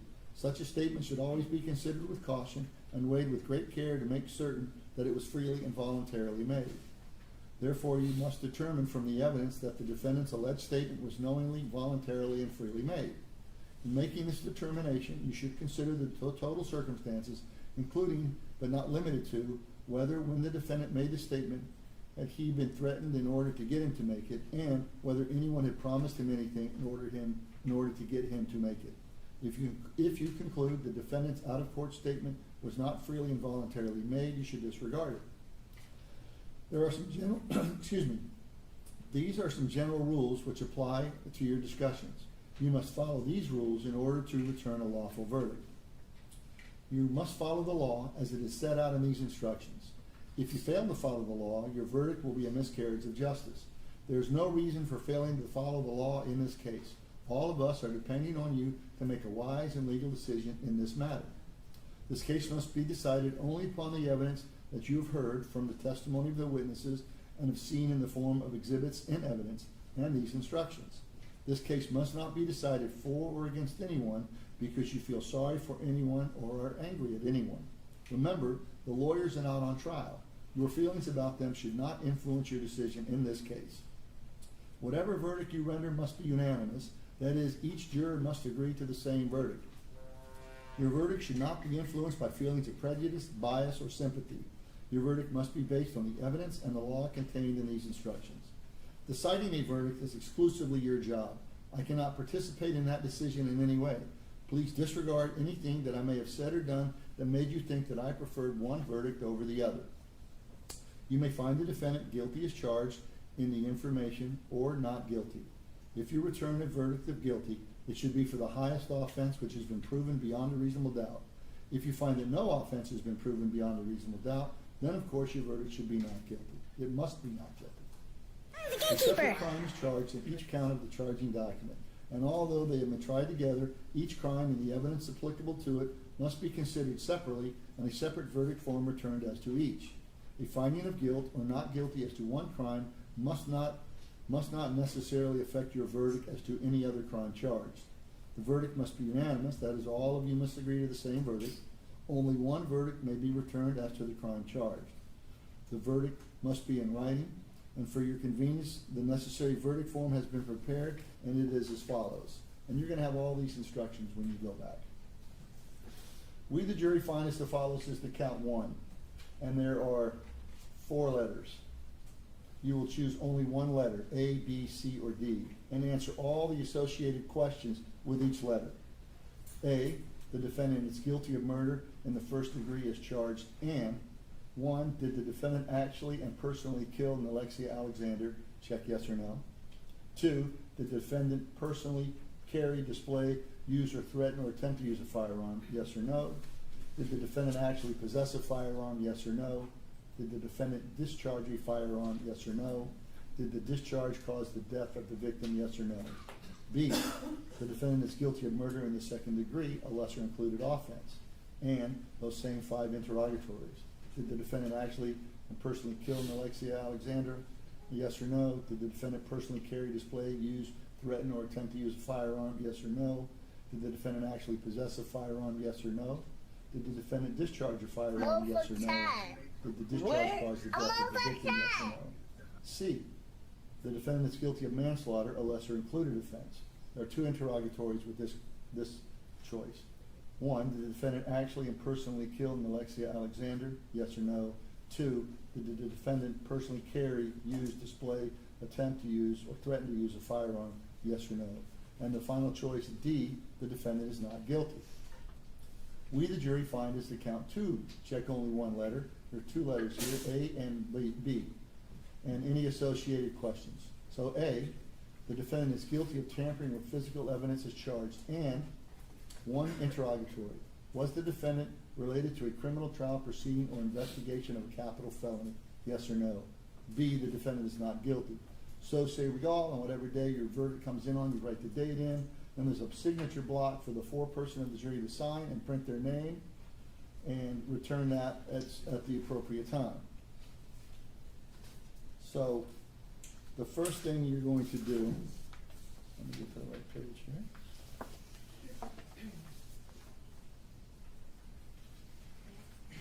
Well, in just a few minutes, you're going to be taken back to the jury room by one of the court deputies. And the first thing you should do is choose the foreperson, which I previously mentioned, who will preside over your deliberations. The foreperson should see to it that your discussions are carried on in an organized way and that everyone has a fair chance to be heard. It's the foreperson's job to sign and date the verdict form when all of you have agreed on a verdict and to bring that verdict form back to the courtroom when you return. During your deliberations, jurors must communicate about this case only with one another and only when all jurors are present in the jury room. If a juror uses the restroom, the deliberation should stop until that juror returns. You're not to communicate with any person outside the jury about this case, and until you've reached a verdict, you must not talk about this case in person or through the telephone, writing, use of electronic communication such as email or any other means. Do not contact anyone to assist you during deliberations. These communication rules apply until I discharge you at the end of the case. If you become aware of any violation of these instructions or any other instruction that I've given in this case, you must tell me by giving a note to one of the court deputies. Many of you have cell phones, tablets, laptops, or other electronic devices here in the courtroom, and the rules do not allow you to bring those phones or devices, those electronic devices, into the jury room. So kindly leave those devices on your seats where they will be guarded by the court deputies while you deliberate. If you need to communicate with me, send a note through one of the deputies. If you voted, do not disclose the actual vote in that note. If you have a question, I'll talk to the attorneys first before I answer, so it might take some time. You may continue your deliberations while you wait for my answer. I will answer any questions, if I can, in writing or orally here in open court. During the trial, items were received into evidence as exhibits. You may examine whatever evidence and exhibits you think will help you in your deliberations. These exhibits will be sent into the jury room with you when you begin to deliberate. In closing, let me remind you that it is important that you follow the law spelled out in these instructions in deciding your verdict. There are no other laws that apply to this case, and even if you do not like the laws, they must still be applied. You must use them. For more than 2 centuries, we have lived by the Constitution and the law. No juror has a right to violate the rules we all share. So, jurors number 13, 14, and 15, if you will remain seated, I'm going to send jurors 1 through 12 back into the jury room. Sure. We all know that's a lie. We done seen some of these cases getting overturned and all types of stuff from bad juries and all types of shit. But what he's stating is right, but we know that ain't really how it worked in our history. Sound good, right? Well, while they getting their things together, I appreciate y'all tapping in. Hold on, let me see. We can go back. Oh, here they go. Or not. They playing hopscotch again.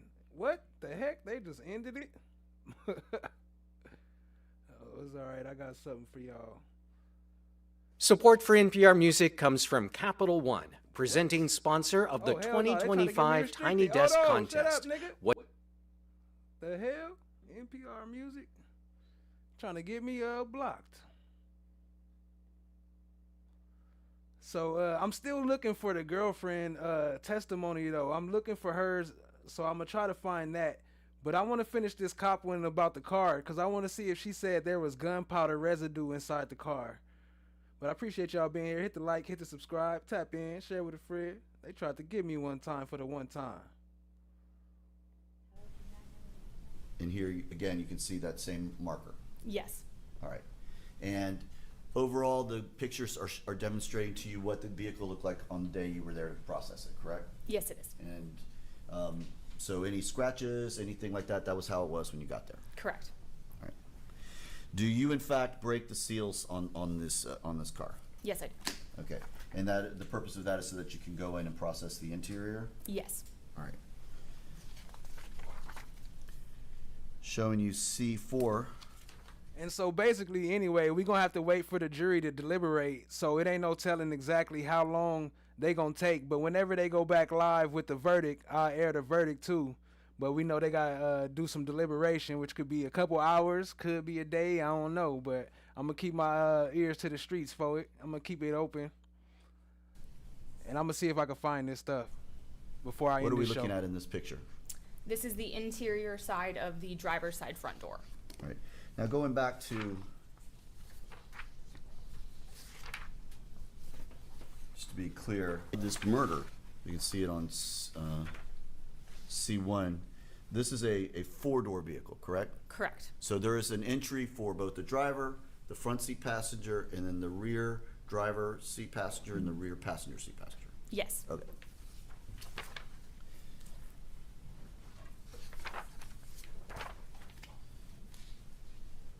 So now C5 is again that door open, but this gives you a better view of the interior of the vehicle, correct? Correct. All right.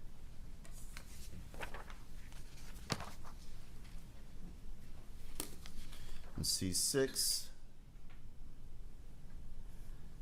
that would be the interior of the vehicle, correct? Correct. And that's how it was when you photographed it. You didn't move anything, you didn't place anything. For instance, that cup that's over there on the passenger side, that cup was there when you opened it. Yes, it was. All right.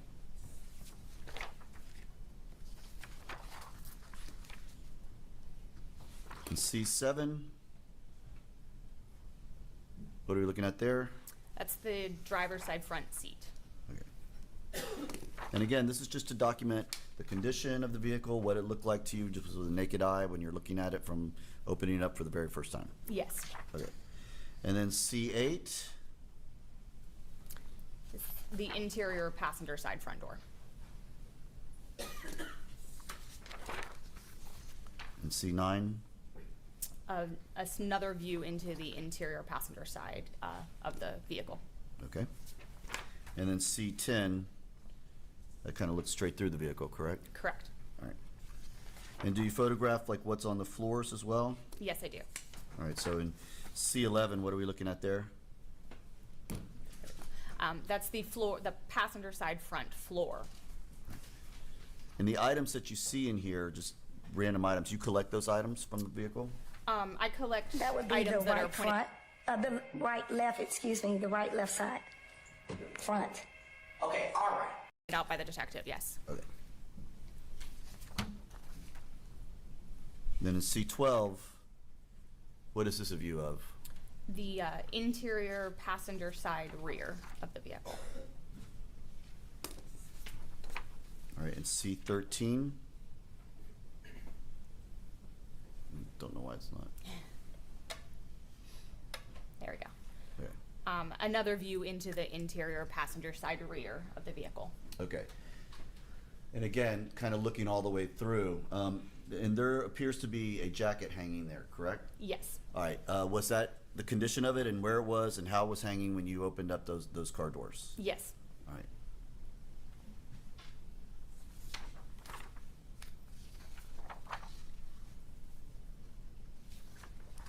And C14?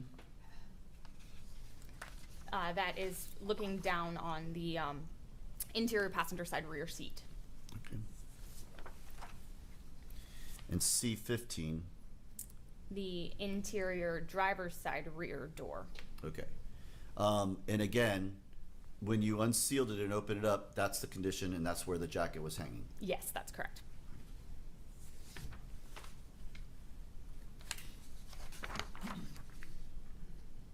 And C16?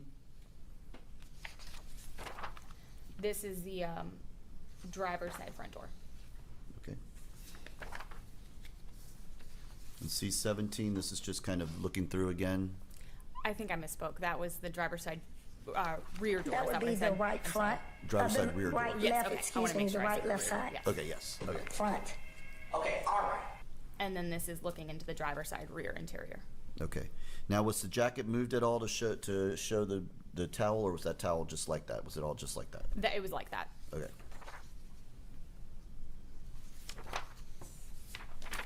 And C18, is this just more of a close-up of the towel that was there? Yes, it is. So, all right.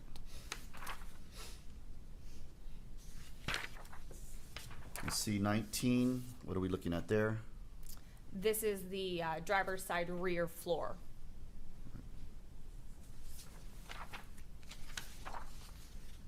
Bruh.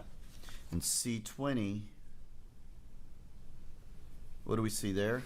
That's that towel, and at this point I have moved the jacket slightly. Okay, I was about to ask. So the jacket's, now you've moved it aside so that you can take the picture looking more at the seat. Correct. Okay.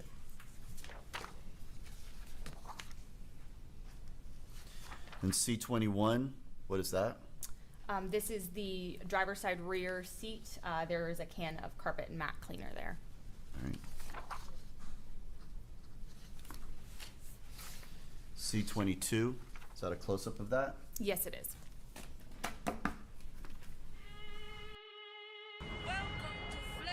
Hey, y'all make sure y'all hit that like button up in here, man. Them likes, I know it ain't that many of us, Well, but come on now, hit the isn't like button. this Let's get them a likes nice up. Appreciate the support, family. Much love, much love.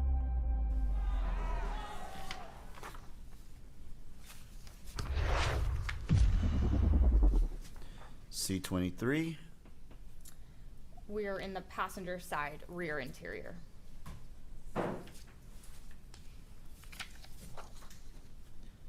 and C24. There was a can of the carpet stain and spot lifter. This is a different can. This is a different can. So there were 2 cans of carpet stain and spot removers. Yes, there were.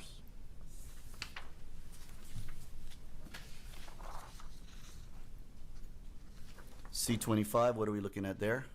The interior trunk of the vehicle.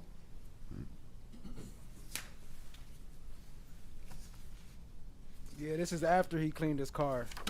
He cleaned it before they got it. C26, what are we documenting here? I have collected some items from the vehicle, and so now this is the driver's side rear interior after I've collected some of those items. Okay, and this yellow sticker down there, what is that? There was some red substance right there where that sticker was. Okay, so you could observe it with your naked eye. You could see some red substance there. Yes, I could. All right, and that's to indicate where you saw it. Yes. All right.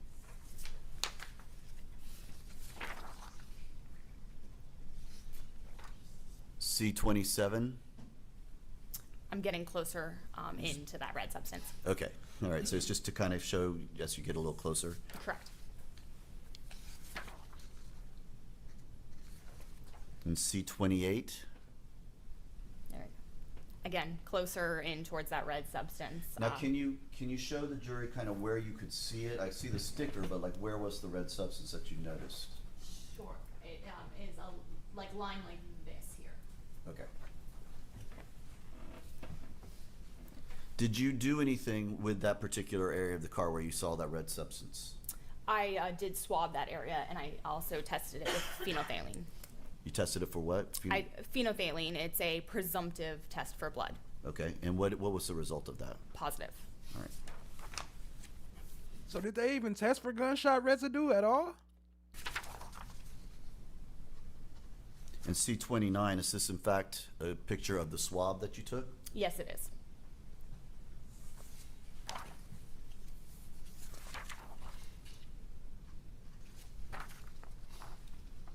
C30, what do we see here? I noticed that there was a little bit more red substance there, and I marked it as well. Okay, so after you had noticed that one and swabbed that one, you looked a little closer and you saw one right or a spot next to it. Correct. Okay, and did you do the same thing with that? I did not test that spot. I just collected it. Just collected it. Okay. Now, you mentioned the phenolphthalein test that it came back positive for blood. Do you also do anything else to the car as far as processing to determine or see if there's any blood or any evidence anywhere? Yes, we use a chemical called Blue Star, which is a blood reagent that's used to help visualize not easily seen or traces of blood. Okay. Now, going back to that swabbing, so what do you do when you make a swab, and we show the jury the picture of the swab with the red substance on it, what do you do with that swab after you swab it? So that particular swab was just used for the test.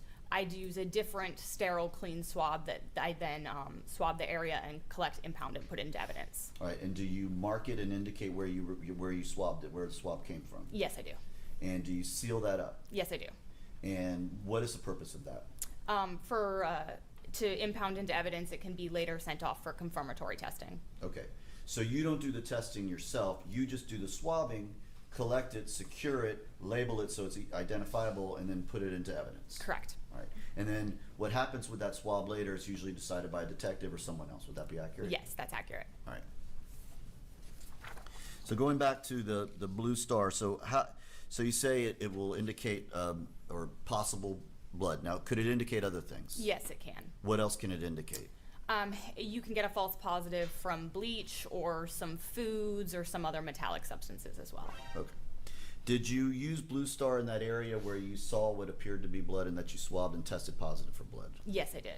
All right, and did you get a reaction from the Blue Star? Yes, I did. All right, I'm going to show you what's marked as State's Exhibit C31. Is that, if you can show the jury where you see the Blue Star reacting? Sure. The blue area that you see, that is light emitted from the reaction, that would be the Blue Star reacting. Okay. Now this Blue Star, is it also sprayed elsewhere? Yeah, it's on the seat and all in that vehicle as well. But the only place that you noticed any of the blood or the Blue Star that it lit up or showed up was right there? Correct. In this photo, just right there. In that photo, yes. In C32, what are we looking at there? I can see right here is where it was for the other stuff. What is the rest of that? This is the interior driver's side rear door, that the part of the door that closes, and you can see the luminescence, which is that positive reaction from the Blue Star. Okay, and that's along the interior of the door? Yes, along there. Right. Now that jacket that we saw in some of those earlier pictures, did you take that jacket into evidence? Yes, I did. All right. I'm showing you what's marked as States C33. This is in fact the jacket? Yes, it is. And then C34. Was there gunpowder residue on the jacket? Did they test that? That's the jacket with the hanger? Yes, it is.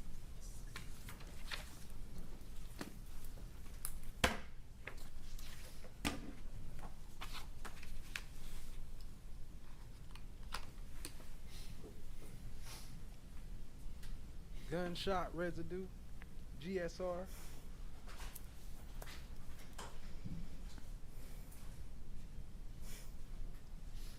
Did they even test it though?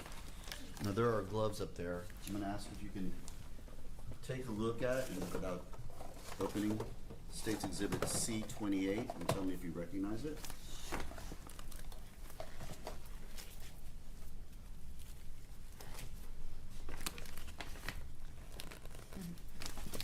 Yes, this is the packaging that I had for the jacket, which is in here. Okay, can you look inside? Yeah.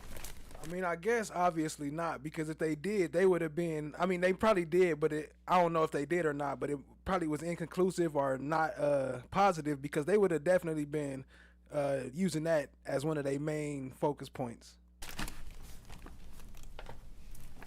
Does it appear to be the jacket? Yes, it does. And is it in the same or substantially the same condition as when you took it into evidence? Yes, it is. Judge, at this time, move to have State's Exhibit number 28 admitted into evidence. No objection. States 28 will be admitted into evidence without objection. And publish, Your Honor. Granted.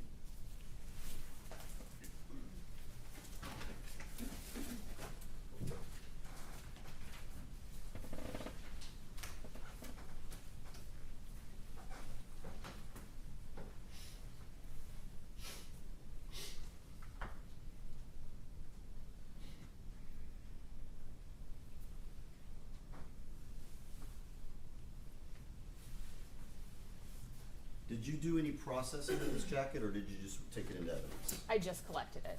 Okay, so any potential processing of it was done by somebody else, but not you? Correct.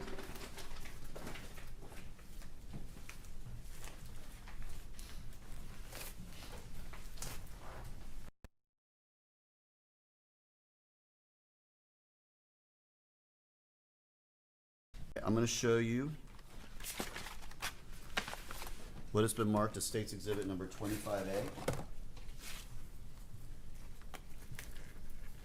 don't have to take the swap through that, just take it out. Okay. Just a little white tube. Just have it. Okay. That's okay. Do you recognize that? Yes. Is that in fact your packaging? Yes, it is. And what is 25A? Can you tell where it was swabbed from? Yes. This is a swab from the driver's side rear door, the bottom near the door jamb. Okay. Was this the area that was that lit up for, or that tested positive for blood? Yes. Okay. So that's 25A. Yes. Judge, move to have State's Exhibit 25A admitted into evidence. No objection. Without objection.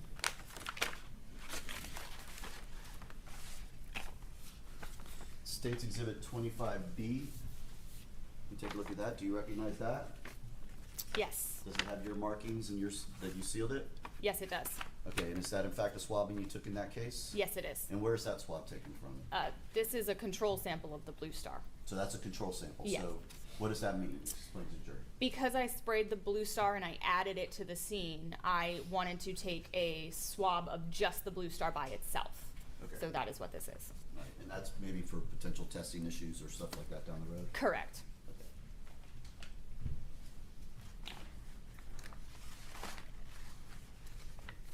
And 25C, again, I'm showing you. Do you recognize that envelope? Yes, I do. And does it have your markings? Yes, it does. And what is that envelope? This is a swab that was taken of the driver's side rear roof on the interior. All right. Thank you.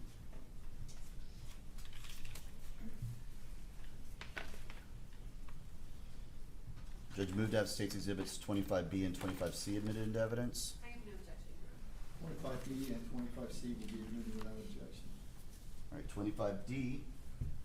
You take a look at that. Again, do you recognize that envelope? Yes, I do. Does it contain the markings of that you put on the envelope? Yes, it does. And does it identify where that swab came from? Yes, it does. And where was that swab taken from? This is the red substance marked E on the interior driver's side rear door frame, which tested with the phenolphthalein. Okay. So is that same area again that that showed up? Yes. In the Blue Star. Move to have State's Exhibit 25D admitted into evidence. No objection. Will be admitted as 25B without objection.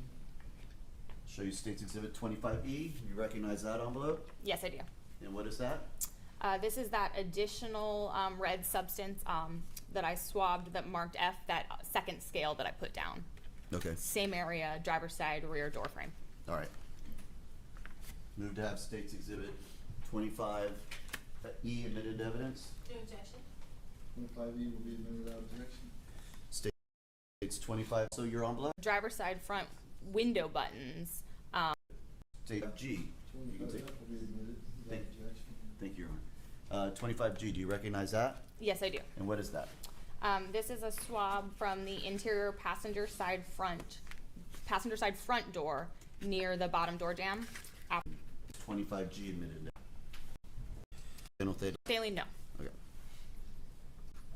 In the car. Yes, I did. And what attempt to lift any prints from this car or any items in the car? Yes, I did. And what items did you attempt to lift prints from? Quite a few, but specifically that can of carpet cleaner. Okay, the turtle wax? Yes. And were you able to obtain a lift, you believe, from there? I photographed a print on there, yes. Or you photographed. So I did. let's explain to the jury like how you do lifts and how they work. Because I know there's different ways of doing it, so explain. Right. Depending on the surface, you might use a black powder to apply and then a lifting tape, and that would be like a physical lift that you would turn in. Some surfaces are better to use super glue fuming, which the super glue adheres to the print, and then I would use a dye stain, which makes that print more visible to the camera, and I'd photograph it, which is what I did in the case with the carpet stain. Okay, and you took a photograph of it? Yes, I did. All right. And what do you do with these lifts, either the cards that you lift or the photographs? I turn them into our latent examination section. Okay. So you don't do the examination of the prints yourself. You're not a print examiner. No, I do not. Right.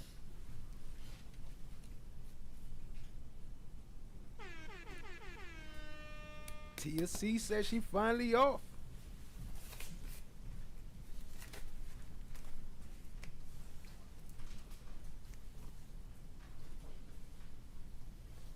It's free.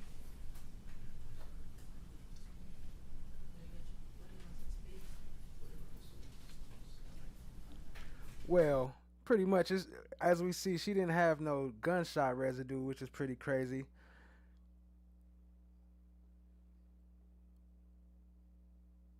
Thank you very much.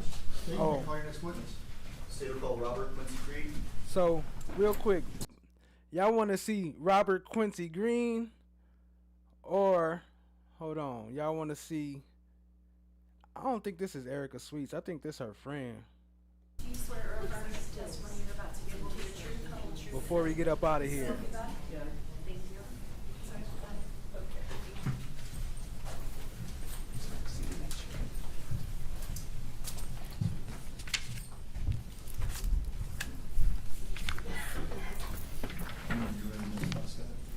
Yes. Well, I don't think Thank hers you. that long. We'll play a little bit of hers, then we'll play a little bit of Robert Creed, then we'll roll out. Appreciate y'all. Hit that like button. Good morning, ma'am. Good morning. Can you please state your full name for the record? Pauline Sterling. Okay. Ma'am, where do you live? Well, what part of town do you live? In Ocala. Okay. Well, back in May of 2022, where did you live? In Ocala. Okay. Where did you work? In Tampa. Can you get closer to the microphone, please? In Tampa. Okay.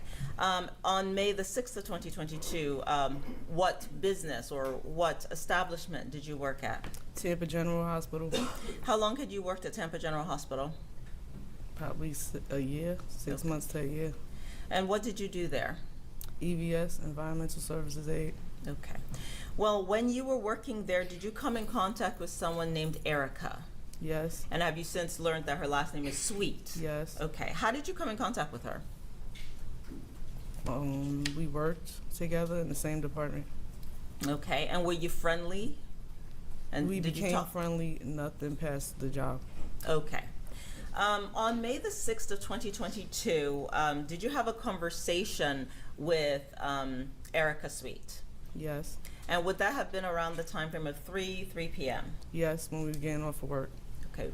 And based on that conversation, did anything transpire?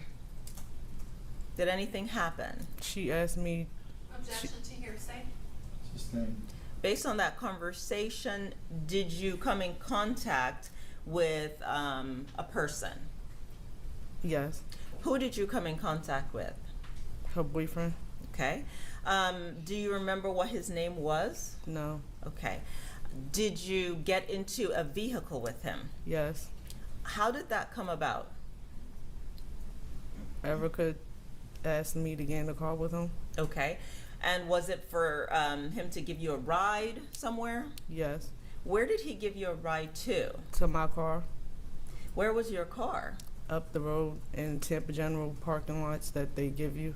So is there like a shuttle or something Yes. that's supposed to take you from where you are to your car? Yes. And is that what happened?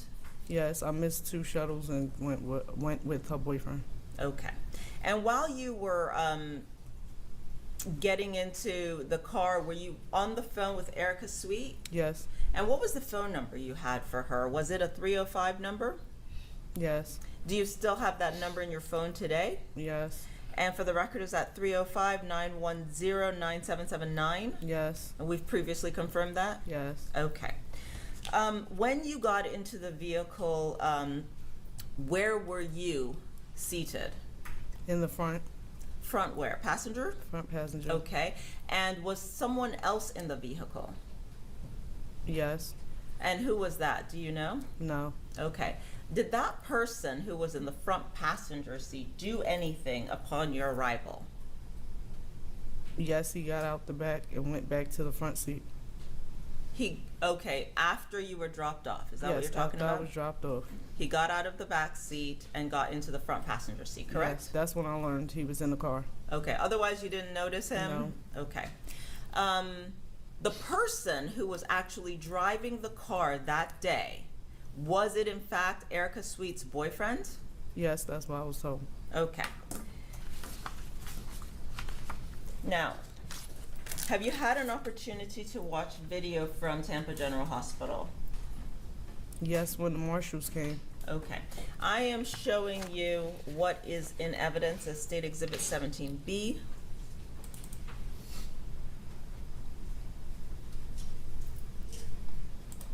Let's see if I shut this down first. Okay, let's try again.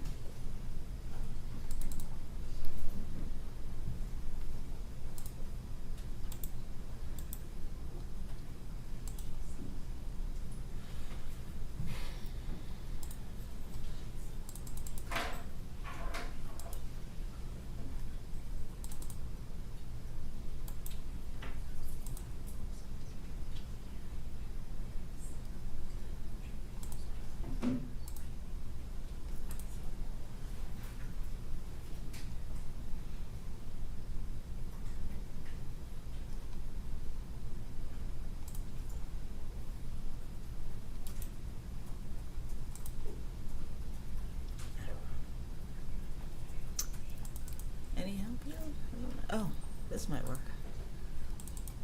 Let's see.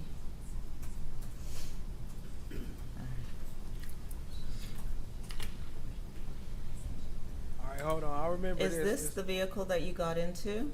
Yes, ma'am. Okay. They're gonna be waiting for a long time, so we're gonna skip it as soon as she get out.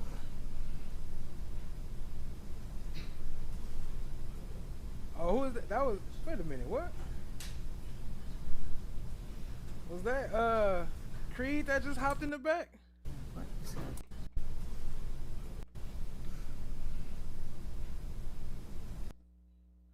Is that Creed right there?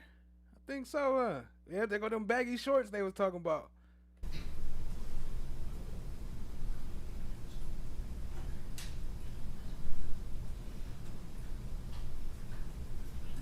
What is happening? This individual, is that the individual that you saw get out of the back seat and get into the front seat after you got out of the car? Yes, ma'am. Okay.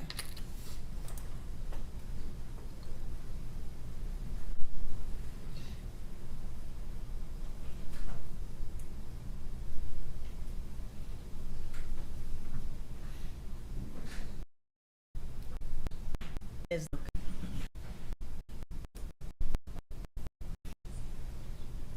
I'm gonna skip forward because they be waiting there for a heck of long.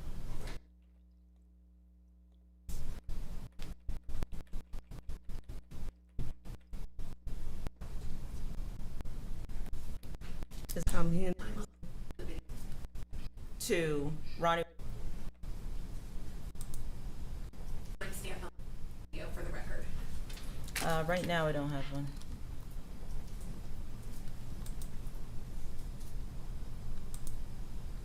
Okay.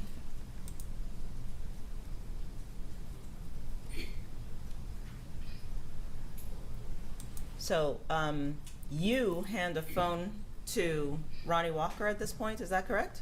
Yes. Okay.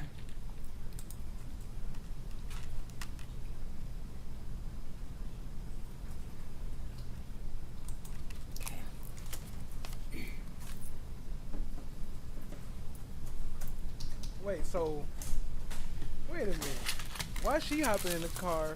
Well, I guess he was supposed to give her a ride somewhere, right? That's what they were saying, that he was going to give her a ride to her what car. has been pre-marked as State Exhibit 17. It's sort of a composite exhibit. Are you the person depicted in these stills? Yes, ma'am. Okay. Prior to this day, had you met the individual that was the driver? No, ma'am. Okay.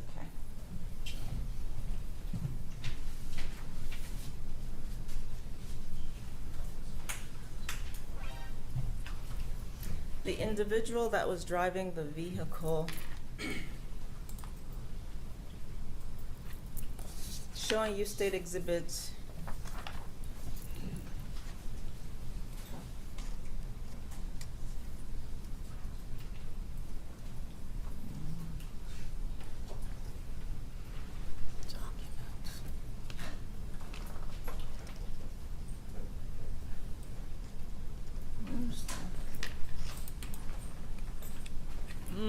shouldn't it be the document? For the owner?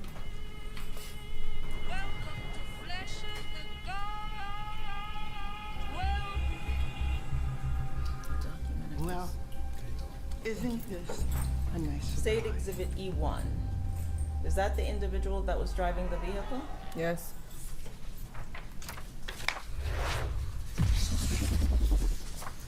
State Exhibit E4, is that the individual? Yes.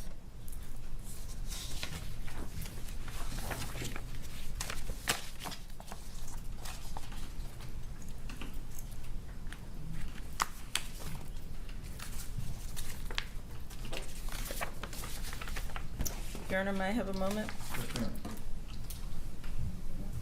I have no further questions. Your Honor.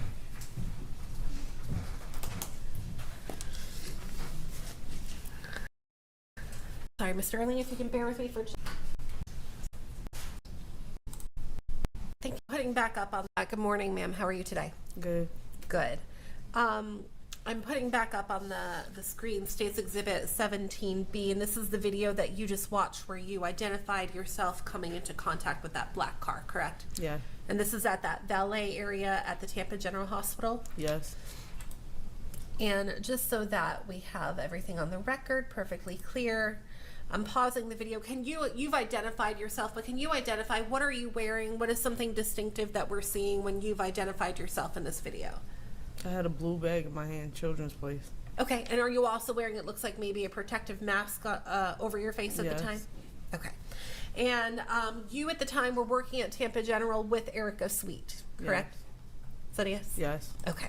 And on this particular day, May the 6th of 2022, Miss Sweet left work early that day. Is that correct? Yes. And is that why you, in fact, ended up going out to the car where Mr. Walker was? Yes. All right. And just so that we're clear, no one forced you to get into that car, right? She offered me a ride. No one forced me. Okay, No one so forced me. they've offered you a Yes. ride because you missed your shuttle. Yes. Okay. She offered me a ride. Erica Sweet did? Yes. Okay.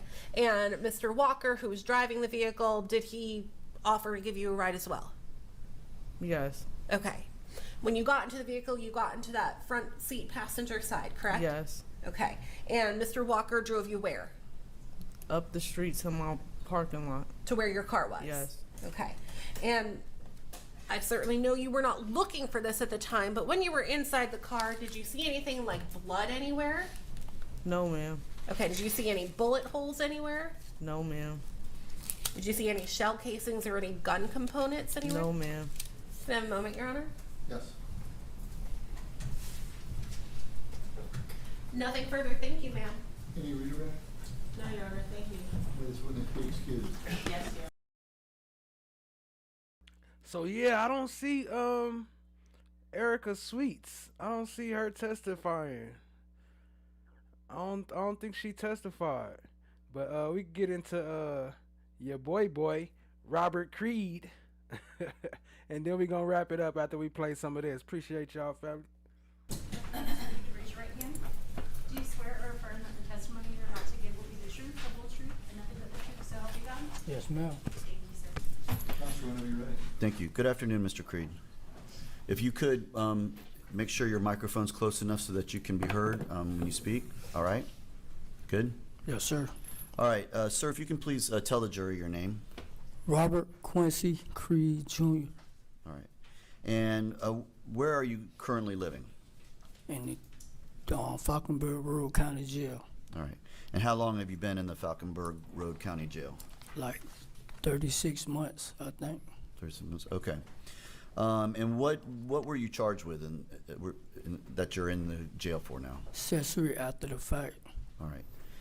And did you in fact plead guilty to that charge? Yes, sir. All right. And is that charge related to this charge, to this case that we're talking about here today? Yes, sir. All right. Have you been sentenced on that yet? No, sir. All right. Mr. Creed, what was your, how far did you go in school? Like the 8th grade, sir. All right. Can you read and write? Not that good. Not that good? All right. Now, do you know the defendant in this case, Ronnie Walker? Yes, sir. How do you know him? From childhood. So you all kind of grew up together? Yes, sir. Did you all grow up in the same neighborhood? Yes, sir. What neighborhood was that? Belma Height Estate. Belma Height. Okay. And would you say you were friends growing up? Yes, sir. How often did you see each other? Like every day. Every day? And did that continue as you grew older? Yes, sir. All right. And back in May of 2022, were you all still friends at that time? Yes, sir. All right. Bruh. Now, talking about May of 2022, I want to go back to that day, or the day this occurred, back on May the 5th, or May the 6th of 2022. Do you remember that day? Yes, sir. Do you remember this incident that we're about to talk about? Yes, sir. All right. Where were you living back then at that time? I was like back and forth St. Pete with the girl I was staying with. Okay, so you had a girlfriend back then? Yes, sir. And she lived in St. Pete? Yes, sir. And you would stay there sometimes? Yes, sir. And where would you stay when you were staying in Tampa? At my brother's house. And where did your brother live? He lived in Jackson Heights apartment. And you all wrong. What happened when you saw him? When I woke up and seen him, I was all blue because he was standing over me. Okay. And what did he say? He told me, like, let's ride. Okay. Like, he got some girl he wanted to put me down with. So I was feeling sick. So I'm sorry, say the last part? I was kind of feeling sick, but I still jumped in the car with him and his girl and her friend. Okay. So let's go to that. So you're at your brother's apartment, and then Ronnie Walker, you wake up, he's there, and he says, come with me. And he's trying to hook you up with a girlfriend. Yeah. Okay. And so you go get in the car, and who else in the car? His girl. So now that's crazy too, because that connects back to like we were saying earlier. Did he think he was about to be having sex? And then that's when they were saying, are you fucking? Because they didn't say, are you fucking someone? They said, are you fucking? That's what I heard at least, but I don't know. Bro. A girl? His girl? His girl. Erica? What's her name, Yeah. Erica? Had you met her before? Yes, sir. All right. And who else was in the car? Was there anyone else? I think her name is Jerica, I think. Jerica? Yeah. Okay. And who was driving the car? Ronnie. Was it that black car? Yes, sir. All right. And where did you guys go? We rode around for a little bit. Okay. And then we went back to his girlfriend's house. So you went to the house of Erica Sweet's house? Yes. All right. And what happened when you got back to Erica Sweet's house? Just chilled out for a little bit, then I fell asleep on the couch. And you fell asleep on the couch at Erica Sweet's house? Yes, sir. All right. What happened with the other girl? Do you know? Not really. All right. And after you fell asleep on the couch, did there come a time when you got woken up? Yes, sir. What happened? Ronnie had woke me up, told me to ride with him somewhere. Just told me to ride with him. All right. Did you know where you were going to go? No, sir. So, but you weren't feeling well? No, I wasn't feeling well. But you still went along with him? Yes, sir. Why is that? Because he had told me his girl to let me stay, like, pay her like $300, $400 to live there, because I ain't really want to live at my brother's house, because it's distant. Okay. So, I guess. Kind of felt obligated, I guess? All right. Did you, when he woke you up and asked you to go for a ride with him, was Erica anywhere there? I guess I ain't see her, but I guess she had to be like in a room or something. Okay, but you didn't see her. She wasn't awake, or at least around where you were. No. Okay, so it's just you and Ronnie Walker. Yeah. All right. What happened next? He got in his car and he had rode around a little bit. And what were you all doing as you were riding around? Was he doing anything, saying anything? No. All right. And what happened next? He rode up on a group of people and asked him where she went at. So he rode up on a group of people and asked him where she went. Who is Jerica and where is she at? Did you know who he was referring to? No, sir. All right. And what happened then? Then he rode around. All right. He rode around like a couple more corners. Then he went in his parking lot. Okay. Then he picked up this girl. All right. So, rode around and they just slid on by that. Did he even ask her what happened to Jerica? For a couple more corners, and then you said he rode into a parking lot and picked up a girl. Did you know this girl? No, sir. Where were you sitting in the car? I was in the passenger side. In the front? Yes, sir. And Ronnie was driving? Yes, sir. Did you have a driver's license at that time? No, sir. All right. And so you pull up, and this girl gets in the car. You did not know who she was? No, sir. All right. And how does he get her in the car? What happens? What does he do? He just rolled down the window and said, "Hey." That's it? Hey? Yes, sir. And then what happened? She turned around and looked and just walked and jumped in the back seat of the driver's side. Did it appear like she knew him or something? Yes, sir. All right. And when she goes and she gets in the, what part of the car does she get in? She get in the driver's back seat. The driver's back seat. Okay. Back seat. And what happened then? Then he rode to a store. Okay, so he left that apartment or that parking lot and he rode to a store. She was in the back seat? Yes, sir. Were they saying anything to each other? Not really, not that I can remember. Okay. What happens when they get to the store? He get out, he go in the store and buy them something to drink. Okay. He didn't buy you anything to drink? No, sir. And so he goes in the store. Did he go by himself? Yeah. And you stayed in the car with the girl? Yes, sir. All right, what happened then? I was trying to call my cousin, but my phone went dead. Your phone was dead? Yeah, if my phone had went dead. Okay. So what happened then? I had asked her could she call my cousin for me on her phone. All right. So I had gave her the number, she called, but my cousin didn't answer, pick up. Okay. So then I asked her to text, could she text him, tell him this me. So she texted him, then she called back again, he still didn't pick up. So that was it. Okay. So I'm assuming Ronnie Walker comes back into the car? Yes, sir. And gets back in the driver's seat? Yes, sir. What happens then? He give her something to drink, whatever he bought, and then he pulled off. And then pulled off. And where did you go from there, do you know? He went to some dark street. All right. Are you familiar with that area? I think it's Temple Height. Okay. Had you been on that street that he pulled into? No. All right. And you said you called it dark. There wasn't a lot of light out there? No, sir. All right. So after he pulls into that street, what happens? He had asked her a question. What did he ask her? Was she having sex? Was she having sex? Is that what he said? Yes, sir. What happened at that point? She told him no. Okay, my bad about the vulgar language. I thought that's what they said. He said, was you having sex? So he didn't say, was you having sex with someone or someone else? He said, was you having sex? And then what happened? He got mad and went to screaming and yelling, talking about, get out of his car, get out my car, get out my car.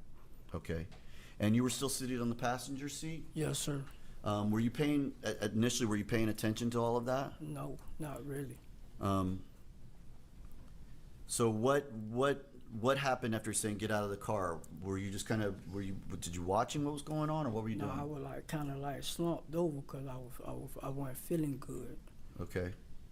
You were slumped over because you weren't feeling good, so you weren't really looking? Not slumped, just leaning to the side. Okay. And what happened? I heard a gunshot. Okay. And what happened when you heard that gunshot? I jumped. When I jumped, I looked. I seen her I looked in the bike seat. I seen her holding like her chest, like. And she's like this, kind of with both hands, where the record reflects he's putting both hands over his chest. Yes, sir. Okay. And then what happened? He kept telling her to get out my car, so she got out the driver's side, the bike seat driver's side. She got out on her own? Yes, sir. Did you see the gun in Ronnie's hand sir. at that point? Yes, sir. What type of gun was it? It was like a chrome 9mm or something. So it's chrome or silver or something bright, kind of bright? Yes, sir. After she gets out of the car, what happens? He get out. He got out too? Yes, sir. Did you ever get out? No, sir. After he get out, what happens? I heard 2 more gunshots. Just 2? Yes, sir. And did you see her get shot? No, I didn't physically see it, but I know he did it. Because you could hear the gunshots? Yes, sir. Had she left her door open? Probably so. Okay. And so you hear those 2 gunshots. You don't see the shooting. No. But you hear them. Yes, sir. And then what happens? He jumped back in the car and pulled off. Okay. When he jumped back in the car, did he say anything to you? He telling me, don't say nothing, don't tell nobody, or he'll gonna kill me too. And he told you that? Yes, sir. So he was threatening you at that point? Yes, sir. Were you scared? Yes, sir. All right. And what happened at that point? He went back to he went to a gas station. So y'all drove around and went to a gas station? Yes, sir. Do you remember what the gas station was or anything? I don't remember. All right.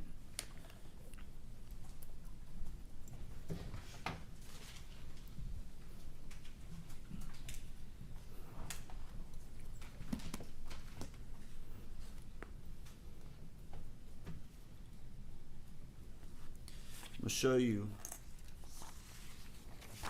what's marked as states E1. Do you see that person? Yes, sir. Who is that? That's Ronnie. Was that what he was wearing that night? Yes, sir. That jacket? Yes, sir.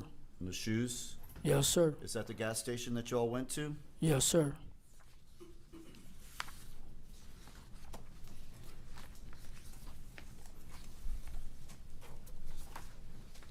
In E4, is that him? Yes, sir. Is that same night? Yes, sir. Was this soon after you all, or soon after he had shot Alexei Alexander? Yes, sir. And is that you? Yes, sir. Same gas station? Yes, sir. Same night? Yes, sir. Did and you got out of the passenger side? Yes, sir.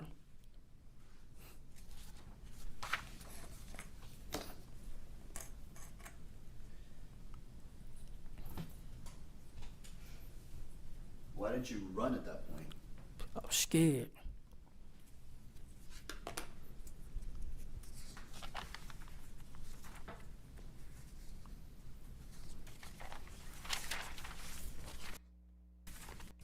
Walked to the window pacing, looking out the window, Well, is he saying anything? saying don't tell nobody what he did. Okay. And you were just sitting there, and this was in Erica Sweet's house? Yes, sir. All right. Did you see Erica at that point? No, sir.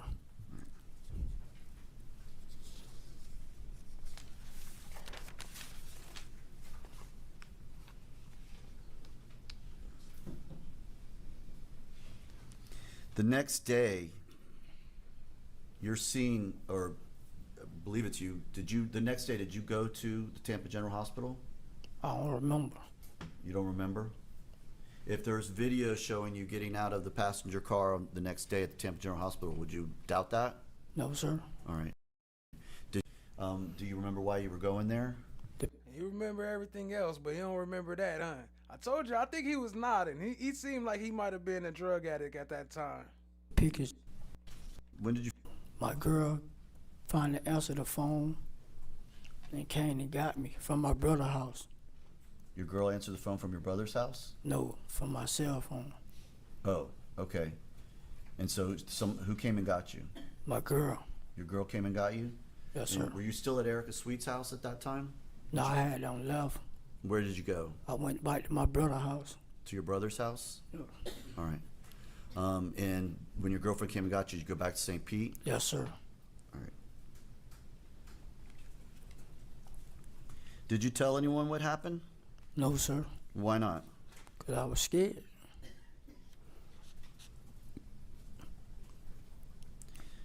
Did there come a time when you talked to police? Yes, sir. When was that? When If you remember. I had got a phone call from my cousin, and he said the police were looking for me. All right. Were you still in St. Petersburg when that happened? No, I was at my brother's house in Jackson Heights Apartments. Okay, you were at Jackson Heights apartment. Okay. And so you get notifications the police are looking for you. What do? I called my nephew, and he came to pick me up and took me on to the police precinct. Okay. And did you go there and meet with detectives? Yes, sir. Did you tell them the very first time that you met with them that you know what happened? Knew what happened? No, sir. All right. But you went down there voluntarily? Yes, sir.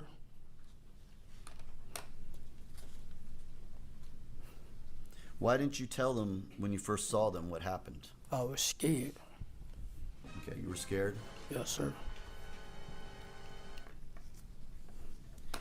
Did you talk to them again at a later time? Yes, sir. And on that second time that you talked to them, did you in fact at that time let them know that you did know about the case and that you did know Ronnie Walker had killed her? Yes, sir.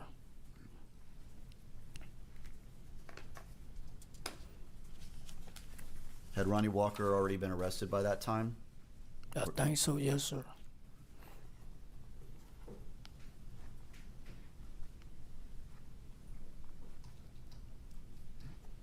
After this happened, did you talk to Ronnie Walker anytime about this case, about what happened? When I was in jail, he used to write me little notes. Okay. What did the notes say? Said the police violated my rights, and don't tell what he did that night. He facing the death penalty. And he would send you these notes in jail? Yes, sir. All right. Other than that, you have not communicated with him one-on-one, have you? No, sir. All right. Has he made any threats to you since then, other than those notes? No, sir. Besides, like, the last time I seen him in court, he would threaten me. What did he say to you? Well, he would, like, go home and die. Go home and die? Yes, sir.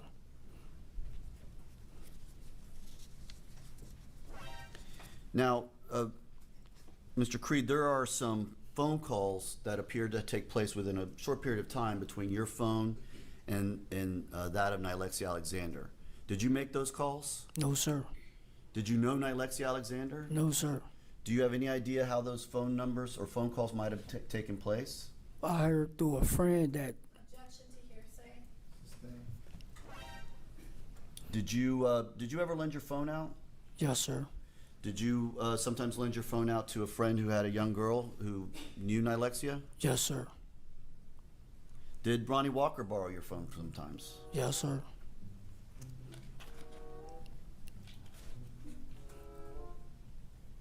Did you often just kind of let anyone use your phone, whoever needed to use your phone? Yes, sir.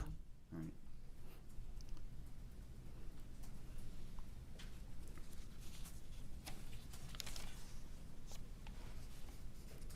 Where are your And when you got in the car that night, did you know what Ronnie Walker was planning to do? No, sir. Did you know that street that he turned down? No, sir. Did you know he had a gun with him? No, sir. Mr. Creed, did you kill Nilexia Alexander? No, sir. Did Ronnie Walker kill Nilexia Alexander? Yes, sir. Judgment, if I may have a moment.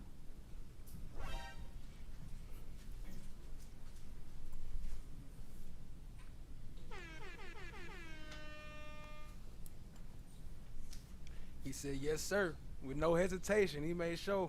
He didn't even wait for him to finish answering the question. He said, yeah, that boy Ronnie Walker did it. No doubt about it.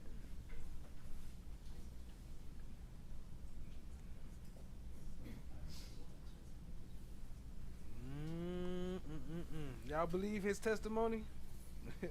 Does he sound like trustable and truthful? Lady Justice is blind. Everybody can get it. Do you know an individual by the name of Day Day?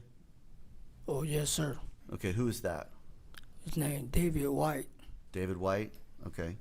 Do you know a Stanley Wilson? No, sir. Have you ever been convicted of a felony? Yes, sir. How many times? 21 times. Did you drive at all that night? No, sir. Have you ever driven Ronnie Walker's car? No, sir. You were afraid of him. Why are you telling the truth now? If you lied back then, why are you telling the truth now? Because I didn't do anything.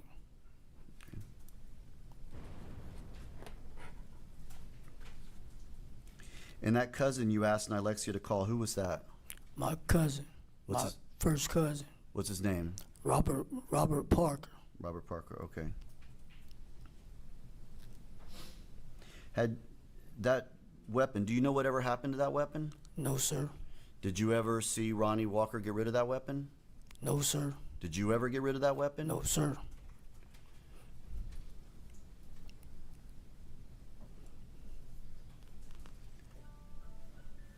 And again, you were at that Thornton's and you didn't run. Why is that? I was scared. All right. You knew Ronnie Walker, knew where you lived, and knows your friends and family, correct? Yes, sir. Did Ronnie Walker know you had a girlfriend in St. Petersburg? Yes, sir. So Ronnie Walker knew a lot about your life and where you lived and where you went, right? Yes, sir. One moment, Judge. Yes, sir.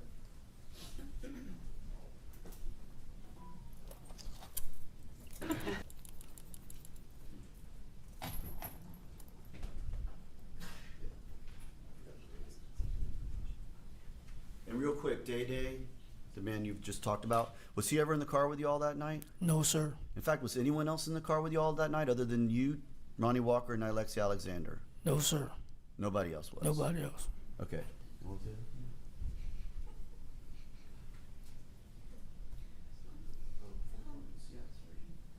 Did you all stop anywhere else along the way before Thornton's, before you went to that gas station? This stone 22nd and Martin Luther King, where he bought them something to drink. Right, where he bought the drinks. But after? No, sir. Okay, you all just drove around and went straight to Thornton's. Did you all ever go back to the house and then go out to Thornton's? No, sir. You continued to drive the whole time? He went from where he did that murder to that gas station, from that gas station back to his girlfriend's house. And you didn't stop anywhere else along the way? No, sir. All right, and you never saw him get rid of the gun? No, sir. And you never saw him... Objection leading. And you never saw him get rid of the gun, and did you ever see him get rid of anything else? No, sir.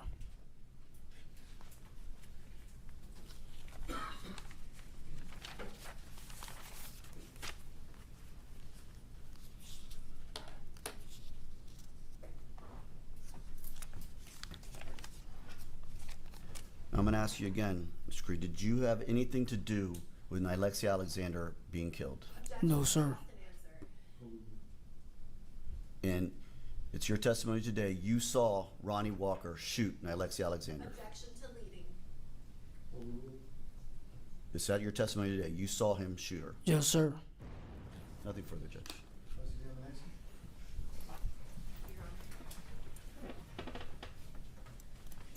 Yes, sir. That's what he said. He said, yes, sir.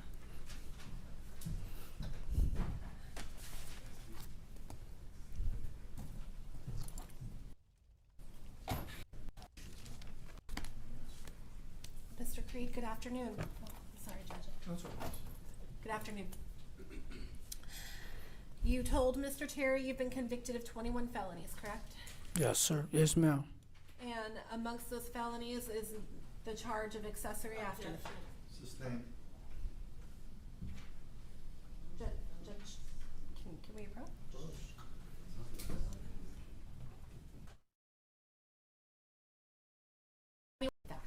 Yes, ma'am. You are facing up to 30 years on that charge of accessory after the fact, correct? Yes, ma'am. Okay. You've never been charged with murder in this case, right? Yes, that's right. The only charge you've ever been charged with is accessory after the fact. Yes, ma'am. You pled guilty to that accessory after the fact, but you have not been sentenced yet, correct? Yes, ma'am.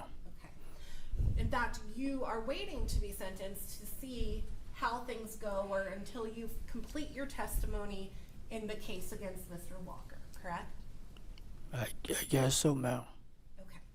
And you don't know what your sentence is going to be. Is that fair to say? Yes, ma'am. But certainly you're hoping you're going to get to go home when this is all done and over with. Yes, ma'am. As in, you don't go to prison, you don't do any more time, you go home. Yes, ma'am.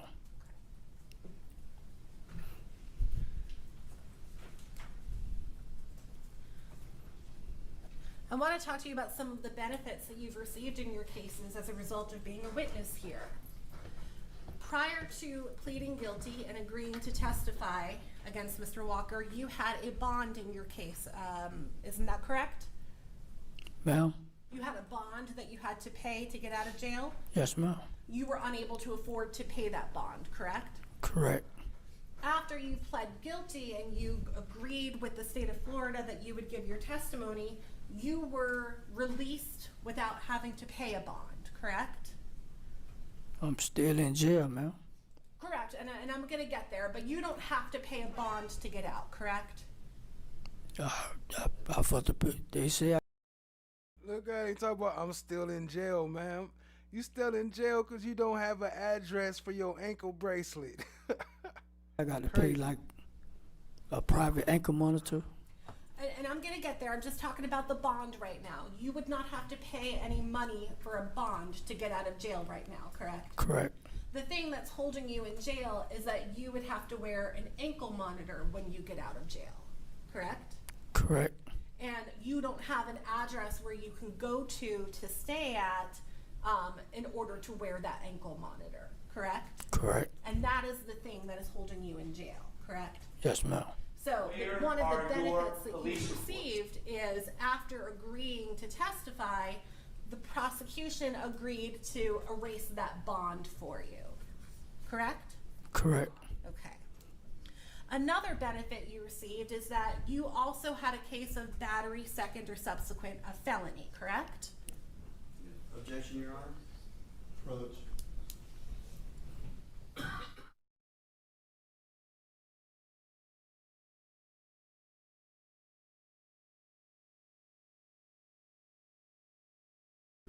But you did not get prison. So, Mr. Creed, you were facing that felony battery charge where you were looking at up to 5 years in prison in addition to this case, correct? Yes, ma'am. Okay. But you did not get prison time. You got a time served sentence in that case, correct? Yes, ma'am.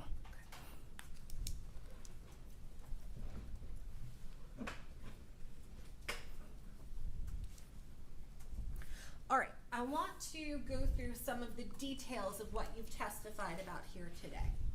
So, I believe you said the early morning hours of May 6th, you wake up to Mr. Walker standing over you, correct? Yes, ma'am. You don't know how he got there, you don't know when he got there, he's just standing over you. Yes, ma'am. Okay. And he tells you he wants to basically set you up with someone, correct? Yes, ma'am. Now, the person that he wants to set you up with, according to your story, is not Nalexia Alexander, the girl who died.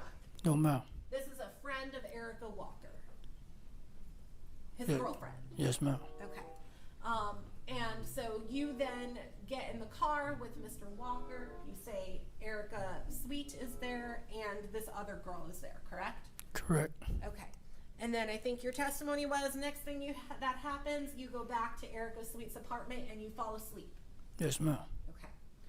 Your testimony today is that. Hold on, Joni Ford. You talking about Jerica? Is that what he said? He don't know what happened to her? That's crazy. Mr. Walker then again wakes you up and tells you to get in the car with him to go for a ride. Yes, ma'am. Okay. And you're sick, right? Yes, ma'am. You have a stomach bug of some sort? She said, not really. He said, not really. He asked what happened to her. He said, his answer was, if he asked what happened to the other girl, if he knew what happened to the other girl, his answer was, not really. What the hell? Yes, ma'am. Okay. Are you like actively throwing up this entire time? Not at that time, but I was sick. Okay. And even though you're sick, you get into the car and you're just driving around with Mr. Walker. That's what your testimony is, right? Yes, ma'am. Okay. You then say that at some point, Mr. Walker pulls up to a group of people and just says, where's she at? Right? Yes, ma'am. And from your account, these people automatically know who he's talking about. I don't know. Okay. I just know he iced him that. Okay. He then pulls into a parking lot, and that is where he comes across Miss Alexander, correct? Correct. Okay. And your testimony today is that Miss Alexander is someone that you've never seen before, correct? Correct. Never met her before, right? That's right. You had no idea who she was? No, ma'am. She then ¿Qué gets puñetas? into the car, and no one's ¿Qué puñetas? ¿Qué puñetas? saying, right? Right. No one's talking, correct? Correct. No one's talking about where they're going or what they're doing, right? No, ma'am. You all are just driving? Yes, ma'am. All right. And that's when you said Mr. Walker pulls up to a store. He gets out to get a couple of drinks, right? That's right. Okay. And your testimony is that your phone was not working at this time, correct? Correct. All right. And so, did I hear you correctly in saying that you asked Miss Alexander, the young girl that was shot and killed, you asked her to send a text message to your cousin? Yes, ma'am. And then you asked her to send or to make some phone calls to your cousin? Yes, ma'am. And your testimony is that she's doing all of that from her phone? Yes, ma'am.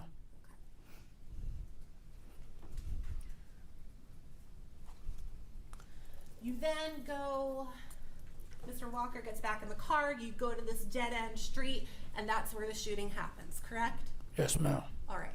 And I want to make sure I heard you correctly. Was it your testimony that you never actually saw the shots happen? Yes, ma'am. You just heard them happen? Yes, ma'am. You never saw Ronnie Walker shoot Miss Alexander? No, ma'am. But the last question the prosecutor just asked is, didn't you say you saw Ronnie Walker shoot her? And he said yes. And so you're in that dead end, right? You're in the front passenger seat. Yes, ma'am. Mr. Walker, you're saying, is in that driver's seat, right? Yes, ma'am. And Miss Alexander is seated behind him on the rear driver's side of the car, correct? Yes, ma'am. When Mr. Walker shoots Miss Alexander, which hand is he holding the gun in? I think it was his left hand. Okay.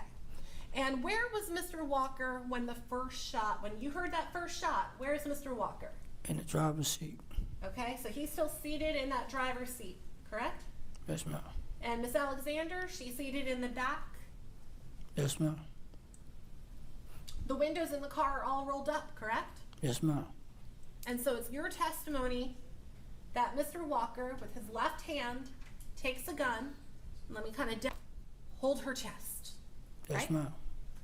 And then Miss Alexander, after being shot in that back seat of the car, opens the car door, grabs her phone charger and her drink, and gets out of the car on her own volition, correct? By herself. I know she got out of the car. She got out of the car. Mr. Walker doesn't help her get out of the car. She gets out on her own. Yes, ma'am. Okay. And then is it your testimony then that Mr. Walker gets out of the car after that, and that's where you hear additional shots? Yes, ma'am. Did I get any of those details wrong? No, ma'am. Okay. So he had his eyes closed? I'm sure after that first shot, you're going to wake up and look around to see who's shooting. Your testimony is that while you're in that dead end area of the car, you never get out of the car, correct? Correct. You hear one shot inside the car, and then you hear, was it 2 more shots when you get out, or when you say Mr. Walker gets out? Yes, ma'am. Okay.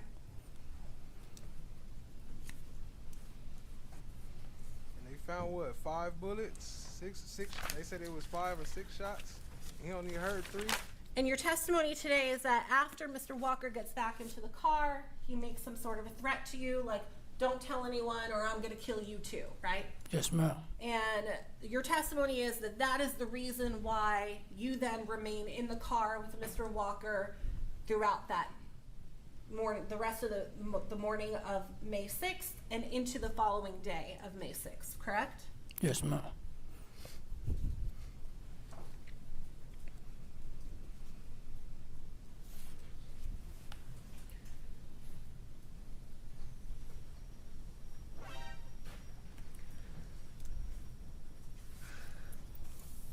At some point at the end of May, you started hearing about the shooting of Miss Alexander, correct? Yes, ma'am. You heard about it from your cousin, right? Yes, ma'am. And your cousin's name, again, that's Robert Parker? Yes, ma'am. Okay. Your brother who you were living with, his name is Arthur, correct? Yes, ma'am. Okay. Bruh. Did you also start to see at some point things in the news about the shooting? Yes, ma'am.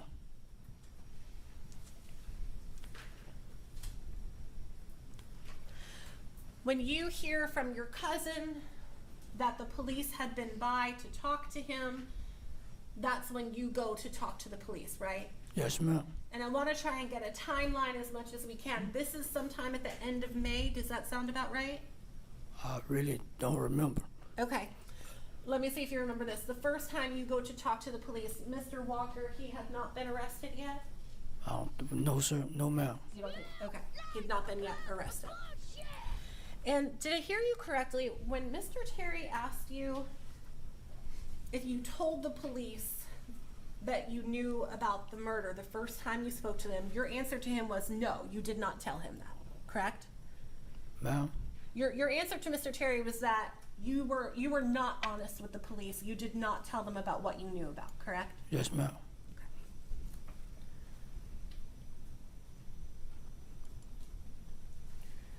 And Mr. Creed, do you recall giving a deposition in this case on May 5th, 2025, so just a couple of weeks ago at the jail? Yes, ma'am. And do you remember I was there and I asked you some questions? Yes, ma'am. And Mr. Terry was there, and your lawyer was there as well. Yes, correct? ma'am. Okay.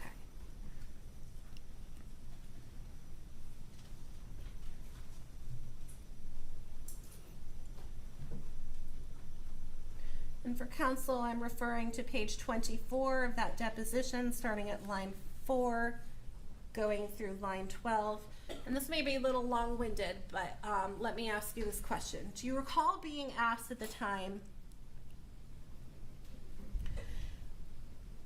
you went down to the police station, they asked you some questions, and you didn't tell them anything about what happened. Is that true? And you responded, yeah, I told them. Question, you told them what? Answer, I told them, you know, basically I said, everything y'all know, I know. Do your job. Do you remember saying that? Yes, ma'am. Okay. But the truth is, actually, you didn't say that, right? Ma'am? You didn't tell the police that during that first interview, correct? Yes, ma'am. You did tell them that? Yeah, when I went down there and seen them myself, went to the police station myself. You went to the police station, and is it your testimony now that you told them, hey, I know everything that you know, go do your job? Is that what you told them? Yes, ma'am. Okay. So now your testimony is a little bit different from what you said to Mr. Terry, so I want to be clear. Mr. Terry asked them if you told the police the truth, and you told him, no, you didn't tell them the truth, correct? Yes, ma'am. I didn't. But now you're saying, after I've asked you to recall your deposition that you gave, you're saying that you did tell the police that you knew about the murder. Is that your testimony now? When I went to the police myself, The first time. and they asked me, I told them, y'all know everything that I know. Do your job. So you told the police that they know everything that you know. Yes, ma'am. Okay. And in fact, you claim that you told them that repeatedly, that they knew everything that you knew, correct? Yes, ma'am.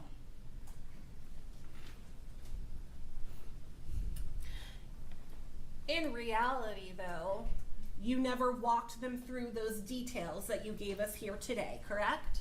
Correct.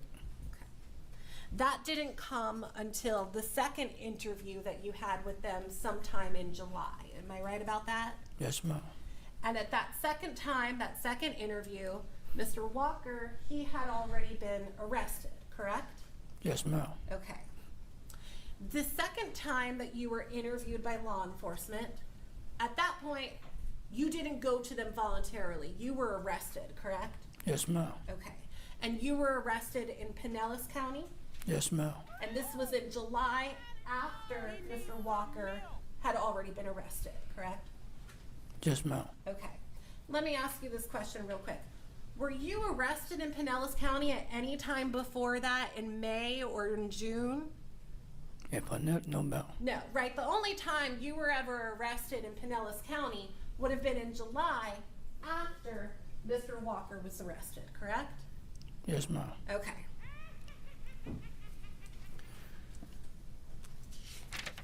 This interview that you gave to the police during that time, that went a little bit differently, correct? Yes, ma'am. Okay.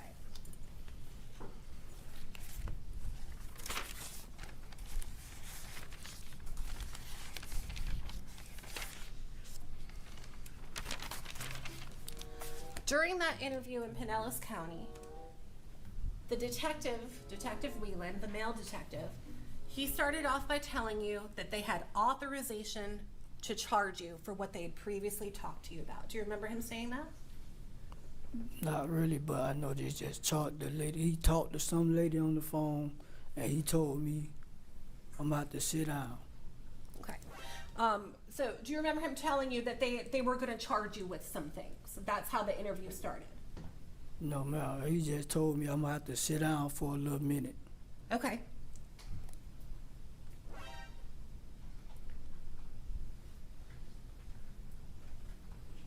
He didn't say nothing about your charges. He just said he gonna have to sit down for a little minute. He didn't say he was charging me with nothing. He just Do you told me remember to the sit down. detective saying to you 19 seconds into that second interview in July, we got authorization of charges for you in reference to that? You don't remember the detective saying that? No, ma'am. Okay. All right. Shortly after that, do you remember the detective then telling you that Ronnie Walker's lawyers were blaming you for the shooting of Miss Alexander? Yes, ma'am.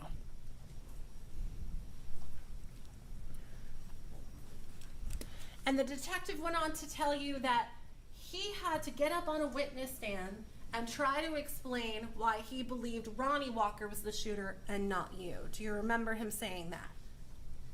No, ma'am. You don't remember that?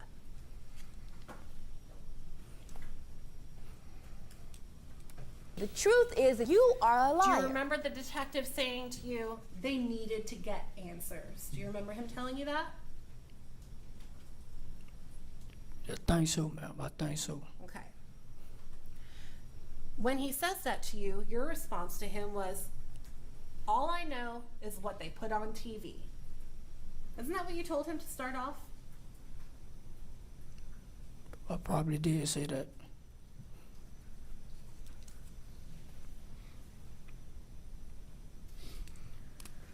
The detective then asked you to walk him through the night of May 6th and tell him, when did you get into the car with Ronnie Walker? Do you remember him starting off the questioning about that? I really don't even remember. Okay. Well, let me ask you if you remember this. Do you remember telling the detective you had to have gotten into the car after the shooting because you don't know anything about a murder? You remember telling him that? No, ma'am. You don't remember that? If you listened to the recording or if you saw a transcript from the recording, would that help refresh your memory on any of these things? Probably so, ma'am. Okay. We're going to skip through so we can wrap this up.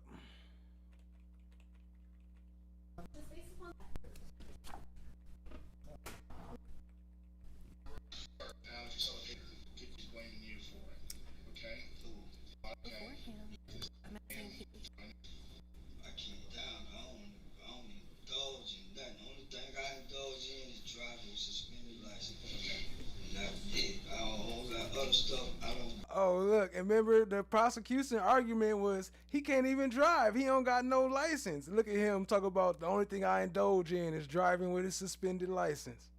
And I can tell you my heart of hearts, because obviously we looked at everybody's record involved in this. Ronnie's got a fucking violent history, right? And there's some other stuff that you don't know about that gun and stuff that was involved in this, that we have some more. Just let me ask the court and counsel this to see if it could help expedite things. If I jumped this specific, I hear the exams 50 times. I'm gonna take. I can jump right to them. That would be great.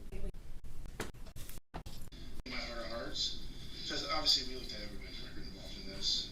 Ronnie's got a fucking violent history, all right? And there's some other stuff that you don't know about that gun and stuff that was involved in this, that we have some more intelligence on that. That I know we're going the right direction as far as who's responsible for it, but unfortunately you're sucked up in this, so you need to be honest about your side of it, okay? And that's the best thing you can do right now, because at the end of the day we have a 14-year-old girl that's dead, and we need to get answers, and we need to make sure that the person that pulled that trigger is held responsible for it, okay? That's our main focus. And y'all got a person. I know. So we're gonna have to, because now the situation, we're gonna have to review your Miranda rights, okay? And then we're gonna just go over that night, just be honest, and I can tell you I'm gonna be here with you for the whole way. And I'm gonna jump ahead a little bit. If what I believe happened, what's going on? All I know is what I see on TV and how they charge them, how they put my name in it. And I know I don't do nothing like that on the doors and stuff like that. Only thing I do is drive with suspended license, and that's it. Okay. But that night you're in that car, the night of the murder. When did you get in the car? They had to be after that, because that's it. Because I don't know. All right. So here's, and I'll tell you what I believe. Okay. And if that's the truth, then let's go down that road. Okay. The minute I heard of it, I come to y'all. Right. That's just like if I was guilty, I'd be running. Right. Ducking the dogs in your hide. No way.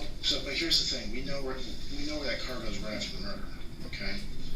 And we know that you get out of the car right after the murder. So when do you get in the car? The car car backs in. There's some. So, but here's the thing. There's through that. Robles, in and out of Robles are on midnight. Okay. We pull the cameras from your apartment complex and have you guys hanging out in front of your brother's house prior to the murder. Brother's house. They're in Jackson Heights. Whoever technically lives there, but Arthur lives at that house as well, where you kept your clothes. Okay. So we pulled the video from there, so we know you're hanging out with them earlier in the night before this murder. The car backs in. There's a girl in the car. Car backs in. You guys get out of the car, hang out there for a little bit. Okay. What I'm telling you, man, this is what I'm telling you. This is the difference. Okay. If you didn't pull the trigger, if you're just in that car when it happens, you're like, oh shit, this wasn't supposed to happen. This wasn't supposed to. That's leading the witness. Hold on now. You can't. You ain't supposed to be saying that. He's supposed to be telling you what happened. You ain't supposed to be saying, hey, if you just say this. Down like that, he's high as fuck, he's fucked up, and you pull that trigger, and you're fucking there. Man, that would happen, cause I'm not no child killer. It wasn't that car when it happened, okay? If you didn't pull the trigger, if you're just in that car when it happens, and you're, oh shit, this wasn't supposed to happen, this wasn't supposed to go down like that, he's high as fuck, he's fucked up, and you pull that trigger, and you're fucking there. Man, that would happen, cause I'm not no child killer. I wouldn't do that. I know you're not, man. No, you're not, man. That just ain't me. I know it's not you, but you gotta be truthful about that, okay? You gotta say that's what happened, okay? You have to say that's what happened. If you were there, this is your time to tell us what happened, okay? Because they're gonna point fingers at you. So if you were there and you saw something, this is your time to tell us. Because unless you pull that trigger, everything y'all saying, that's what happened. You tell us. But you gotta say, okay, dude. That's the hard part. Is you have to, for me to go to call the state attorney and say, hey, Quincy's saying that he was in that car. Ronnie fucking was high on that shit. He pulled that girl out of the car and he shot her. You have to say that, dude. That's what happened. Okay, then walk us through the night. Then. You got saying that he was in that car. Ronnie fucking was high on that shit. He pulled that girl out of the car and he shot her. You have to say that, dude. That's what happened. Okay, then walk us through the night. Then. You gotta be. Start with Jackson Heights. As much as you can remember, you're at Jackson Heights and you're hanging out. Said you have to say that. You have to say that. You can't do that. That's not how investigations work. What happened after that? I didn't do it. We know. He did it. I didn't. Okay. Well, just tell us like you would a story. So if you're in Jackson Heights, you guys leave Jackson Heights. Do you remember where you go after Jackson Heights? We just went to a store. Went to a store? Yeah, just tell us like a story. So you leave Jackson Heights, you go to the store. Man, Ronnie killed that little girl. I wouldn't do nothing like that. And just how he said it, that's how it was. But I can't put words in your mouth. What they're gonna say is when the state attorney, his defense attorney sees that, and finds this out, okay? Because they're hand to God, and it's in the newspaper. They are blaming you for it. His defense attorney is standing up in court saying, could Quincy have killed her? Because the evidence is that you both are there. They are 100% pointing the finger at you. All right, dude? We knew that's what was going to happen from step one. That's when we first met. I told you you must be truthful. I didn't want to put words in your mouth because we knew that was going to happen. And it's already happening. Day one in court. They are saying, you killed the little girl. I know, buddy. I want to feel in my heart of heart, I think you don't have it in you. Just looking at you, I can tell that you're upset about it. It's as simple as this, dude. You just have to, what the evidence points to, just be honest. Everything you said is the truth. All right, so let's start this. So you guys are hanging out in Jackson Heights. You said you went to a store. What store? Why they saying some ancestor like him, his girl, and the little girl supposed to have some DNA stuff. I don't know nothing about that. Right. All right, and some sick stuff. Tell us your story, Quincy. That's what. So that's where they start talking about the girl had some DNA stuff. I think he was really trying to say STDs or something like that. We need to know. What's your story? My story is exactly what he said. Can you tell us? So you leave Jackson Heights, right? You remember being in Jackson Heights. You guys leave there and you go to the store. Tell us what happened next. Just tell us like a story. Just everything he said. Well, we need you to tell us. When did the girl get into the car? At Jackson Heights. Everything, I was like, I was blue. I was scared. I know you were. Okay, so after you guys were with the girl, where did you go? He went over by Robert Park somewhere. Okay. And that's when that shit happened, and I was scared. What happened? He killed that little girl. Where was she sitting in the car? In the back seat. Okay, where were you sitting in the car? In the front seat. Okay, then what happened? And he pulled off. Okay, where did he pull over at? Over there by Robert's Park somewhere. Okay, what did the street look like, brother? It was a dark street. Okay. Have you been there before? No, sir. Alright, what's the street? Does the street go all the way through? Is the street dead end? I know how young she was. Are you doing okay right now? It's right by that little girl. But you have that knowledge. Now that we're being honest, and you have nothing else in this case to tell me, any statement or anything else you think you should add. I took everything. Okay. Here's what the plan was. You're being charged with accessory from that first statement you gave us because you knew that the murder happened, and we could prove that you were there and everything like that, and you didn't tell us that. All right? And you're hiding the fact that you were there, and you had that knowledge that you just told us today. By not giving us that, you're covering up for Ronnie, okay? I never did cover up. I just. But you have that knowledge. You know what I mean? So that's why it's not a full murder charge, okay? But here's what was going to happen. All right? If you came in here today and you weren't honest and you lied to us, we are going to go to grand jury, and we are going to present a murder charge against you to grand jury. And I've already presented, for Ronnie. That's why he's indicted, okay? That was the plan. Was we were charging you for this to give you an opportunity to see what you did. If you were truthful like you are now, there we're going to work with you, okay? If you lied, we were going to seek an indictment for murder. And that's 100% the truth. I know you feel that, don't you? That should be it, Judge. That's it? That's it.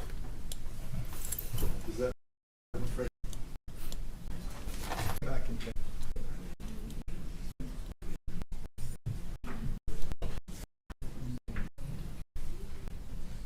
What y'all think, family?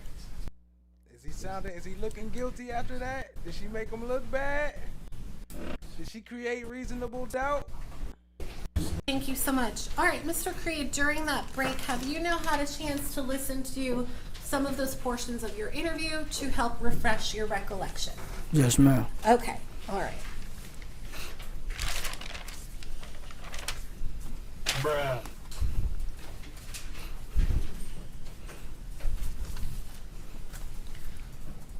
I think we're one of the places we left off where I asked you if you were called during that interview. The detective tells you that they need to get answers because a young girl had died. They need to get answers. Do you now remember the detective telling you that? Yes, ma'am. Okay. And do you now remember that in response to that, what you first told the detective is the only thing you know is whatever they put on TV? Yes, ma'am.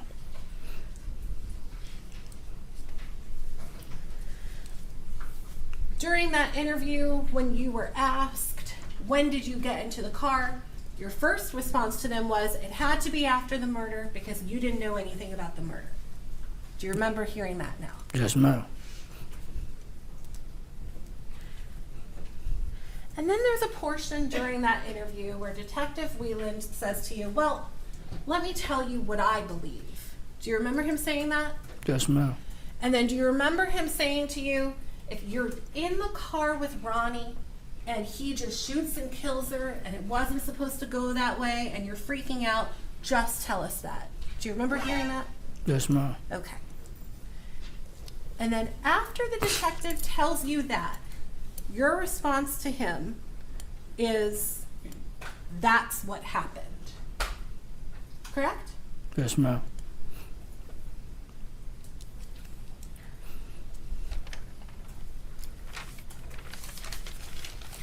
The detective then says to you, you've got to be truthful. You got to say that's what happened. And your response to him was, everything y'all are saying, that's what happened. Correct? Yes, ma'am. And I can go on, but let me just maybe briefen this up a bit. The detectives then ask you, give them the story, tell them what happened, and your response to them over and over and over is, everything you all are saying, that's what happened. Correct? Yes, ma'am. Okay. They then give you some more details, talking about starting at Jackson Heights, going to the store, And then you say, yeah, we started at Jackson Heights, then we went to the store, then we went to the dead end, correct? Yes, ma'am.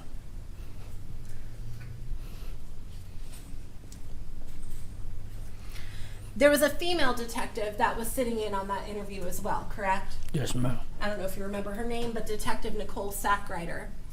And she says to you, tell us your story. There we go. I was trying to remember who was talking about Nicole Sackrider. That was her that mentioned Sackrider. Story, Quincy. Interview as well, correct? Yes, ma'am. I don't know if you remember her name, but Detective Nicole Sackrider. And she says to you, tell us your story, Quincy. And you said, everything he said, correct? Yes, ma'am. And when you said that, you're talking about the Detective Wieland, the male detective that was there. Yes, ma'am. Y'all go check out our coverage on Nicole Sackrider. We covered her whole testimony. What up, Brown Sugar Babe? I see you. Appreciate you joining, family. Let me cut to the end. One of the last things that is said to you before that interview ends is that if things hadn't gone the way they went, where you told the detectives what you told them, that they were going to seek a murder charge against you, correct? Yes, ma'am. And ever since then, ever since that interview, it has been your testimony that Ronnie Walker is the one responsible for shooting Nylexia Alexander, correct? Yes, ma'am. Since that time, you have given a couple of different sworn statements, correct? Yes, ma'am. One of those sworn statements was a statement directly to State Attorney John Terry, correct? Yes, ma'am. And you were sworn to tell the truth during that statement, correct? Yes, ma'am. Another one of those statements I think we've already talked about was your deposition that occurred a couple of weeks ago at the jail, correct? Yes, ma'am. And during that deposition, you were also sworn to tell the truth, correct? Yes, ma'am.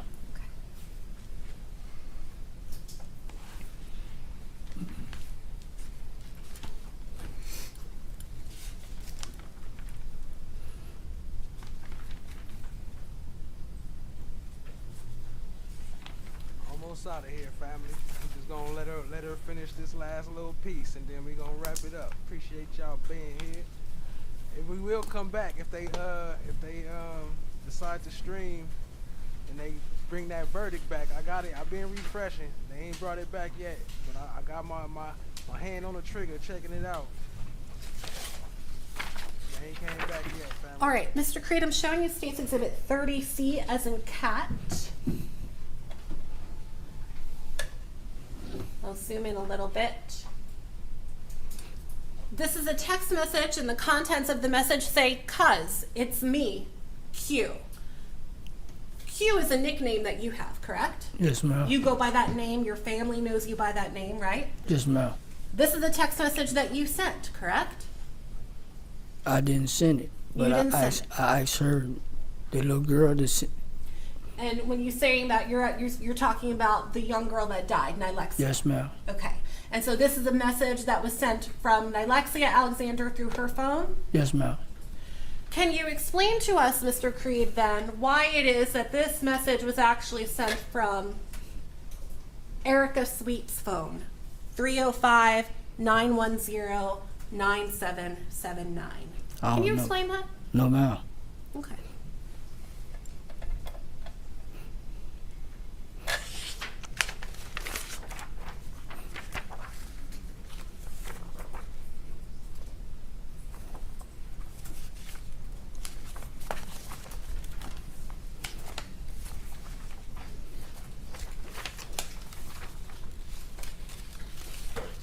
Your testimony was that all of the phone calls that were made to your cousin were made from Nylexia Alexander, correct?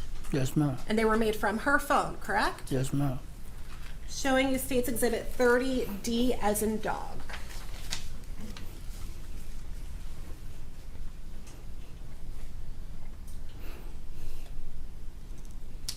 Hoping you can help explain a couple of things here, Mr. Creed. One, can you explain to us why all of these phone calls to your cousin made on May 6th going into May 7th were made from Erica Sweet's phone. Can you explain that? So, like, I'm sorry? they were from my phone? These calls were made from Erica Sweet's phone to your cousin. Can you explain how that happened? No, ma'am. Okay. Can you explain to us, Mr. Creed, if Nylexia Alexander is the one that is making these calls on your behalf, how is it that these phone calls are being made on May 6, 2022, at times after we know she is dead? The absence of evidence is not the evidence of absence. What? So he knew, and he's still using the phone after they didn't kill the girl. Whichever one did it, not saying whatever, but he's still calling his cousin after they didn't kill. Oh my gosh. Oh my gosh. Shout out. Oh my bad. I got it blocked off. Shout out to TSC dropping a membership. Appreciate you, family, for the gifted membership. Y'all show her some love. Drop her some coins in the chat. Appreciate the support. I know it ain't mandatory, but it's definitely appreciated. Appreciate you, family. Y'all show her some love. Whoa, though. He was still using the phone. Can you explain that? Was they from my phone or from whose phone they were from? These are phone calls made from Erica Sweet's phone to your cousin. You have an explanation for that? No, ma'am. No. Because I couldn't have did it. So they were from Erica Sweet phone. Do you have an explanation as to how your cousin's being repeatedly called from Erica Sweet's phone after Nylexia is dead? No, ma'am. Okay.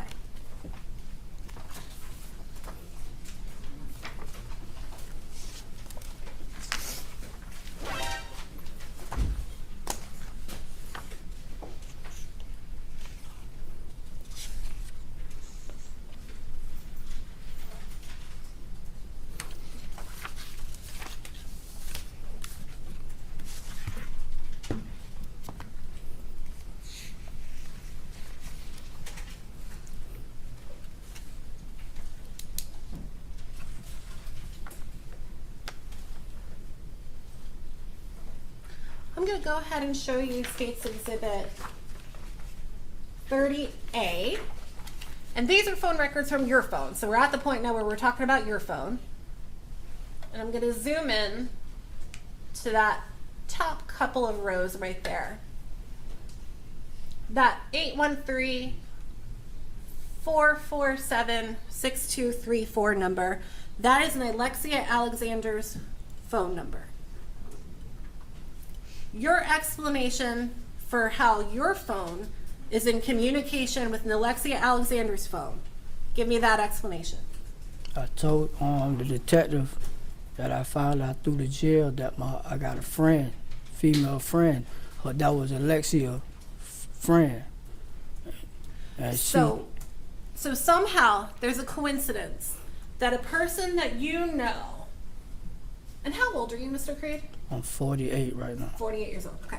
A person that you know also happens to know 14-year-old Nylexia Alexander. How old are you, Mr. Creed? I'm 48 right now. 48 years old.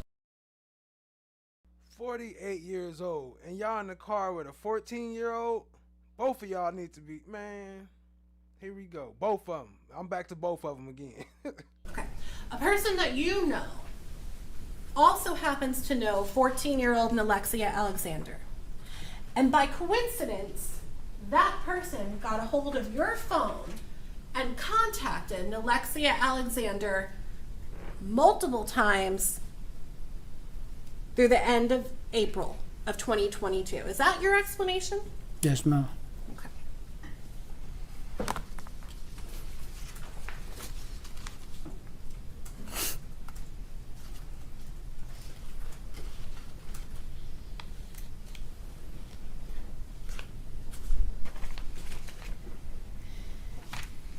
I'll just go ahead and call your attention to the very last line here.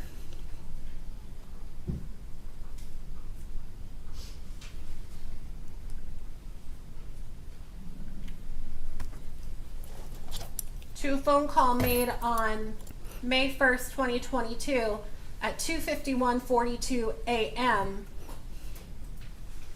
to Nylexia Alexander. Is it your testimony that somehow this coincidental friend in common that you have with Nylexia Alexander gets a hold of your phone at almost 3 o'clock in the morning and they're communicating? Is that your explanation? Yes, ma'am. I think I also heard you say that there were times when Ronnie Walker would use your phone, correct? Yes, ma'am. Now, we talked about the 2 statements that you gave to law enforcement before or when you get arrested, correct? Yes, ma'am. And you also gave that proffer, that statement to Mr. Terry, right? Yes, ma'am. You also gave that deposition to me a couple of weeks ago, correct? Yes, ma'am.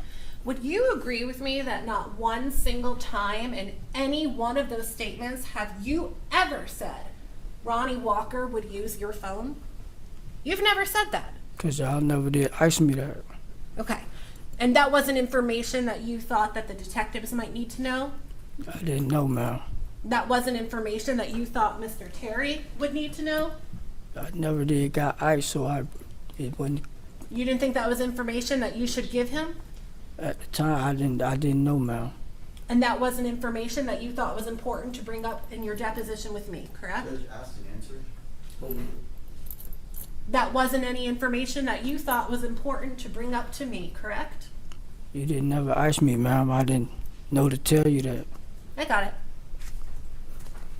So for the first time that you ever said that Ronnie Walker used your phone, first time you've ever said that to anybody here, was today when Mr. Terry went to go talk to you privately right before your testimony. Is that correct? Yes, ma'am. Can I have a moment, Your Honor? Yes, ma'am.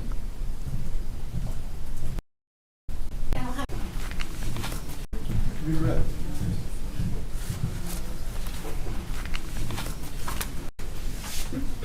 Mr. Creed, when I spoke with you a little while ago, I asked you, did anyone else use your phone? Did Ronnie Walker ever use your phone? That was the first time you were ever asked that, right? Yes, sir. Okay. You didn't volunteer that to me either, did you? No, sir. I was the one who was like, hey, has anyone else ever used your phone? Has Ronnie Walker ever used your phone? And that's when you told me yes, correct? Yes, sir. All right. So had someone asked you that before, would you have given the same answer? Yes, sir. Now that individual that we talked about, Day, you know, right? Yes, sir. And you indicated he was not in the car with you all that night. No, sir. What about the next day when you all went to the hospital? Was he in the car with you all that day? No, sir. Object outside the scope of cross-examination. Was he with you all the next day when you all went to Tampa General Hospital? No, sir. Now, Mr. Creed, did you at any time ever did you ever know that the victim's phone was still in the car after she was shot? Did you at any time ever get rid of that phone? No, sir. Did you at any time ever clean that car out at all? No, sir. Did you at any time ever clean the rugs, clean the seats, anything like that? No, sir. Did you at any time ever remove any casings that might have been in the car? No, sir. Did you even see any casings in the car? No, sir.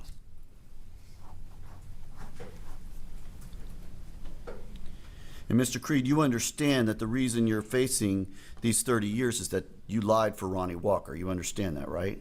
Yes, sir. And you know you can get up to 30 years. There's been no agreement about what you're going to get, right? Objection, meeting. Has there been any agreement about what you're going to get? No, sir. You could get the full 30 years. Yes, sir. Ms. Dunker asked you about this battery second or subsequent. That's basically a second misdemeanor becomes a felony. Are you aware of that? Yes, sir. All right. And it was pled to time served. Did you ever talk to me about that, or was there any sort of agreement between us about? Ooh, wait, hold on. Did you hear him slide that time served through? He like half a sentence. That one half a word. I don't even know what to call it. About pled becomes a felony. Are you aware of that? Yes, sir. All right. And it was pled to time served. Did you ever talk to me about that, or was there any sort of agreement between us about what you would get on that case? No, sir. In fact, wasn't the victim in that case uncooperative and didn't want to even prosecute? I really don't know, sir. You don't remember? And so you don't know what happened in that case, but you know it was no agreement with me, correct? But you know you got time served though, huh? Correct. And at the time, that basically misdemeanor battery that's now felony because it's a second one, at the time that was holding you in jail, is that right? Yes, sir. Okay. And when you pled to time served, that was almost a year basically that you had served for that. Yes, sir. Now, Miss Dunker spent a long time talking about all the questions that Detective Whelan was trying to get you to talk about. You were reluctant to talk, weren't you? Yes, sir. You didn't want to talk about what happened because, as you've indicated earlier, you were scared. Is that right? Yes, sir. Why didn't you want to give volunteer information? Because I was scared he was going to do something to me when he found out. Okay. But you ultimately did tell Detective Whelan what you've told us here today. Objection leading. Did you ultimately tell Detective Whelan what you told us here today? Yes, sir. Did you tell him that just because he told you to tell us that? No, sir. Did you tell us what you told us because it's what he said, or is it because what really happened? It's because that would really happen.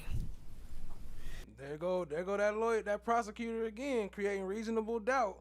He's not very good at his job. And when Detective Whelan was telling you that this is what happened, it was what happened. Is that right? Yes, sir. When Detective Whelan is telling you this happened, it was what happened, right? When he told you what happened, that's what happened, right?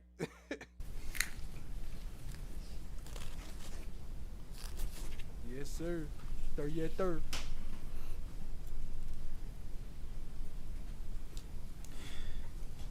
Did you at the time after this occurred, did you want to get a hold of your cousin?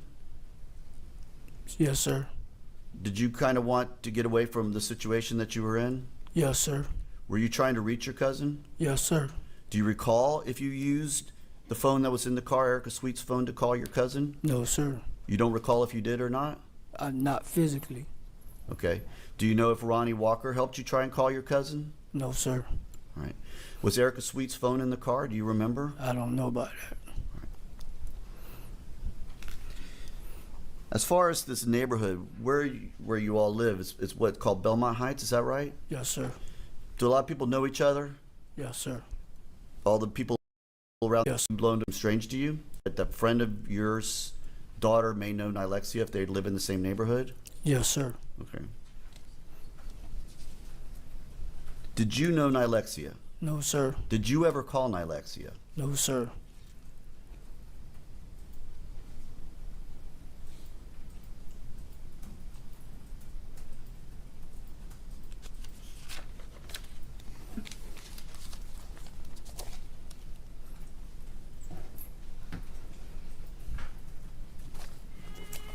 No further questions, sir.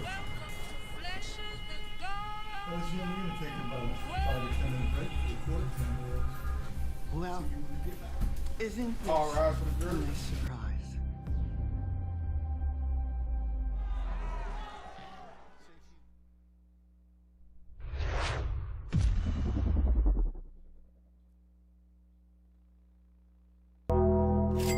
The absence of evidence is not the evidence of absence. What?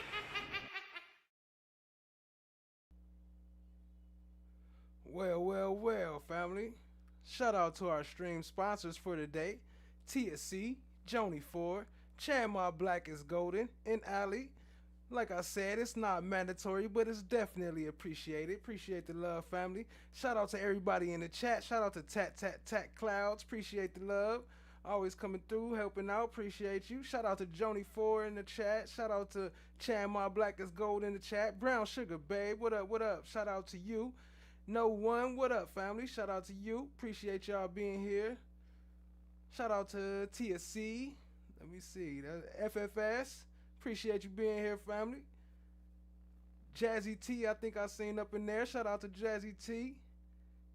Rock Solid TV. Appreciate you, family. Appreciate you. I don't see no other names in the chat right now, but I appreciate y'all, family. Much love, much love. I had a great one. Hey, so I will be coming back as soon as we get to the verdict. I will be streaming the verdict. Y'all know that already. Go sub up to Rock Solid TV. Check out some of that. And if y'all ain't caught up on stuff, we got it all here. So just go to the channel, go to my live section, go to the Ronnie Walker trial section, and we got the whole trial coverage pretty much up in there. I'm still looking for Erica Sweets. I ain't see her testify, but they was talking like she testified, so I don't know. But I guess we'll find out. Until next time, family, y'all stay fresh and stay blessed. Peace out, family. Peace out.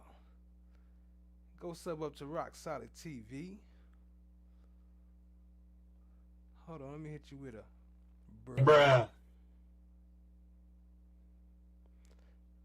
Peace out, family. Stay fresh, stay blessed. Much love. Hit that like button.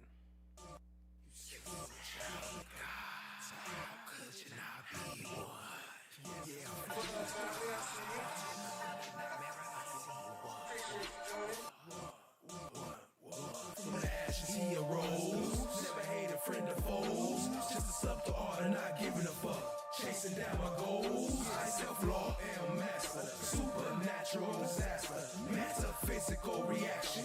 I am only 33% of y'all said guilty. That's crazy. 33% on 12 votes. Black Force ones when we slide in the streets. We all stay home at a club jumping. What up, cousin? I see you, fam. Throwing slime coins when I watch the trial. Leos be capping, chatting action. Come and tap in the most interactive. I am the flesh. I am the God. TSC. Joni Ford. Damn, my black is golden. Allie. Appreciate y'all for the sponsorship. God bless skin every rap in. If you like us, gon' get the lights up. You can sub, you can share, tell them pack in. From the left, right, front to the passenger side. It's right here, the premiere. How you know? Cause them boys broadcast to the live. Wanna talk about it, hit the link right here. Slide coins up, got 100 bands. Mars eyes, watch how the chat. And the band made love do a bobblehead. 2 bands do a dance like chat. I'ma keep going till motherfucking time. You what? Peace, love, and joy. Slide brothers out, could we rain down game? Like, what you mean? Just watch. Burn them houses down. I am the flesh. I am the God. Chad, my black is golden. I am the flesh. I am the God. Flesh of the God. I see one.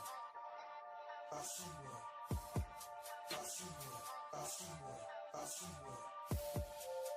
I am the flesh.